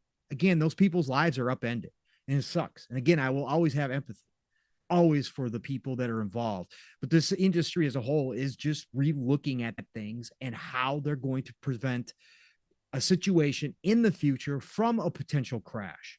And I think that's the biggest thing. And again, they're still making a ton of money. More people are playing video games now than ever before. They keep seeing increases, no matter how incremental, in those numbers. They see the time being spent in video games go up. That's still all happening. Now, is it pandemic level? No, of course not. People are out living their lives again. Most people have to go back to work. So it's not going to be the same, but they're still seeing those good increases. But they're concerned for themselves as publicly traded companies, especially the big boys, on how to maintain this level going forward without having to go through a big contraction period, potential crash period, where they do see those numbers start falling off and they have to make dramatic changes of closing down tons of different studios. And so all of that going on. Also this week, Steele, kind of wrapped up in this as well, is we saw some studios go independent, which is another ripple of this happening. And I'm happy for these studios because I would rather see studios get their independence if they are able to than to be closed down. Obviously, I'm not speaking some grand words of wisdom here. This is just facts, but I think people lose these things in the shuffle too when we're talking about all the layoffs. Saber Interactive bought their way out from Embracer Group's House of Falling Cards this week, which is awesome. Saber is massive. I didn't know how big they were, Steel, until I saw the number. I thought they were in the thousands. I didn't know they were 3,500. I thought they were like 1,500, 2,000, 3,500 employees at Saber nowadays. So for them buying their independence, because they got a big game coming out this year, they bought their independence supposedly for about $500 million. They got a big game coming out this year that I think is going to be bigger than maybe even some people really realize. Warhammer Space Marine 2 is coming out later this year in September. Yes. This is going to fill the Gears void for a lot of people. Now, unless we get some Gears announcement and they they remade the Gears the trilogy, we get the Marcus Phoenix trilogy, that could kind of maybe buffer this or dim this a little bit. But I think outside of that, this game is going to fill the void for a lot of people that have been missing Gears. And I think Space Marine 2, if it plays how it looks, it's going to be freaking phenomenal. So I'm happy multiplayer for Saber. Too. Yep, I'm happy for Saber. And then, of course, Gearbox and my buddy Randy Pitchford, the Snow King over there at Gearbox, they are supposedly, again, I didn't read the article because I'm never going to click on Kotaku. I will never click on Kotaku. I still click on IGN. I still click on Eurogamer, but I will never click on Kotaku. Kotaku had a report this week that Gearbox should be announcing something in the coming weeks, that they are supposedly maybe being acquired from Embracer Group. So that Gearbox, which again, they're developing Borderlands 4, supposedly is a rumor right now. I love Gearbox. Randy is Randy, whatever. Microsoft turned him down because Randy wanted to still be in charge, whatever. I don't think it's going to be Microsoft picking them up, as some people have maybe speculated this week. I think 2K is probably the likely lead horse here, but I think Gearbox surviving is awesome. So again, I love Gearbox, love the Borderlands series, so I'm happy for them. And then Toys for Bob, the weird one out of the group. And there really is no good answer here. I want to hear more about this. I hope somebody does some digging, whoever it is, whether it's Schreier or somebody, finds out how this all went down, because none of it makes sense in my eyes. Yes, I can explain certain scenarios about it, speculate on why, but it still doesn't 100% click how Toys for Bob, or why Toys for Bob is now independent from Xbox after the Activision Blizzard King acquisition. But I'm happy for Toys for Bob. They just had their studio closure. They're going full remote, was the reports. They had layoffs underneath Xbox when they got acquired, which again doesn't make sense unless Xbox was just doing the right thing, because those employees get the severance packages. So if this was all pre-planned, I think that's what it was. That's the only thing that makes sense out of this entire situation. Right? Could this decision have been made after layoffs? I guess, of course it could, but Phil was talking them up so much leading up to the acquisition. Like every time he mentioned studios that he was excited to get in and talk to and work with and see what they wanted to make next, Toys for Bob was the first one. So none of this makes sense to me at the end of the day, but I'm happy for Toys for Bob because they live on. And suppose they're going to cut the deal, like Steele said, with Microsoft. That's the word. They're trying to cut a deal with Microsoft to continue to work with them, which means that they will have security overall in a very unsecure industry. So I'm happy for Toys for Bob too. So I think that's something important to point out, that now we see some studios breaking away from some of these bigger conglomerates, not closing down, but breaking away and going back and maintaining what they have as an independent studio, which is good. Again, that shows also that I don't believe we're in a crash scenario here, that these studios can find ways to buy themselves out and move to an independent and feel comfortable in that route. Shows me that this industry is still extremely healthy. So I don't think we're set up for that. Steele, did you have any thoughts on those studios going independent at all before I want to finish this up with the Firesprite conversation, and then we can move on. We are already way into the show. We knew this. Of course. But I think we got some gaming talk to talk about actually too. We started off the show with a huge gaming talk about what we've been playing, and I think we're going to probably finish it off with some good news this week. Maybe not the biggest gaming news, but there's a lot of cool games coming out and a lot of stuff we heard about. So I think we'll end it there unless you have some other stuff. But anything about these studios going independent, whether it's Toys for Bob, Saber, or Gearbox maybe getting bought by somebody else, or maybe finding their independence. Them going independent is, again, what I would prefer versus them completely shutting down. I think that's always going to be the biggest worry more than anything else, is seeing the devs go away, because obviously they can make good titles, especially after releasing something like Transformers. That kind of dev team is just too talented. It's still weird to me to see them break away from Microsoft. That is extremely strange. Now, that doesn't mean they can't be brought into the fold later on, like down the road or whichever the case. But it's an extremely strange thing to me where you separate, but you're still going to do business with them. But again, if that's what you needed to do for business sake, and to be able to keep your people together and all that great stuff, then I mean, if it makes sense, then it makes sense. Again, I do think that there's definitely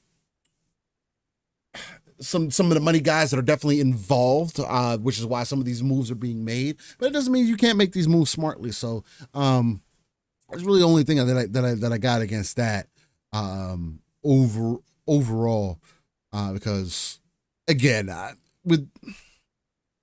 it's just so weird seeing how that even just plays out. And I definitely do hope that was the strategy, that they get up under Microsoft, you get let go, just so you can be given that package, and then anybody else who's going to be able to stay would be under this new regime, or whichever the case. And not to say that some of those people can't end up coming back, especially with them being by themselves now. They could bring some of those people back, right? Depending on what those budgets are like, or depending on how well their team was. There's other things that could be taken into consideration as far as that goes. So not everybody's going to end up coming back, but Yeah, I think that's the main thing as far as Toys for Bob goes. Um, let me see here. Let's see, there's another one. You said you wanted to get into Firesprite. Yeah. Off of Yeah, I that. want So to. I want to get into Firesprite real quick because again, I want to give Eurogaming their flowers, and I want to, again, after I just got done, lamenting about the state of journalism, I again just because I'm always excuse me. critical. I do want to point out the good times that they do good investigative journalism, and this is what Right. it's about. And it's not just because it's Sony; it's just because it's so rare for them that I do want to point it out. We get these types of articles again based on Xbox all the time about any little thing that goes on. For the most part, gets written up by multiple people. So I think it's important to share this out because a lot of people have this idea that the articles about Sony aren't written because they're so much better in a Right. better place than Xbox is.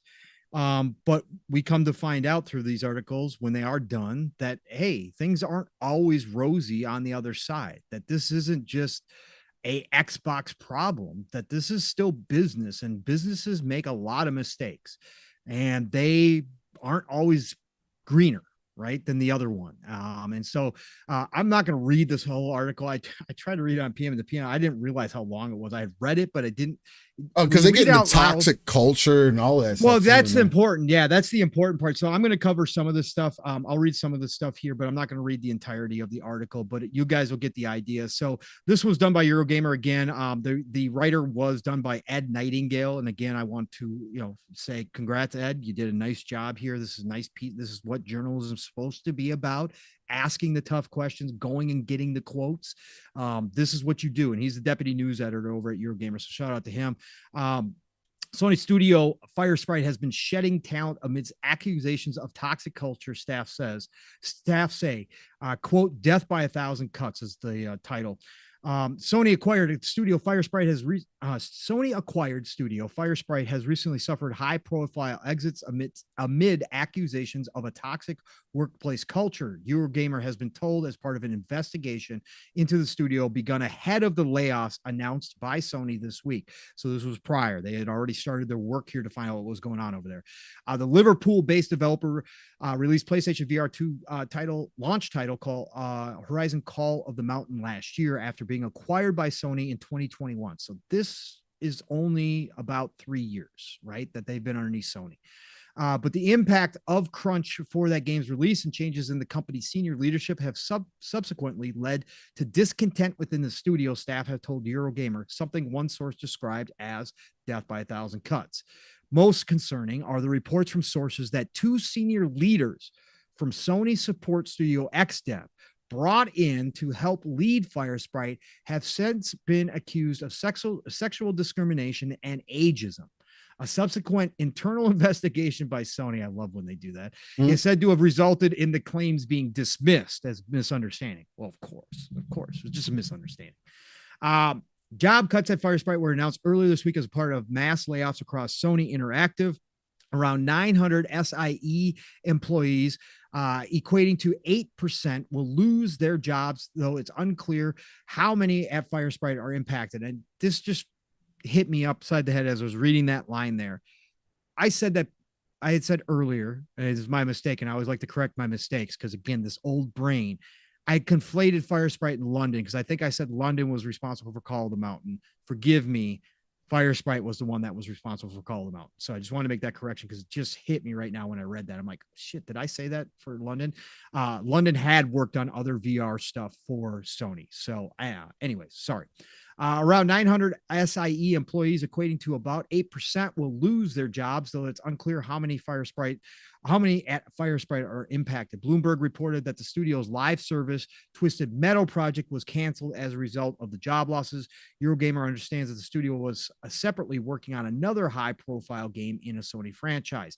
Ahead of these layoffs, sources say an alarming number of employees had left the studio in recent months following a retention bonus payout in October, designed to reward staff for remaining on at the developer after the Sony acquisition for a further period of time.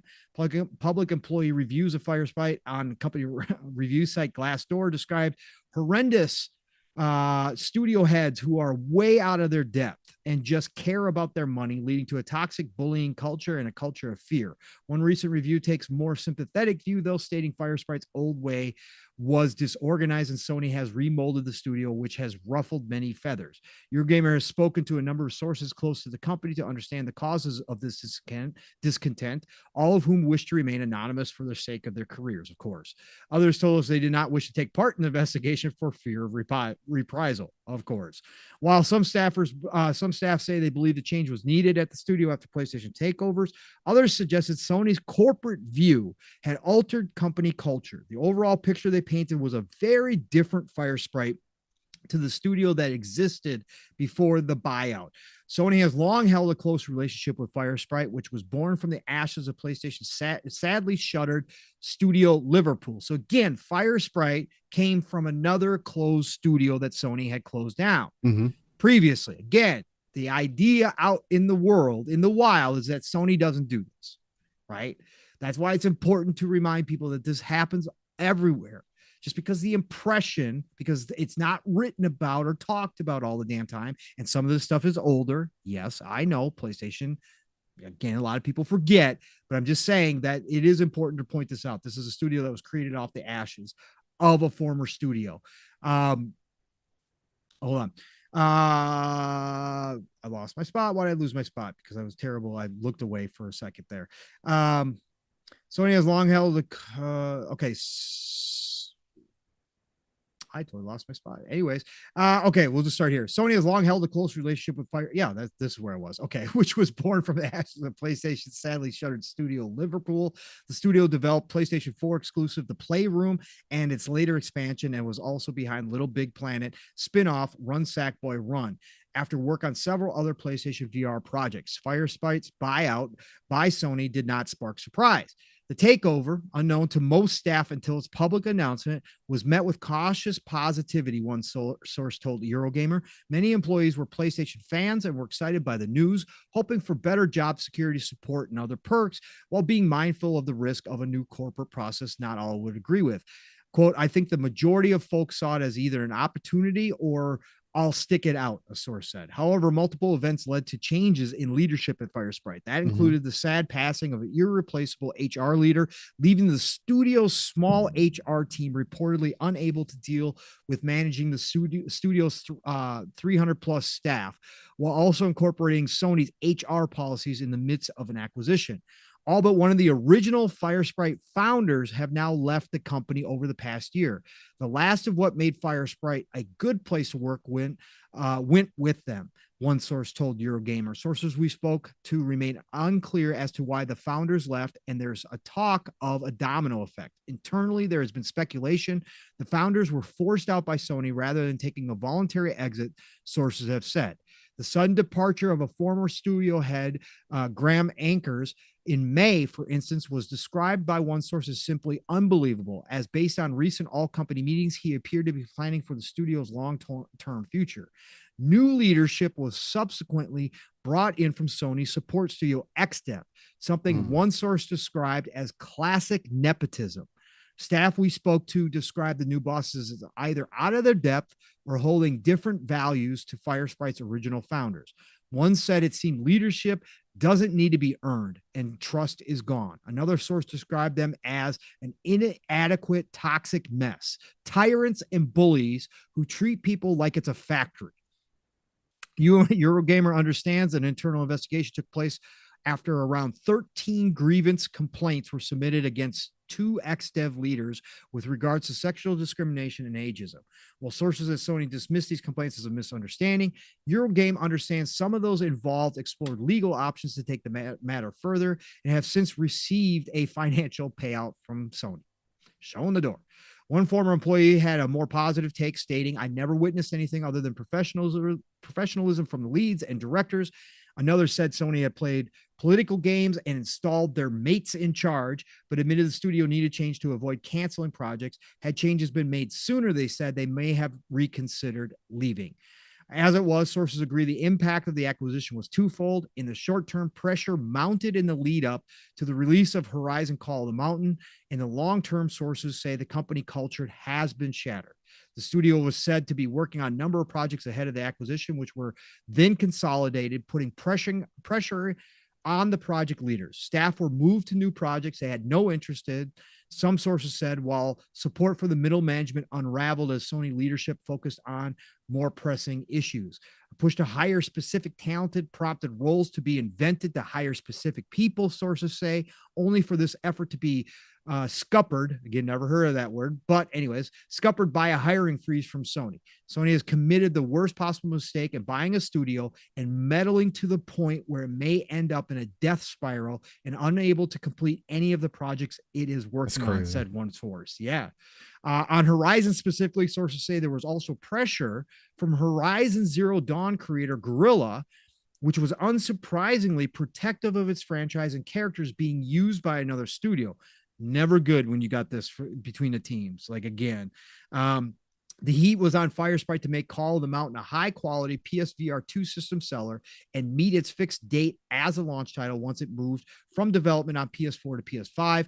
The project's team doubled in 3 months, but this changed its dynamic, and sources say it was difficult to integrate newcomers, which is to be expected. Quote, there was a lot of pressure on the team not only to deliver a game, but switch platforms and systems, onboard new people. The scope wasn't going to change, the quality wasn't going to change, and the end date wasn't going to change, said a source. As a result, Horizon suffered crunch to hit its release date. The one source described staff naturally crunching despite being told not to. Meanwhile, other projects failed to progress. As a result, again, you know my feelings on crunch. I think it's overblown. It's part of bullshit. fucking work. If you want, but it's not allowed in today's game. No, I get it. Not allowed. Firesprite employees say the company was previously known for its culture of positivity, but sources allege this has not been upheld to the same degree by Sony, and its newly installed company leadership has not demonstrated the same values. What leadership? Staff say big creative decisions that were dumped on teams in an unsympathetic manner with a just do your job attitude. All right. That's not surprising. That's not surprising. I don't see Jim Ryan or Herman Holst, either one of those guys, even at the time, just being like, yeah, guys, they're games, man. You get them done when you get them done, just take your time, work on it. It's never been the culture to me. Well, where I can see that being a problem with Xbox. Yeah, but it has been a little bit more so, I would think, in the bigger studios from the outside, because they allow them to do what they kind of wanted to do, right? In a lot of ways. Now, we've heard reports that Naughty Dog wasn't the best place to work, that there was a lot of internal crunch there that was kind of demanded of people, etc.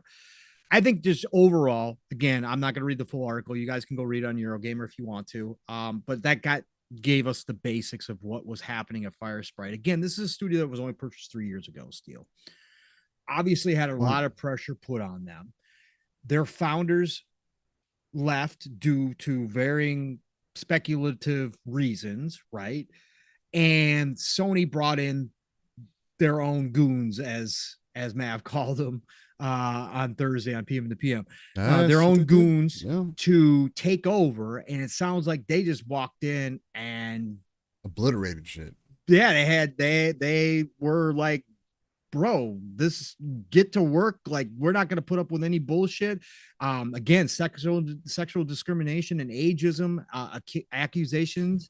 It sounds like they walked in and kind of changed the whole dynamic of what that studio was originally about. Of course, I always know, we talked about this when we talked about the Xbox stuff, when we were given 343, the criticism for what seemingly was mismanagement. Like, we've done this on the other side too. When this pops up, we will give it fair across the board.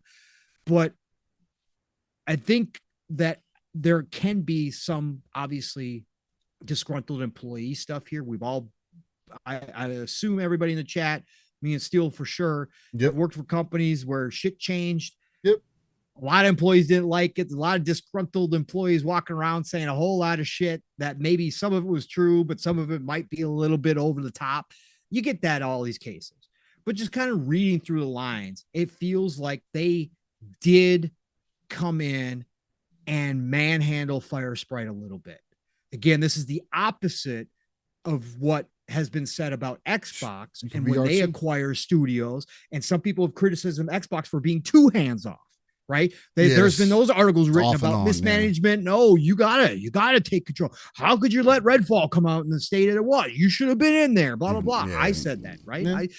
I Right? You can be too hands off, but those articles were written. But it seems like this is a case of the opposite, that maybe they came in with and maybe it was because they needed to get Call of the Mountain out on time, as the quote from the person said. The VR2, quality, yeah.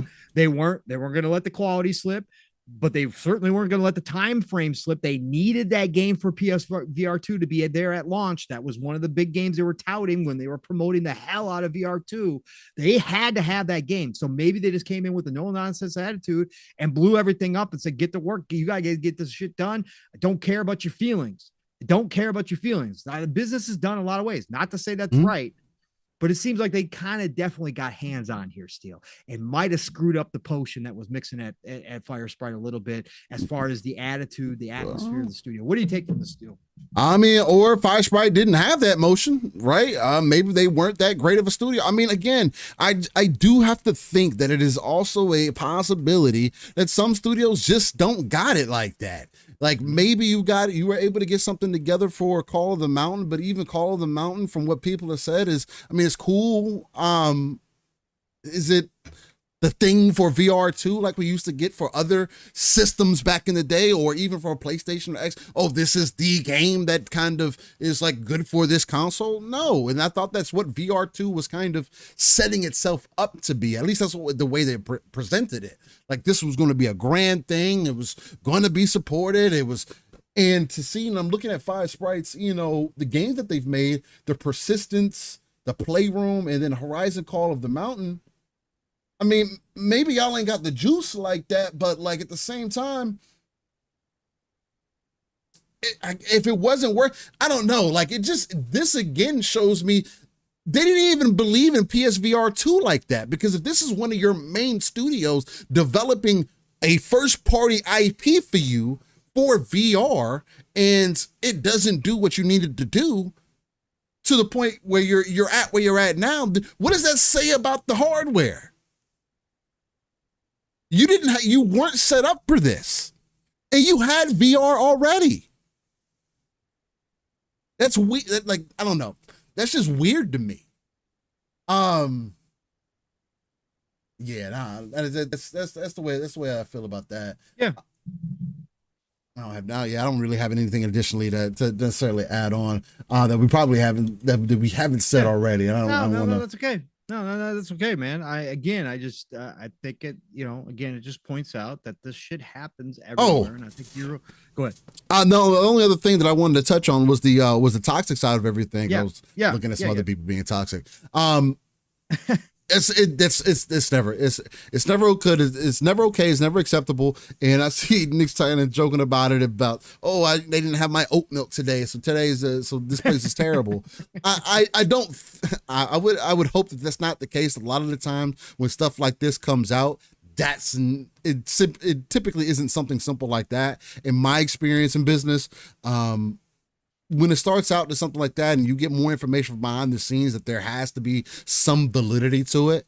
And again, PlayStation can run that shit however they want to run that shit. But again, if this was supposed to be one of your main VR teams and you destroyed them on a mental level, then, well, I mean, what do you do about that? But again, there's no proof that we can have for that outside of these other people that are coming out. And that's why I say that it has to be something much more serious that makes me question the legitimacy or the things that are happening behind the scenes, or it makes me feel like the people, and Nick says like the Firesprite wasn't built for the culture. PlayStation, that's why PlayStation acquired them though. They acquired them to build VR games for them. And they weren't built for the culture. Wow, you didn't see that when, dude, like what happened? Well, but that's your end all to be all. But I thought you were Sony. You get the best of the best whenever you want it. So do you take it seriously or you don't? I'm confused. And their mental could be soft like an eggshell. But from what we're seeing, from what we're hearing and what we're seeing, that doesn't seem to be the case. It seems like Sony might be getting it back into the Eastern bag there, that Japan bag where, you know, if it's not of this, maybe that was the problem with factions. It's not of a certain ilk, so no, it's not. We're not putting that shit out. I don't care. Is that mentality maybe possibly abusive to what they have going on? I saw somebody else make or is PlayStation in their Halo, Gears, and Forza era? No, they wish they had games that were that fucking good. They got Helldivers right now. And I mean, the first one was good. So, hey, I mean, yeah, we could use that one. I don't know. That's so funny to me. I'm for me, selfishly, I'm still upset that Twisted Metal was canceled because I think they could have done something good with it. And for me, that's the one, right? Because they weren't just working on VR2. They got other projects in the works. And the fact that, again, I know some people were disappointed that it was going to be games as a service. So I don't care. Give me vehicle combat in the Twisted Metal. There's a place for that. We don't have that these days. Like, I still think there was a place. And like I said, Steel in the DMs, expressed maybe it just wasn't that good. And he could be absolutely correct. Again, that stuff we'll never know. Yeah. I just want to have a chance. I just want to give it a chance. Nowadays, games are forgiven for so much. Twisted Metal is beloved. It is absolutely beloved. For me, the series held no interest. The TV series held no interest with what they did there. But if you could capture any little piece of what Jaffe and his team did back in the day, and you could have built upon that, even if it didn't come out right the first time, people would come back to Twisted Metal to keep playing or trying it as you fix things. Again, that happens nowadays. Do I like that that's the industry? No, of course not. I wish games came out better positioned. But I'm just saying, in a scenario that potentially it didn't come out in the best light possible, I still think there was something there, and I want Twisted Metal to exist current day.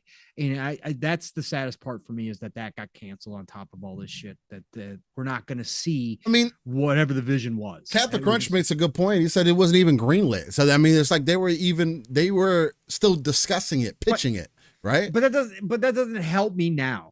Like, again, I understand this happens behind the scenes to hundreds, just hearing it now, hundreds of games that we never know about. And every once in a while, it'll trickle out. How many games over the past couple of years still have we heard come out from people who've hinted at it? I mean, again, we just had that Halo dev talk about how many different pitches they made to management to make other Halo games, including ODST games and including games like Helldivers. Like, that still makes me sad to know. And again, Twisted Metal being one of my beloved franchises from back in the day, had so many good times playing on 4-player split screen on a 27-inch Mitsubishi. I remember. Like, bro, the game was like, good. Yes. Am I living in my nostalgia? Yes. Does nostalgia always work? No, it doesn't. Some things just need to be left alone.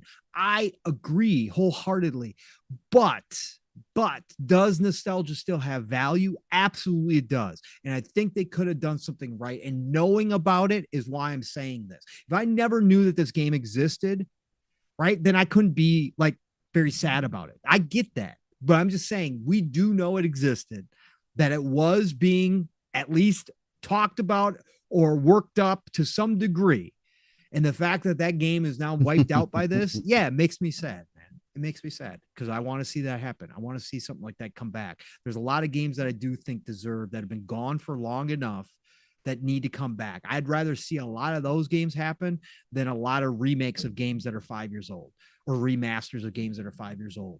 Right? Yeah, I'm so good off of that shit. Right.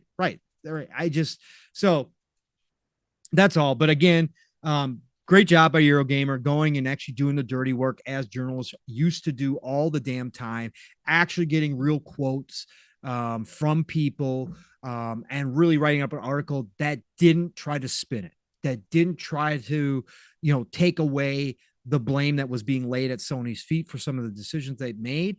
Will we ever know the truth? We won't. We don't know in any of these situations, but Steele and I have talked about it. Whenever this stuff comes up, again, we were given 343 the flack during the Halo Infinite stuff, man. I mean, again, I love Halo, and I mean, I love the game for what it was, and I still gave him you go back and see my shows from 2.5 years ago, and I said ultimately the responsibility lies at Phil's feet. I was laying at Phil's feet for the people that he had in charge, like the Bonnies and stuff. I said that his loyalty could be hindering 343 and Halo at this point. Like, you go back and watch it.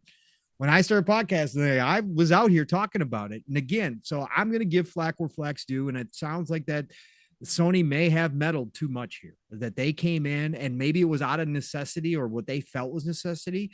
But again, we get the criticism from towards Xbox and they're too hands-offy.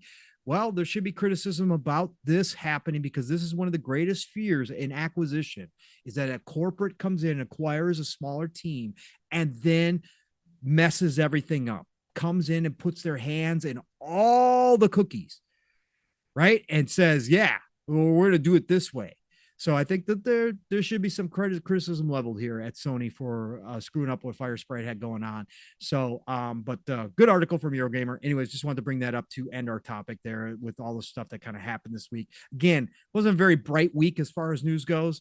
A lot of kind of negative stuff out here, but I think we covered it well there, Steele. And we even got back to the Xbox stuff. You brought it all the way back, which was good because I hadn't heard your thoughts yet. Just try to throw a little bit of everything in there, a little sauce on this meal that we're having here. Yeah, man. I mean, other than some of the smoking stuff that has been happening in the community, which again, I don't have much to speak out on. Other than I'm going to tell you guys, like I always tell you, not only do you need to know yourself as a gamer, but you need to know yourself as a person. And I'm not going to be somebody that portrays themselves a certain way or placates or plays make believe or any of that shit that anybody else does. This is how the way that I come on the show every Saturday is how I feel about things and the way that I look at things from the RTS view that I like to take. There's a reason why we make that known. If you only want to talk about what I care about specifically, we're going to have a very short conversation. I mean, and that's the way that it should be. Unless you care about the overall picture, and a shout out to Jasper for him bringing that up last night. It is dope to be in a space to where there are people who care about the industry the way that I care about the industry. It is not just about the box. It is about the overall hobby in totality. I love Xbox. I do. I love PlayStation. I do. But I don't believe, again, and I always will say this, because of how I was raised, I don't believe in owning shit I'm not going to use. I don't believe in I need to play a game to be a certain game to be a gamer or to be involved in a conversation. We have more ways than ever for me to see things that I wasn't able to see before. At 9 years old, I couldn't watch a YouTube video real quick to see whether God of War was going to be a game for me or not. That wasn't the case. Nowadays, you can. I can go see that shit. I played 2018. I know it's not for me. Doesn't mean I can't say it's quality. Doesn't mean that I can't talk about it on a broad spectrum. But you shouldn't be out here lying about games. If you're willing to lie, anybody, and this goes for anybody out here. If you're willing to lie about games, what else are you willing to lie about? That's the way that I look at things. If you're willing to lie about the conversations that we're having, portray yourself a certain way, what else do you do in real life that you would not be shameful for? And if we get to that, I don't need to affiliate with you, man.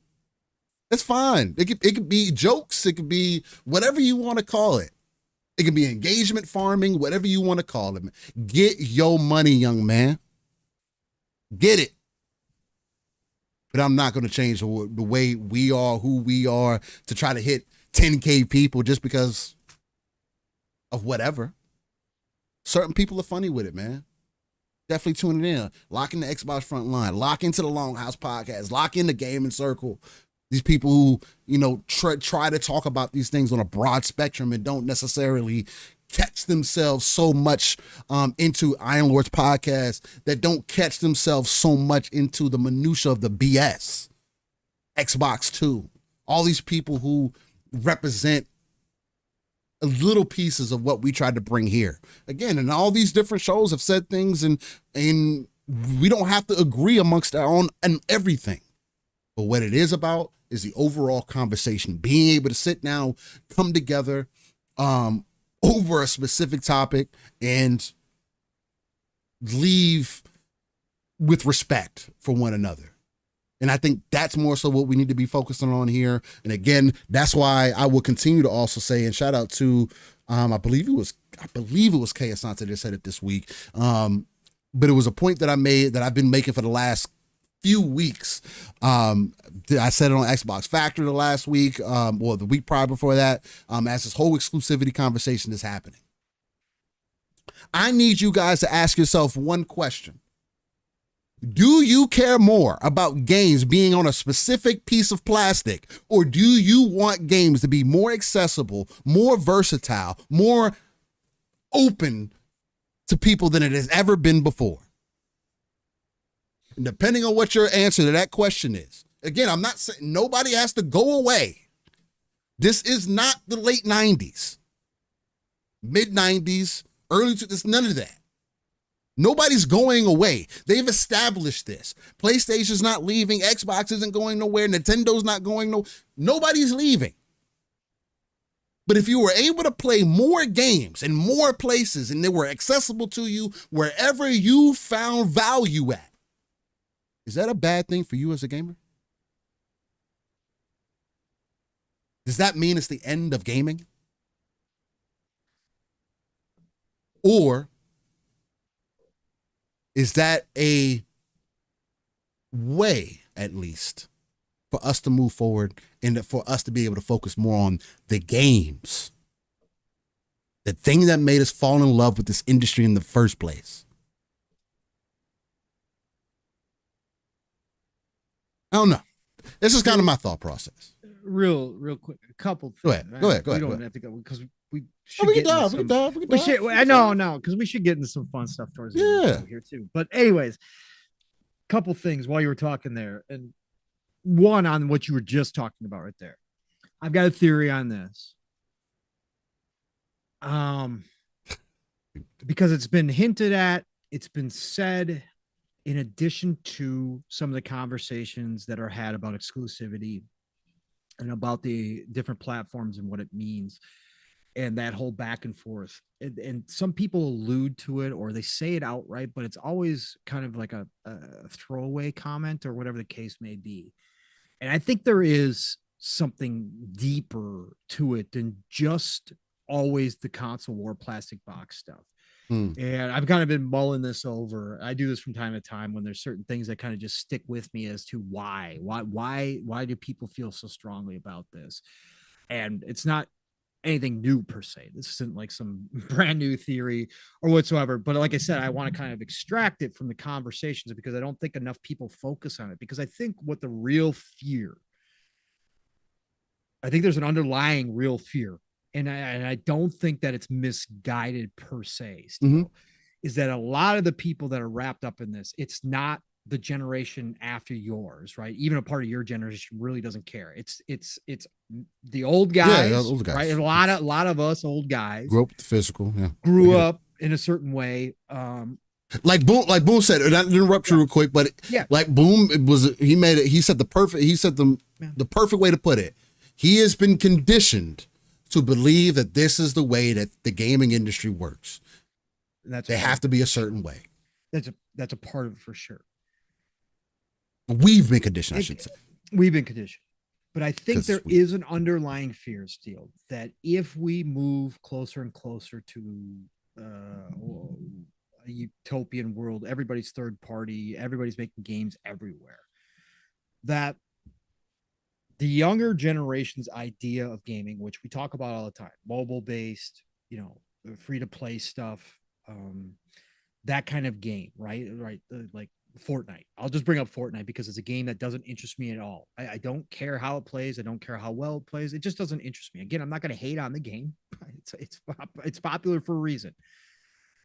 But I think that there is an underlying fear still that if you get rid of exclusivity, that if companies like PlayStation and Xbox aren't at a quote unquote war with each other, right? From a competition standpoint, a focused competition, they'll still be competition because they're going to be competing for everybody's time and money. Right? Time is the competition now. Right. But I think there is, and Chad, feel free to give your opinions on this theory, but I think there's an underlying fear from those of us that grew up when these companies were literally at war, when you had Crash Bandicoot outside Nintendo, games were being made differently too. Games were being made differently. There was huge differences between games on each system, right? That there was these massive differences. You knew what you were going to get over at Nintendo. You weren't going to get necessarily those types of games on Sega. You were going to get Sonic versus Mario, two different completely different from each other. 2D still, but play completely different from each other. Right? So that exclusivity ultimately, and that competition, that war ultimately created the best experiences on those competing platforms. And if we move away from that and we get to a different world where that's not happening still, that the games themselves will suffer, that the games will become less what we, the older gamers, enjoy, and will become more of the masses type games. And again, this isn't a new concept. People have talked about this. People have talked about this with the free-to-play stuff, with the games as a service, all that kind of stuff. That it will become we like our niche exclusive games, right? I'm not using niche like only small portion. No, I get what you mean. I'm just saying, like, Gears is niche, Halo is niche, Forza is a niche, God of War is a niche. Yeah, I get what you're saying. We like that, and I think there is an Tsushima, so on and so forth. that we move away from that these companies then are looking no longer just at the console players as a really big base that they need to, go after, but they'll be looking at the bigger picture of 2 billion, 3 billion people. And most games will be made from that standpoint. And I think that there's some of us that feel, and again, I'm not going to include myself in this because I think that's kind of far down the road, but I think there's an underlying fear for a lot of people that the gaming industry as a whole is going to change, and that potentially it'll be some space where we don't find as much enjoyment as we do now. And that is ultimately a goal or an end point that none of us want to see happen, that maybe the hobby changes so dramatically that we just no longer want to be a part of it. And I think that is this, I think for a lot of people that might be subconsciously where they're at. And they don't want to see this war go away. They want to see Xbox making their games and PlayStation making their games and competing it out. For, for the one percenters. And I think that the one percenters have a bigger problem with this because the masses don't give a shit.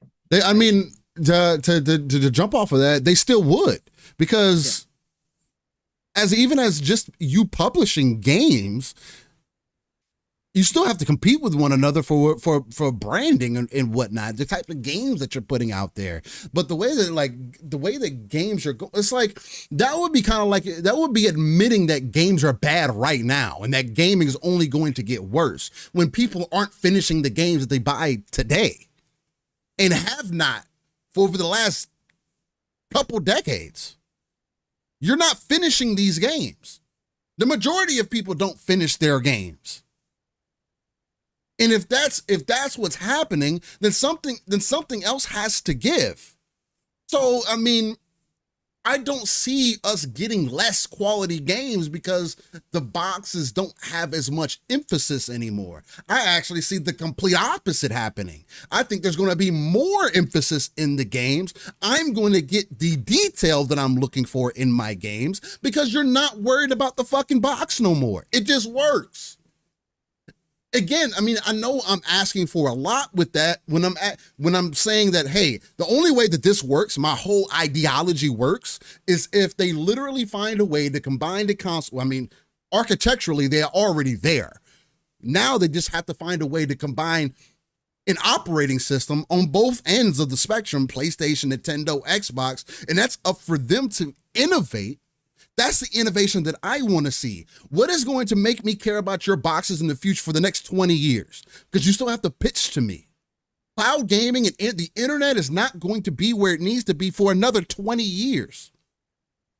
Unless something dramatic happens, which I don't see right now. 6G is still a bit away. None of the main providers are talking about it, right? Well, they'll mention it. Of course, Apple will mention it or whatnot. But I think I'll put it this way, for at least 10 years, another 10 years from where we are right now, we're not going to be moved. There may be more people. I think what we'll see is that more people are able to jump in or experience certain types of games because of it being made more available to them. At some point, we do have to get rid of the Xbox One generation because it's not on the same architecture. That does take work. But if we're able to fold it, right? The same thing how we used to look at DVD. All the DVD, VHS players back in the day were all the same. They ran movies. But why did you get a Sony one versus a Toshiba? Why'd you get a Toshiba versus an LG or whatever other brand that was out at the time? Because you believed in that brand? It does the same thing. Maybe it has some little changes in it. That was the thing about gaming. The only reason exclusives existed because of the minutia of things that were different between the different platforms. Nintendo's in a different conversation because they chose to put themselves in a different lane. If you are inherently looked at as childish or as more of a child product, quote unquote, it is easier for me to pitch and sell that to a mass audience. They aren't doing shit new. I can't say Nintendo's innovating. They're not. Nintendo's are literally about to almost outsell the PlayStation 2 by not innovating.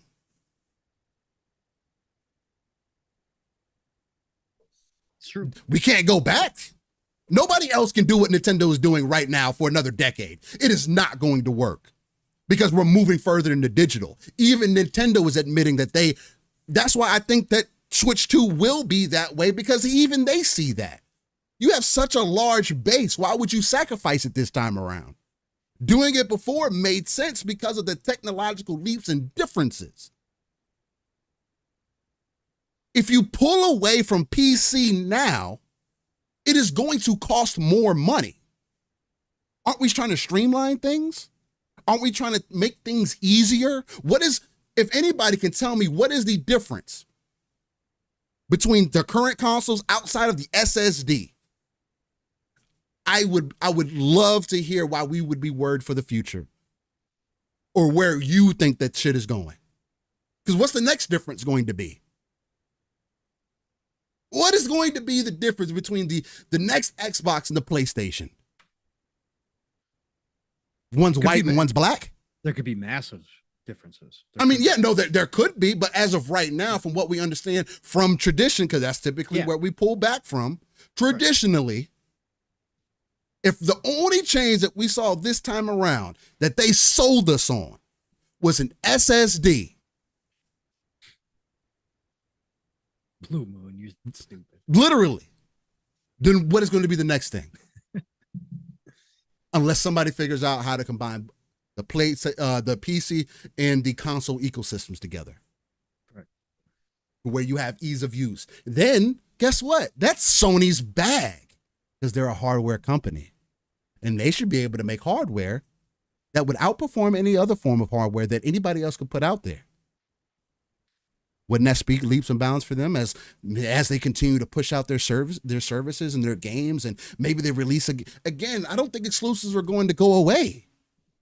But if I have an exclusive and then I release it somewhere else 2 to 3 years later, why is that a bad thing? Is that devalue? Are you going to wait? Is everybody going to wait 2 to 3 years to play games that they want to play? I will.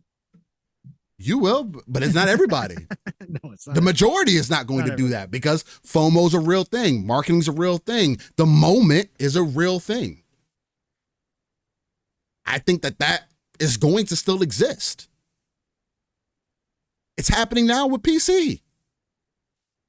I still think that Grand Theft Auto is probably going to be on PC much faster than anybody else is anticipating. Why? Because that's where the audience is at. That's where the role players are at.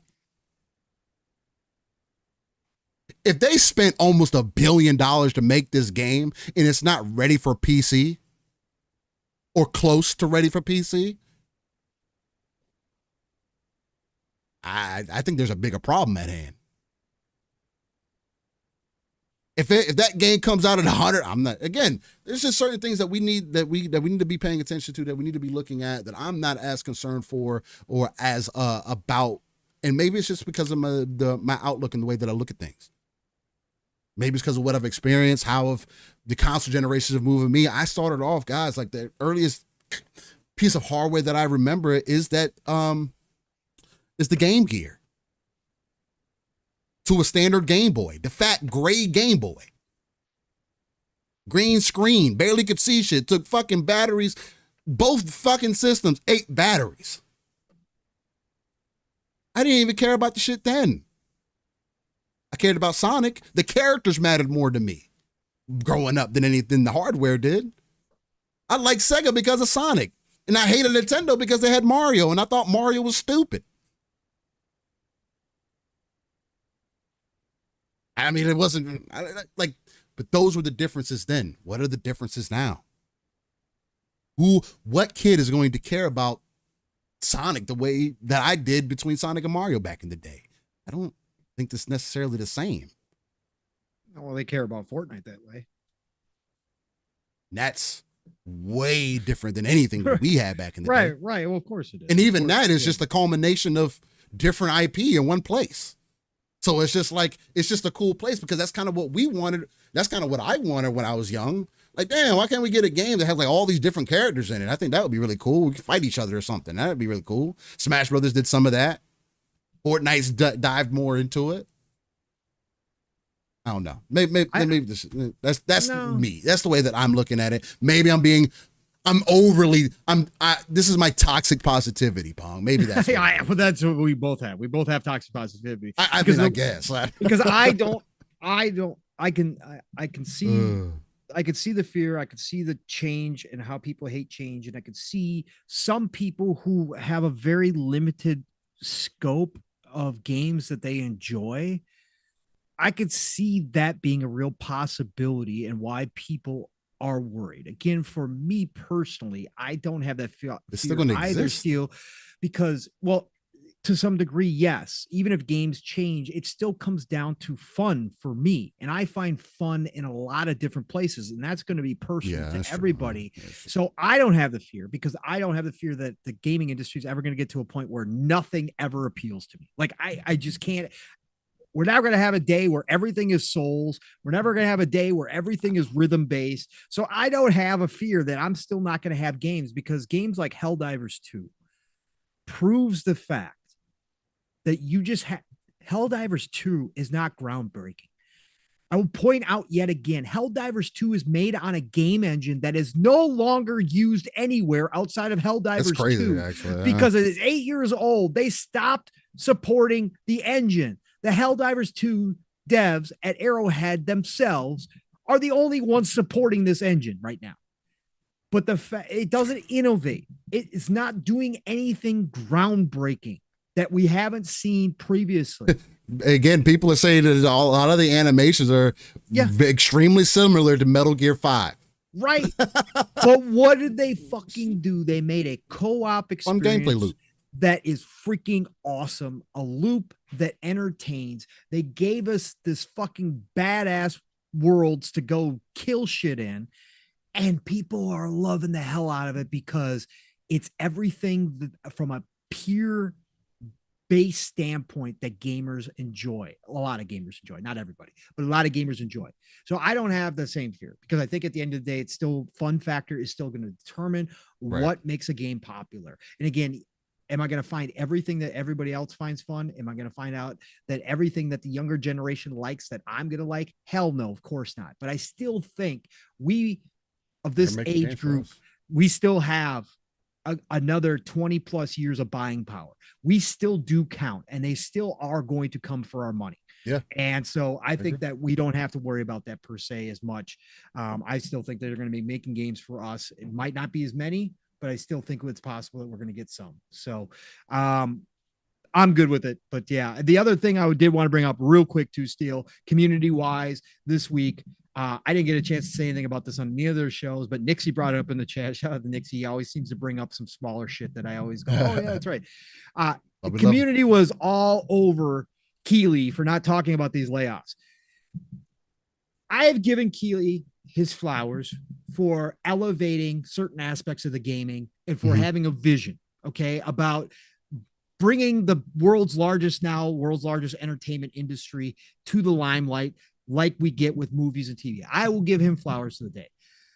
But you all got to stop crowning this guy king. You guys all complain about him. You guys all shit on him nonstop. You talk about all the things that are wrong with Jeff Keighley. And again, I don't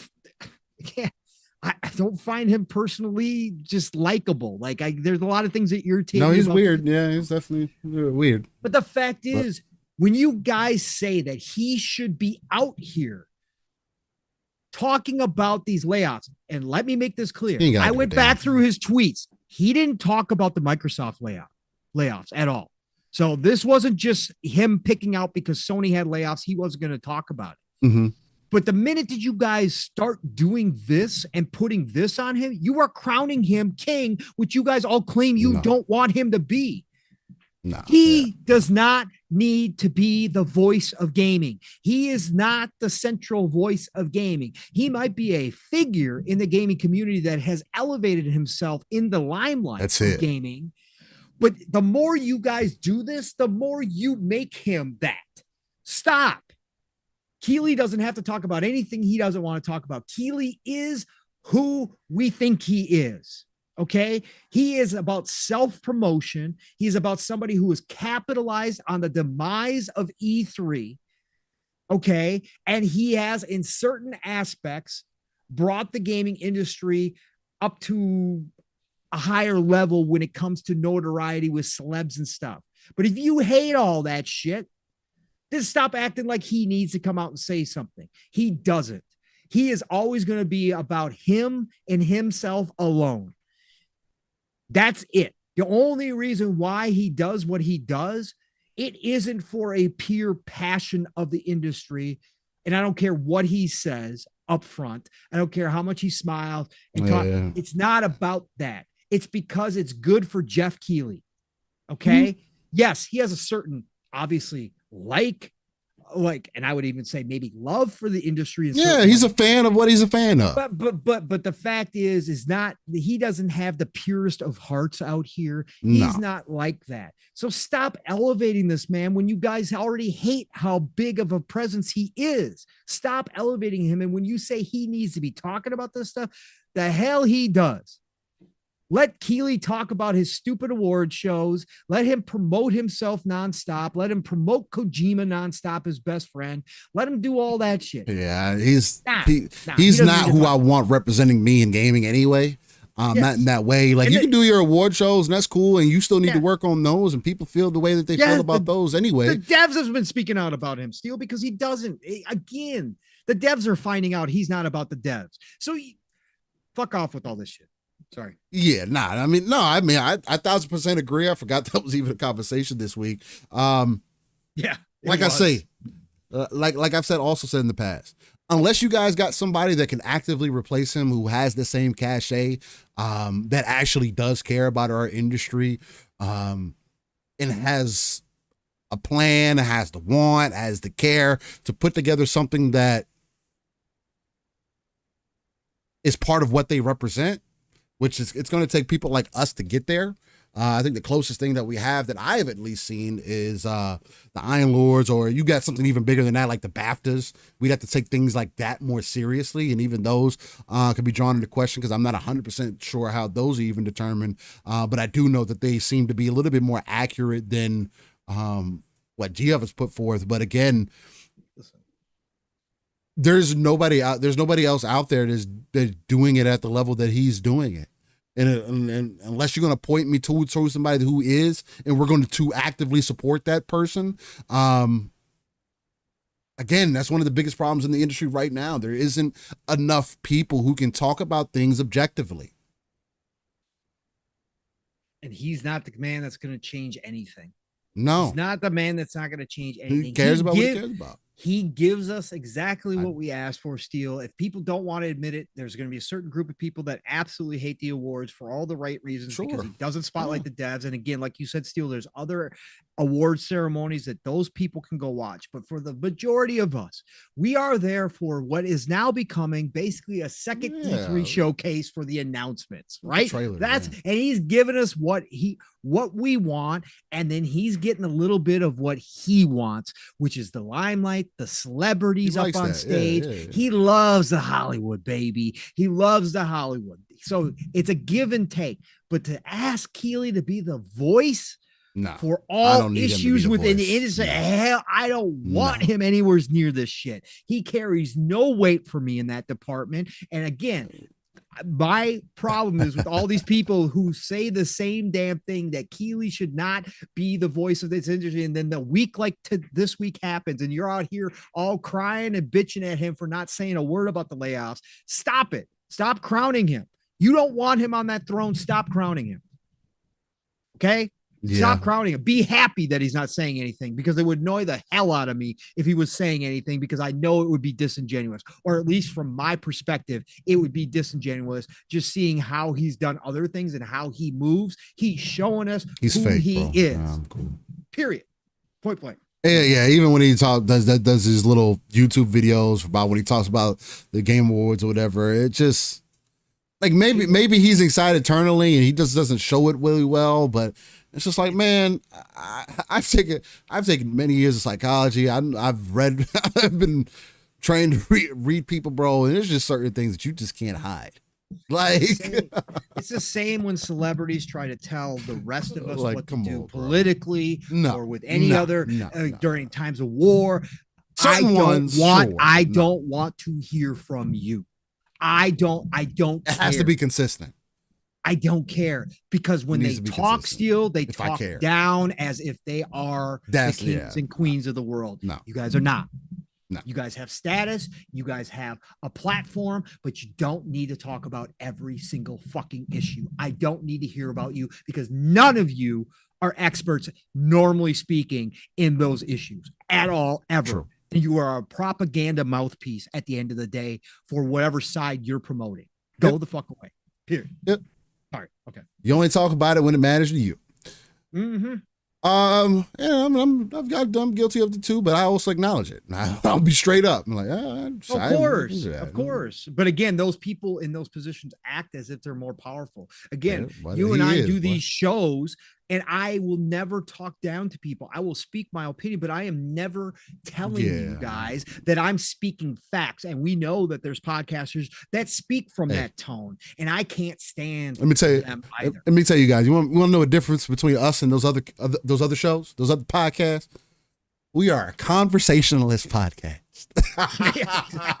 Exactly. We are conversationalists. If you don't know what a conversationalist is, hey, shout out to Uncle Shannon.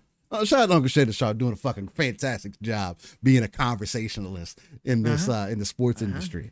You got some I'm just trying to do my thing over here, but nonetheless, yeah, man. Look, again, as I started with, know who you are and know who you are as a gamer. You just move from there, man. And know who you aren't. And know that is true. That is definitely very important. Know who you aren't, because playing make believe, oh man, it does not work for you. It doesn't. But anyway, well, ladies and gentlemen, we've been live for almost 5 hours, and what a way. I mean, again, it's tradition. This is Living Split Screen. This is what we do here. Nonstop action, straight into the conversation, fire with the topics. I mean, again, a lot of what has transpired over the last couple of weeks has been unfortunate. Job losses, questions, and there's going to be many more questions that are going to end up coming up. Again, with Microsoft's entire strategy about the way they're approaching releasing games on other platforms. And guys, it's not going to stop with just 4 games. There is going to be more over the horizon. It is going to be about how they implement their strategy overall and what their overall plan is. I do one last thing before we get into the this day in gaming. There is nobody else who has done what Microsoft is trying to do today. Microsoft is also brand new to what they're trying to accomplish. There's nobody who can tell you exactly how these things are going to play out. And yes, we only have history, which we say traditionally repeats itself. But again, this is why I like to take the RTS view. This is why I try to coin it here all the time and anywhere else that I'm at. Because the only thing that we can do is step back and say, hey, how do we see things playing out? Just leave it at that. Steele, before we get to wrapping up, first of all, can you give me the time? Because my YouTube screwed up. So I can't give you the time. The time is 4:56. God damn, what a day. 4:56. And then real quick, I will also say, before you jump into that, Capper Grant 692 with the Canadian $5. He says, earliest piece of hardware I had was a Commodore VIC-20. LOL. I've heard a lot of people love the Commodores, man. I never had one. I never had the Spectrum either. I know a lot of people over in Europe had the. Shout out to you guys too. I mean, for that, obviously, I go all the way back to Pong, and I played on many different systems through the years. Never had one of those. I can say I go all the way back to an IBM large floppy disk. I forget what the 12-inch floppy disks. I played on one of those back in the day. Actual game, yeah, bro. And I go all the way back to Pong. But yeah, no, the Commodore and the Spectrum, I never had those. The Amiga, never had that either. But I've seen people. A lot of the same games were kind of on other systems too back then. But there was a lot of cool games that I never had a chance to play. But shout out to you, Caper, for that, for sure. And also earlier, Steele, I don't know if you missed it. I just remembered too, want to get this out. Attention, everybody. We hit a Mach 5.75 before the end of the show. Why did we hit a Mach 5.75? Because earlier, Bold Alpha Wolfpack came in with another easy 5 layup. That's right. He dropped off a bag of coal. So I hope you all were paying attention to those speedometers that are posted for y'all as you are seated on the Splitters hype train, because we did hit that 5.75 thanks to Bold Alpha Wolfpack. Dropping it in here, keeping us ad-free, and your goal is still 69, everybody. So thank you for that, Bold Alpha. I wanted to make sure I didn't miss that as well. Brand new car was added to the back of the hype train. Let's go, everybody. Choo-choo, motherfuckers. Choo-choo. I want to make sure that get that in there. And then Steele, I did want a quick talk. Yeah. Just real quick, because I know you're probably starving, and I'm always starving. Definitely, I know that I'm definitely starving. But I did want to make a couple quick points about some of the game news that happened this week, real quick. Just want to make mention of this stuff. Maybe some of you aren't always on social media, like some of us are, so you might miss out on these things. No Rest for the Wicked. Oh yeah, had a showcase number one. Of course, from Moon Studio, makers of Ori. Obviously, everybody knows that. This is their version of an action RPG. Is this the game that people were saying that is a Souls? Yeah, brother. Yeah, from Moon Studios. Yes, sir. You are going to probably even love this even more. Oh, so I should buy it. You should definitely buy it. Oh, I'm still going to get early access. April the 19th. I want to say on Steam. Okay. I know, Steele, but it's going to be the full game. I know, but it's not. Okay. It's going to be different later. Okay. All right. It's going to be better a year later. April 18th. Excuse me. I just corrected myself. Shout out to Okami, Okami 13 _ on Twitter. He puts out a lot of good news too.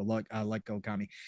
He broke it down here. So I'm just going to do this quickly. Don't need to get in long discussions about any of these, but I did want to mention it because again, this is what we come here for a lot of the time is the game. So, really great presentation. If you didn't get a chance to watch it, go and watch it. If you have any interested in this, I am not excited about the combat aspect.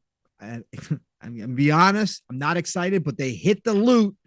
The loot Steele is looking really good. And the atmosphere and the handcrafted world that, of course, Moon Studio is beautiful, gorgeous. I'm all in. I thought it was out now. No. Early access, April 18th. That console versions will launch with 1.0 when they decide to launch it full. But so I'm not excited about the combat, but they nailed everything else. World is handcrafted, not procedure generated, randomized loot. they focused in that they are definitely going for controller support, even though it's obviously going to launch first on PC. Controller support will be there from day one. It's not going to be a point and click system. It's going to be a WASD for you keyboard and mouse players. Day and night cycle, dynamic weather, both of those I was shocked in, and it looks freaking phenomenal. They did such a good job. Animation driven combat inspired by action RPGs, action games, and fighting games.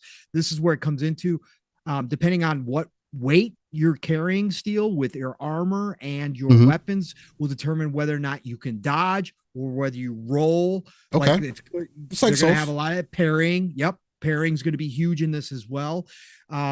Gear has 4 different rarities from highly custom, but what they did steal is the white stuff, the normal stuff, right? Your common can be upgraded, customizable through and through. So they want to make that useful. So you're not just going to chuck it. You're not going to just get rid of it. You can fully customize that stuff.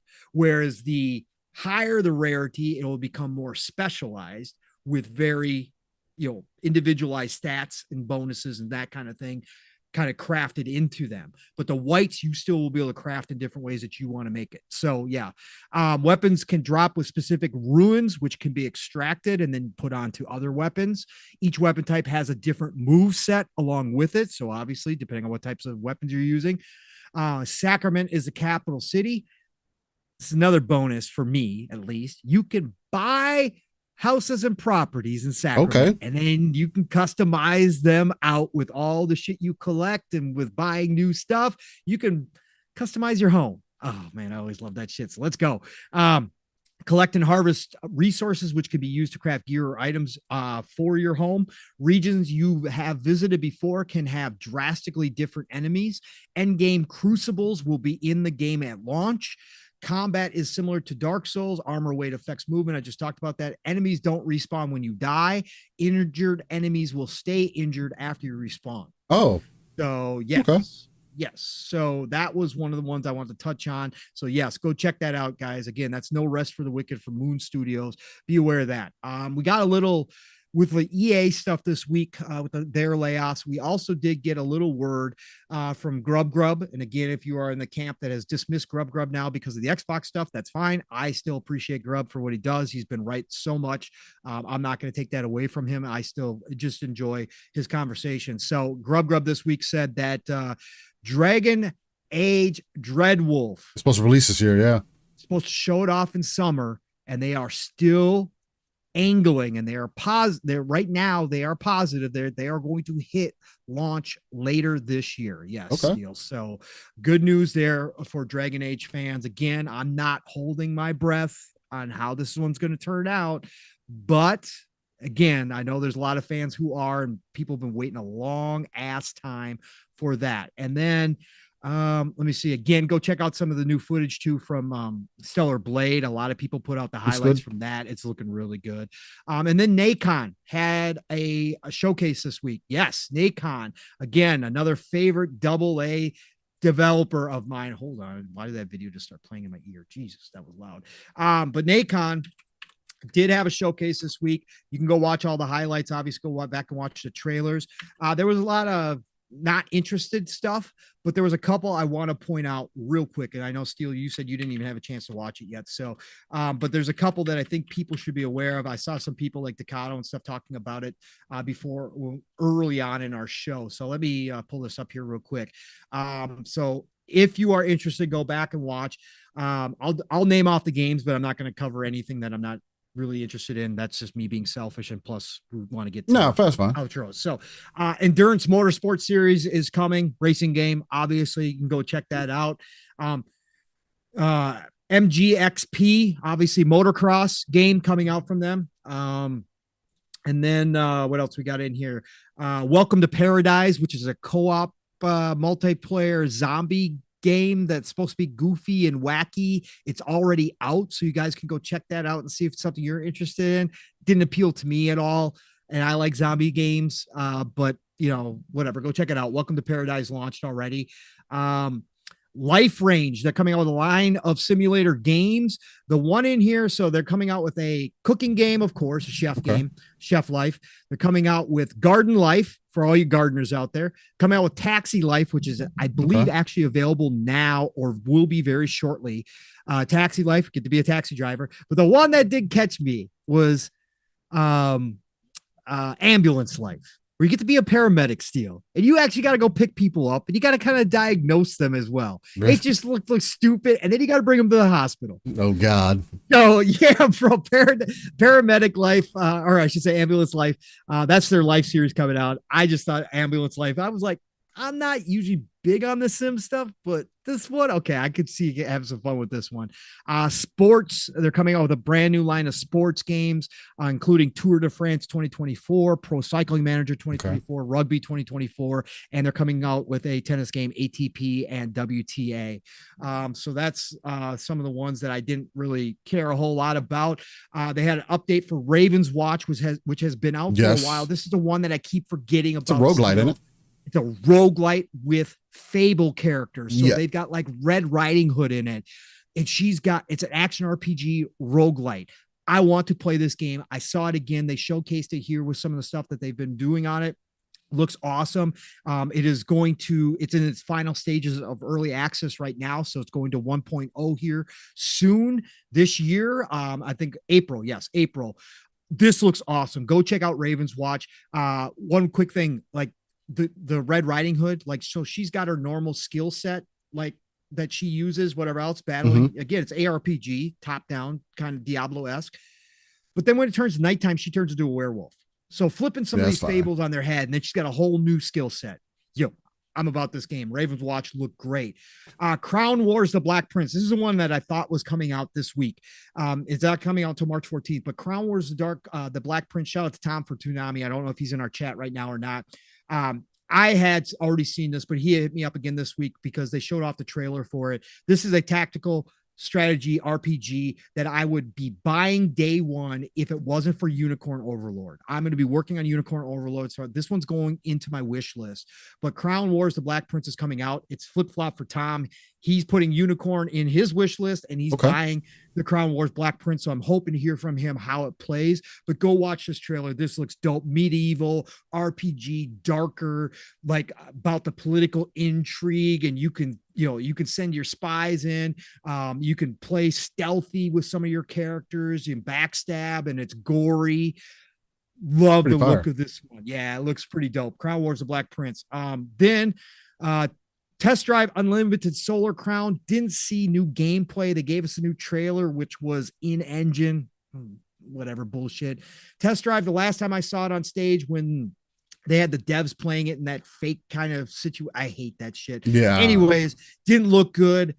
I still have interest in Test Drive because I'll always be interested in racing games, and I'm an old fan of Test Drive. Test Drive back in the day was really super dope. I'm hoping this does well. They're really reinforcing the social aspects of this game. It's more of an MMO driving type game than it is anything else. Kind of on the lines of Horizon, obviously, but a little bit different.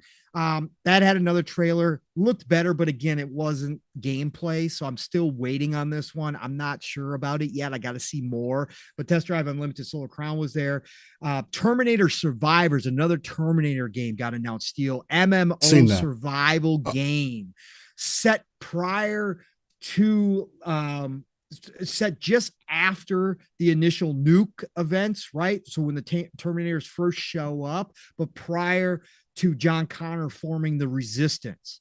And it's going to be an MMO survival game not for everybody. It's obviously going to be an early access for PC, for Steam, October of this year. Looks kind of dope, but again, do I have time for an MMO with all the other games right now? No, probably not. I haven't even popped on Final Fantasy 14 yet, which I was waiting on. Look, it's just so much right now, but I am a huge Terminator fan. I love that we're getting Terminator games. I want to see how this one plays out, but that was announced here for the first time ever as well. Got to see more on it though. No gameplay was shown whatsoever. Then let me get to my final two here, and then we can wrap this up. Greedfall 2. I'll start with this one, and I'll end with the biggest surprise of this showcase, and one that of course I'm all over, but Greedfall I'm in on. Greedfall 1, underrated AA game from one of my favorite AA studios. If you guys have been listening to me, you've heard me mention Spiders time and time again. This team, I wish, would get a AAA budget. I wish that they would be allowed to grow out their team and do something big, because I think world building and character design and all that important stuff, story, they've got. They just never, they've got the AA jank. They just don't get that over that hump, but I don't care. I love it. Greedfall 1 was underrated, underappreciated. It's got a current gen patch for it. Go play it. It does have some Souls-like to it for sure, but the story is incredible. The world is incredible. The gameplay, the combat, all of it is really, really good. Greedfall 2 is coming out, and that is going to be early access as well in Steam summer of 2024. They are flipping it they're kind of flipping the script here. Greedfall 2 is not going to be what Greedfall 1 was. It's still going to be set in that world. It's still going to have a lot of same mechanics, but they're going to have multiple endings for Greedfall 2. Decisions are going to have much greater impact, but the big thing they're bringing in, Greedfall 1 was solo. Greedfall 2, you can have a party up to 4. Now, I'm not sure if they're going to do co-op or if this is just in-game. You're going to have party members with you. But what they're doing is they're going to make it more strategy, more tactical. You know, that's speaking interesting. Yeah. So they're doing something different. Up to 4 characters, you're going to be able to kind of pick and choose who you team up with during the game. Obviously going to have different effects on the world and that kind of stuff as well. Greedfall 2 is looking awesome. I can't wait to jump into this game. And then finally, the one that people were talking about earlier, chat Takato and others were talking about. Dragonkin. It looks dope. I saw that. Bro, it looks really dope. Came out of nowhere. Title plays tribute to the hack and slash genre, but it's set up like Diablo. Obviously, if you watch the trailer, it looks really dope. Lot like Diablo. It looks fantastic, revealing an original dark fantasy world where the character classes are mutant hybrids between dragons and humans in solo or co-op mode, up to 4 players. Thank you. Players must track and battle powerful dragons to free the world from domination. Dragonkin the Banished will be available for PS5, Xbox Series, and Steam. And this is the best part, Steel. Yes, do I wish it came out tomorrow because it looks so damn cool? Of course I do. But February 2025, perfect timing for this game, giving themselves plenty of time to polish it up, finish it off. But the beginning, we've seen now, the beginning of New Year's is not a dead zone. It is time for games to shine. I think Dragonkin is setting itself up for a prime spot. I can't wait to play this game. Go watch the trailer. They showed off gameplay in the trailer. It looks so cool. Surprise of the show for me. I was already in with Greedfall 2. So that game just blew it out of the water for me. Dragonkin the Banished. So go back and watch those trailers, folks. I just wanted to give some shouts to some actual gaming stuff this week too that did happen amongst all the other stuff. So thank you all for listening to that. And that's what I had to say for the end of the show here, Steel. So we can get into this day in gaming, brother. No, that was absolutely magnificent. Definitely interested in the Dragonkin game. It's much different than I was anticipating, so that's super dope to see. We did get the Kato dropping in another 5. No, we got the mock trade up to the easy 6.0. The hype train is rolling to a town near you. I hope you all were on board. Welcome newcomers to the Splitters hype train. Thanks to Takato coming with the easy 10 dunk. That's right.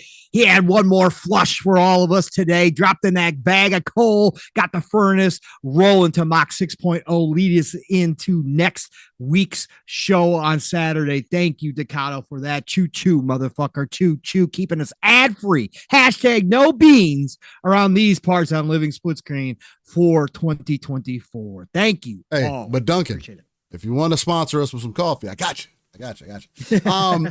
Then we had Bold Alpha Wolfpack with the 5 bones. He says the first Berserker Kazan just had their first group test and had glowing reviews. Ooh, the Berserker Kazan. Do you remember that one, Steel? I sure do. Very stylized. I sure do. Which is extremely interesting between Black Myth Wukong and that one. Those are definitely one of my 2 most anticipated Souls-like type games that are coming out, along with the DLC for Elden Ring. So which is something else I wasn't able to talk about today. Shout out to the DLC for Elden Ring coming out and Yeah, being announced. that was announced too. Yeah, throw that in there, Steel. Why not? Elden Ring DLC announced. 300-hour game last for me. week. Last week was that? Yeah. That was last week. I know you're hyped. I know you're hyped about that. Oh yeah, I'm extremely excited for it. I'm not gonna get the collector's edition. That's fucking insane. 250 for the stat. I mean, the statue is really dope though. So if you're into that, definitely get it. But yeah, there's gonna be another jumping back in, man. Me and my brother just jumped into a modded playthrough. Stop that. Now I'm just gonna have to pick it back up on the box like I did before. Again, I have a PC and I'm gonna be playing Elden Ring on my Xbox again. So. Very nice, sir. Very nice. What's our time here, Steel? We are at 5:15. Oh boy, oh boy. What a show. Yeah. I don't know how we do this, bro. Real life kicking our asses left and fucking right. We still show up. Hey man, it's never intentional, but it's always necessary. Oh man. All right. So we're doing this day in gaming. Yes, we're doing this day in gaming. We'll get it. Let's knock it down. Gaming. Didn't do it for a couple weeks, so let's bust it down. Let's bust it down. All right, this day in gaming, we are starting in 1998.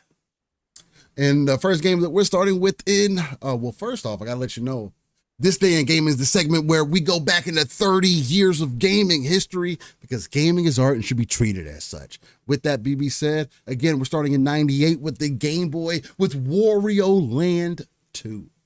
Wario Land. Nixie, real quick, if you were asking about controller support for No Rest for the Wicked, I got to think that's what you were talking about. I said there is going to be controller support for the early access on Steam. They focused on that and said we didn't make it point and click, WASD for keyboard users, but otherwise we are focused on the controller support. We wanted to be comfortable both places, so it's not, there's controller support. Yeah, super dope. Sorry about that. Very good. Then in 99 on Nintendo 64, we got Snowboard Kids 2. Ooh let's go Snowboard Kids. Then in 2000, Then in 2000 on the PlayStation, we got Ace Combat 3 Electrosphere. Shout out to Ace Combat, bro. That was my go-to. I still love it to really this good. day. I just don't play as much. Back in the day, though, that was one of those games that was a staple because, again, I wasn't buying games like I am now. Yeah. Ace Combat. Absolutely. Fuck yeah. Then in 2000, PlayStation released WWF SmackDown. One of the classics. One of the absolute classics for sure. Then in 2004, PlayStation 2 released Drakengard. Excuse me. Drakengard. Yes, I played Drakengard back in the day. Let's freaking go. Most people probably, it was a little popular, I think, back in the day, if I remember correctly. Good game. Good game. Then in 2004, PlayStation 2 released Lifeline. Shout out to Lifeline. Then in 2004, PlayStation 2 and Xbox released MTX Moto Tracks.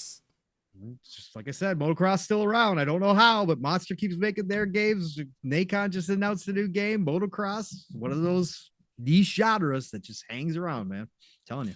Then in 2004, Xbox released Ninja Gaiden. Oh, fuck. Shout out to Ninja Gaiden. Shout out to Ninja Gaiden. Then in 2004, GameCube released Phantasy Star Online Episode 3.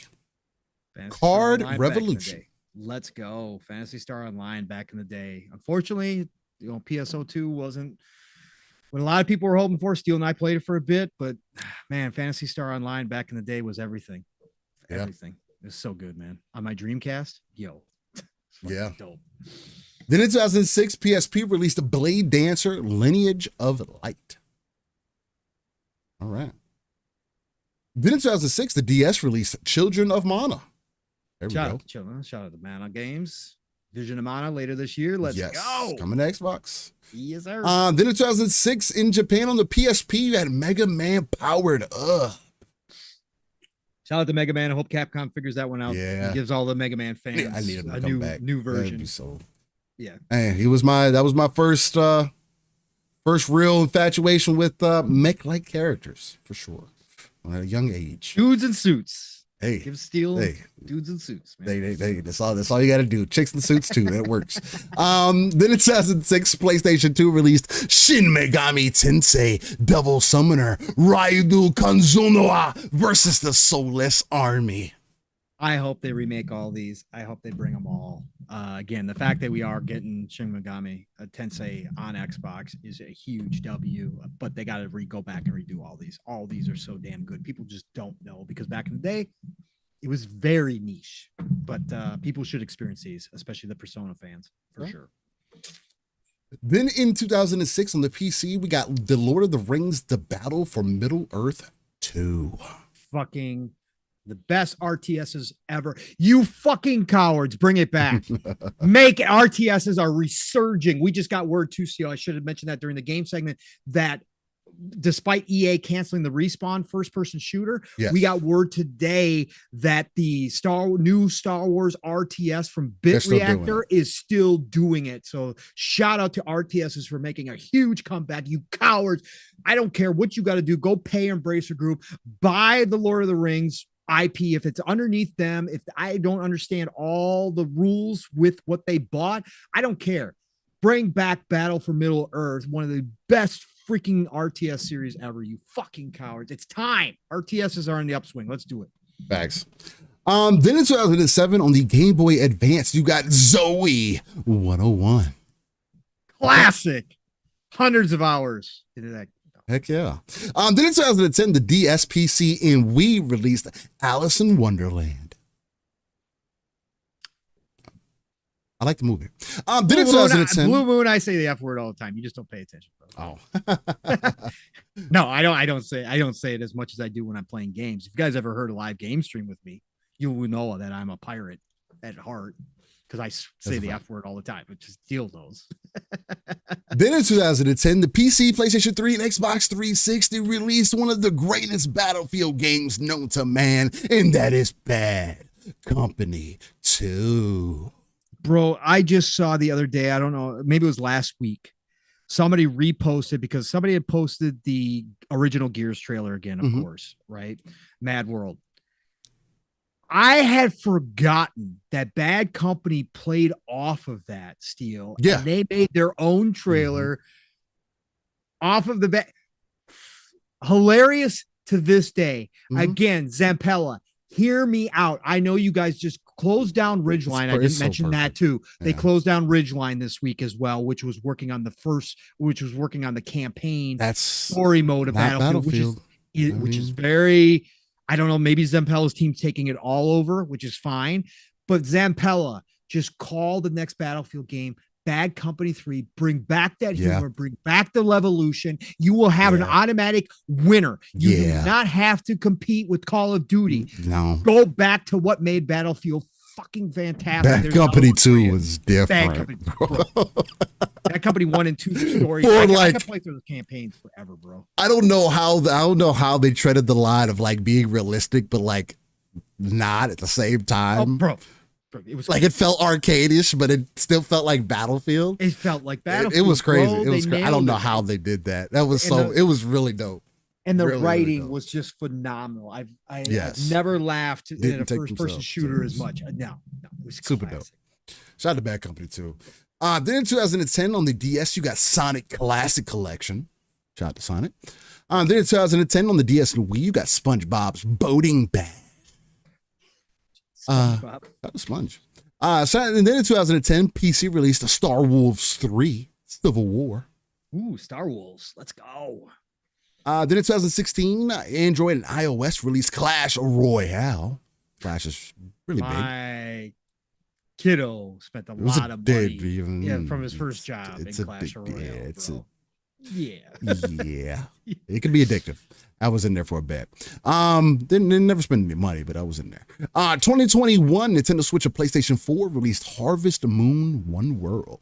Not the Harvest Moon. Rock and roll, man. Still. Did we get an announcement this week? Stardew Valley sold like 30 million copies, by the way. I think so, yeah. Too. Stardew Valley. Jesus, man, that developer. What a winner. Jesus. Yeah, they made a killing off of that. Lottery, bro. Then in 2022, Macintosh released Dexter Stardust: Adventures in Outer Space. Shout out to Dexter. Fuck, bro. That's my bad because that's when my kid was growing up. Dexter's Laboratory. Yeah, no, that's my shit. Courage the Cowardly Dog. Fucking SpongeBob. Like all of them, bro. Fuck yeah. Watch so much. So good. Then in 2024, Nintendo Switch is supposed to be releasing, I guess, the Buggy Race Racing Master and Pool Together too. Okay, cool. For those who want to play some pool, you know? Awesome. And that was your This Day in Gaming segment. Ladies and gentlemen, I want to thank you all for joining us on this fabulous ride. Hopefully we helped your work day if that's what you were doing today, or just your overall morning into afternoon for Saturday. Hopefully we got it jump started. I know I'm about to get some things jump started here. We might end up getting some pizza. I might do some Papa John's or something. Give me your time, Steve. We'll see. 5:25. Perfect, sir. But let's go ahead and wind things down. You can find me, Steel Rain. That's I, Steel Rain. That T is a 7 everywhere. And we'll see how things go as things continue to get busy for me in the background, where you may find me next. But as of still, in case you guys didn't know, Sundays are going to be a no-go for me. I was going to be live with 3-Bit. Shout out to the brother 3-Bit. But you know, life things play out the way they play out, and it is what it is. But definitely still go support Pixelated Echoes. Hey, it's created by a dev, ran by a dev. I think it's definitely something that we need to tune into, pay attention to, and hopefully he definitely stays motivated and continues to do that, because it's definitely something that we need. So, at least in my belief. And then Tuesdays, hopefully this will be a continuation as well. Xbox Factor podcast. I skipped this week, so I should be back this coming up week. We should see. Right there with Mr. Boomstick XL, locked in, giving it to you locked and loaded, and a bleeding green, man. And it's been interesting over the last couple of weeks. Not everybody's liked all the content that's been springing from Boom, but again, it's all about the conversation. It's all about, you know, being able to come together in a central place, and Boom does it 5 days a week, and he's always consistent. And yeah, man, so it definitely come support. Much love. And yeah, man, every Saturday morning right here, 9 a.m. Central, 10 a.m. Eastern, 3 p.m. UK time, you can find me locked in with Living Split Screen, a non-console-centric platform talking about everything going on within the gaming industry. And again, I'm gonna stop talking about it. It's gonna end up happening where we get consistent programming and consistent content getting pushed out there, shorts, Someday. TikToks, whatever the case. It's just one thing lines up with another, and we'll go from there. So once you start seeing that avalanche roll, just make sure, hopefully, definitely support and leave comments and everything else. One thing to do, definitely hit that like button on your way out if you can. That'll be much appreciated. And other than that, ladies and gentlemen, I gotta pass it off to the uncanny gentleman himself, my brother from another Pong. So get these beautiful people out of here, man. Let them know where they can find you, bro. Will do. Fahim, you must have needed the sleep, brother. So don't worry about it. We're glad to see you jump in here, brother, for sure. So thanks for that, man. No, what a great show. Again, a week off. We always hate when we have to do that. Again, real life has just been crazy for both of us. But you know, shout out to Steele for coming back this week. Obviously, again, it is what it is, but we missed you all and appreciate Absolutely. everybody showing back up for us when we have those blips, where we have those moments where we can't do this. And obviously, you know, here we are talking 5.5 freaking hours later, because this is what Steele and I freaking do, man. We love each other and we love talking with you all. We love talking about all this news. So thank you all for joining us. Nothing but love and respect, all the support, whether that is through super chats or gift memberships, or just lurking in the chat or listening to us in the future for 5 minutes or for the full 5.5 hours. We don't care. It's all the same to us. We appreciate every single one of you. We have found our nice, tight-knit little community here. You all have great conversations in there, and we're going to continue to grow it out, hopefully, as more people find us. But man, right now, I'm more than happy with what we got, man. Again, whatever this turns into, whatever it doesn't matter to me. The fact that I get to sit down with my brother and all of you, the Saturdays that we're here and do this, just again, I can't tell you how much it means to me and how much it helps for all the other stuff that a lot of us have to deal with in real life, but it helps me specifically more than you guys will ever know. So nothing but love and respect. And again, Steel Brothers, shout out to you for everything you do behind the scenes and continue to keep us rolling. Man, I love you, brother.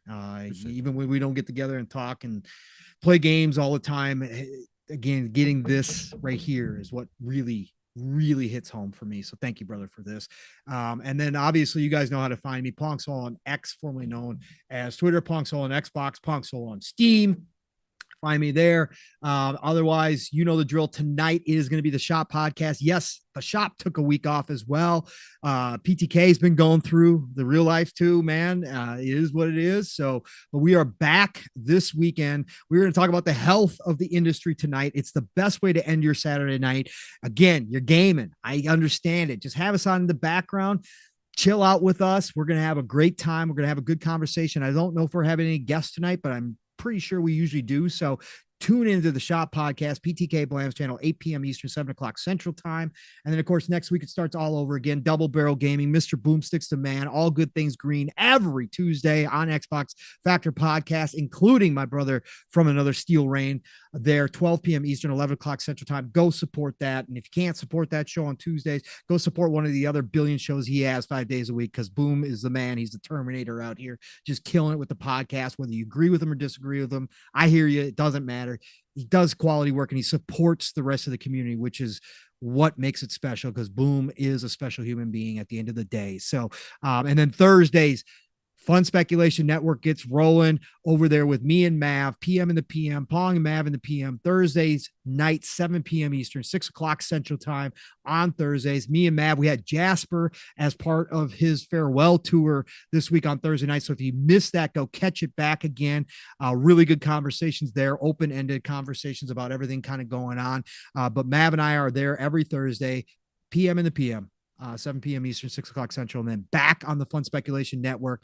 Jasper's last show was last night, and man, oh man, did it get weird. It just got crazy, as it sometimes is wont to do. But for Jasper's last show, man, did we go off topic, and just the randomness that Psychonauts brought to the show, as well as Caitlin showed up, which she hasn't been on one of our shows in a long time.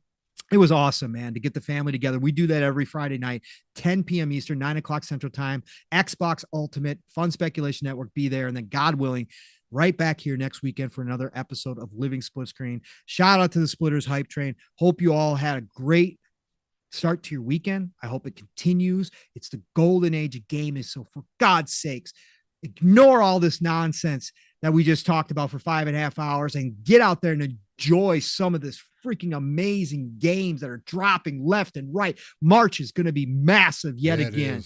So get ready, buckle up, go play some games, play what you love what you play, and I'll talk to you all real soon. Steel, get us out of here, brother. Ladies and gentlemen, beautiful people, I want to say once again, thank you for checking us out right here on Living Split Screen. We'll catch you next week on episode 140. We're approaching the end of season 3, ladies and gentlemen, the beginning of season 4. It's been nothing but a fantastic time. And again, well, the place you're going to catch that live, raw, and uncut gaming content, leading you in the golden age of gaming. And with that, I want to say much love to everybody. Y'all stay safe, and we'll catch you on what they used to say, the flip side. And shout out to y'all working. Decado, Yobi, all you work on the weekends. Shout out to y'all. You've been there plenty in my lifetime. Glad we could be here to keep you entertained at work. And sorry we weren't there last week. I know that Decado hit me. Decado said something. Shout out to you guys. I hope the workday goes fast, and I hope you can get home and enjoy something. Appreciate you, Decado. Yeah. All right, ladies and gentlemen, much love, and we'll catch you on the next one. Peace. Just one question. What if you miss? I won't.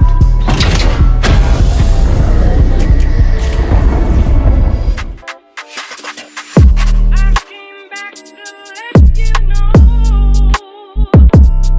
got a thing for you, and I can't let go.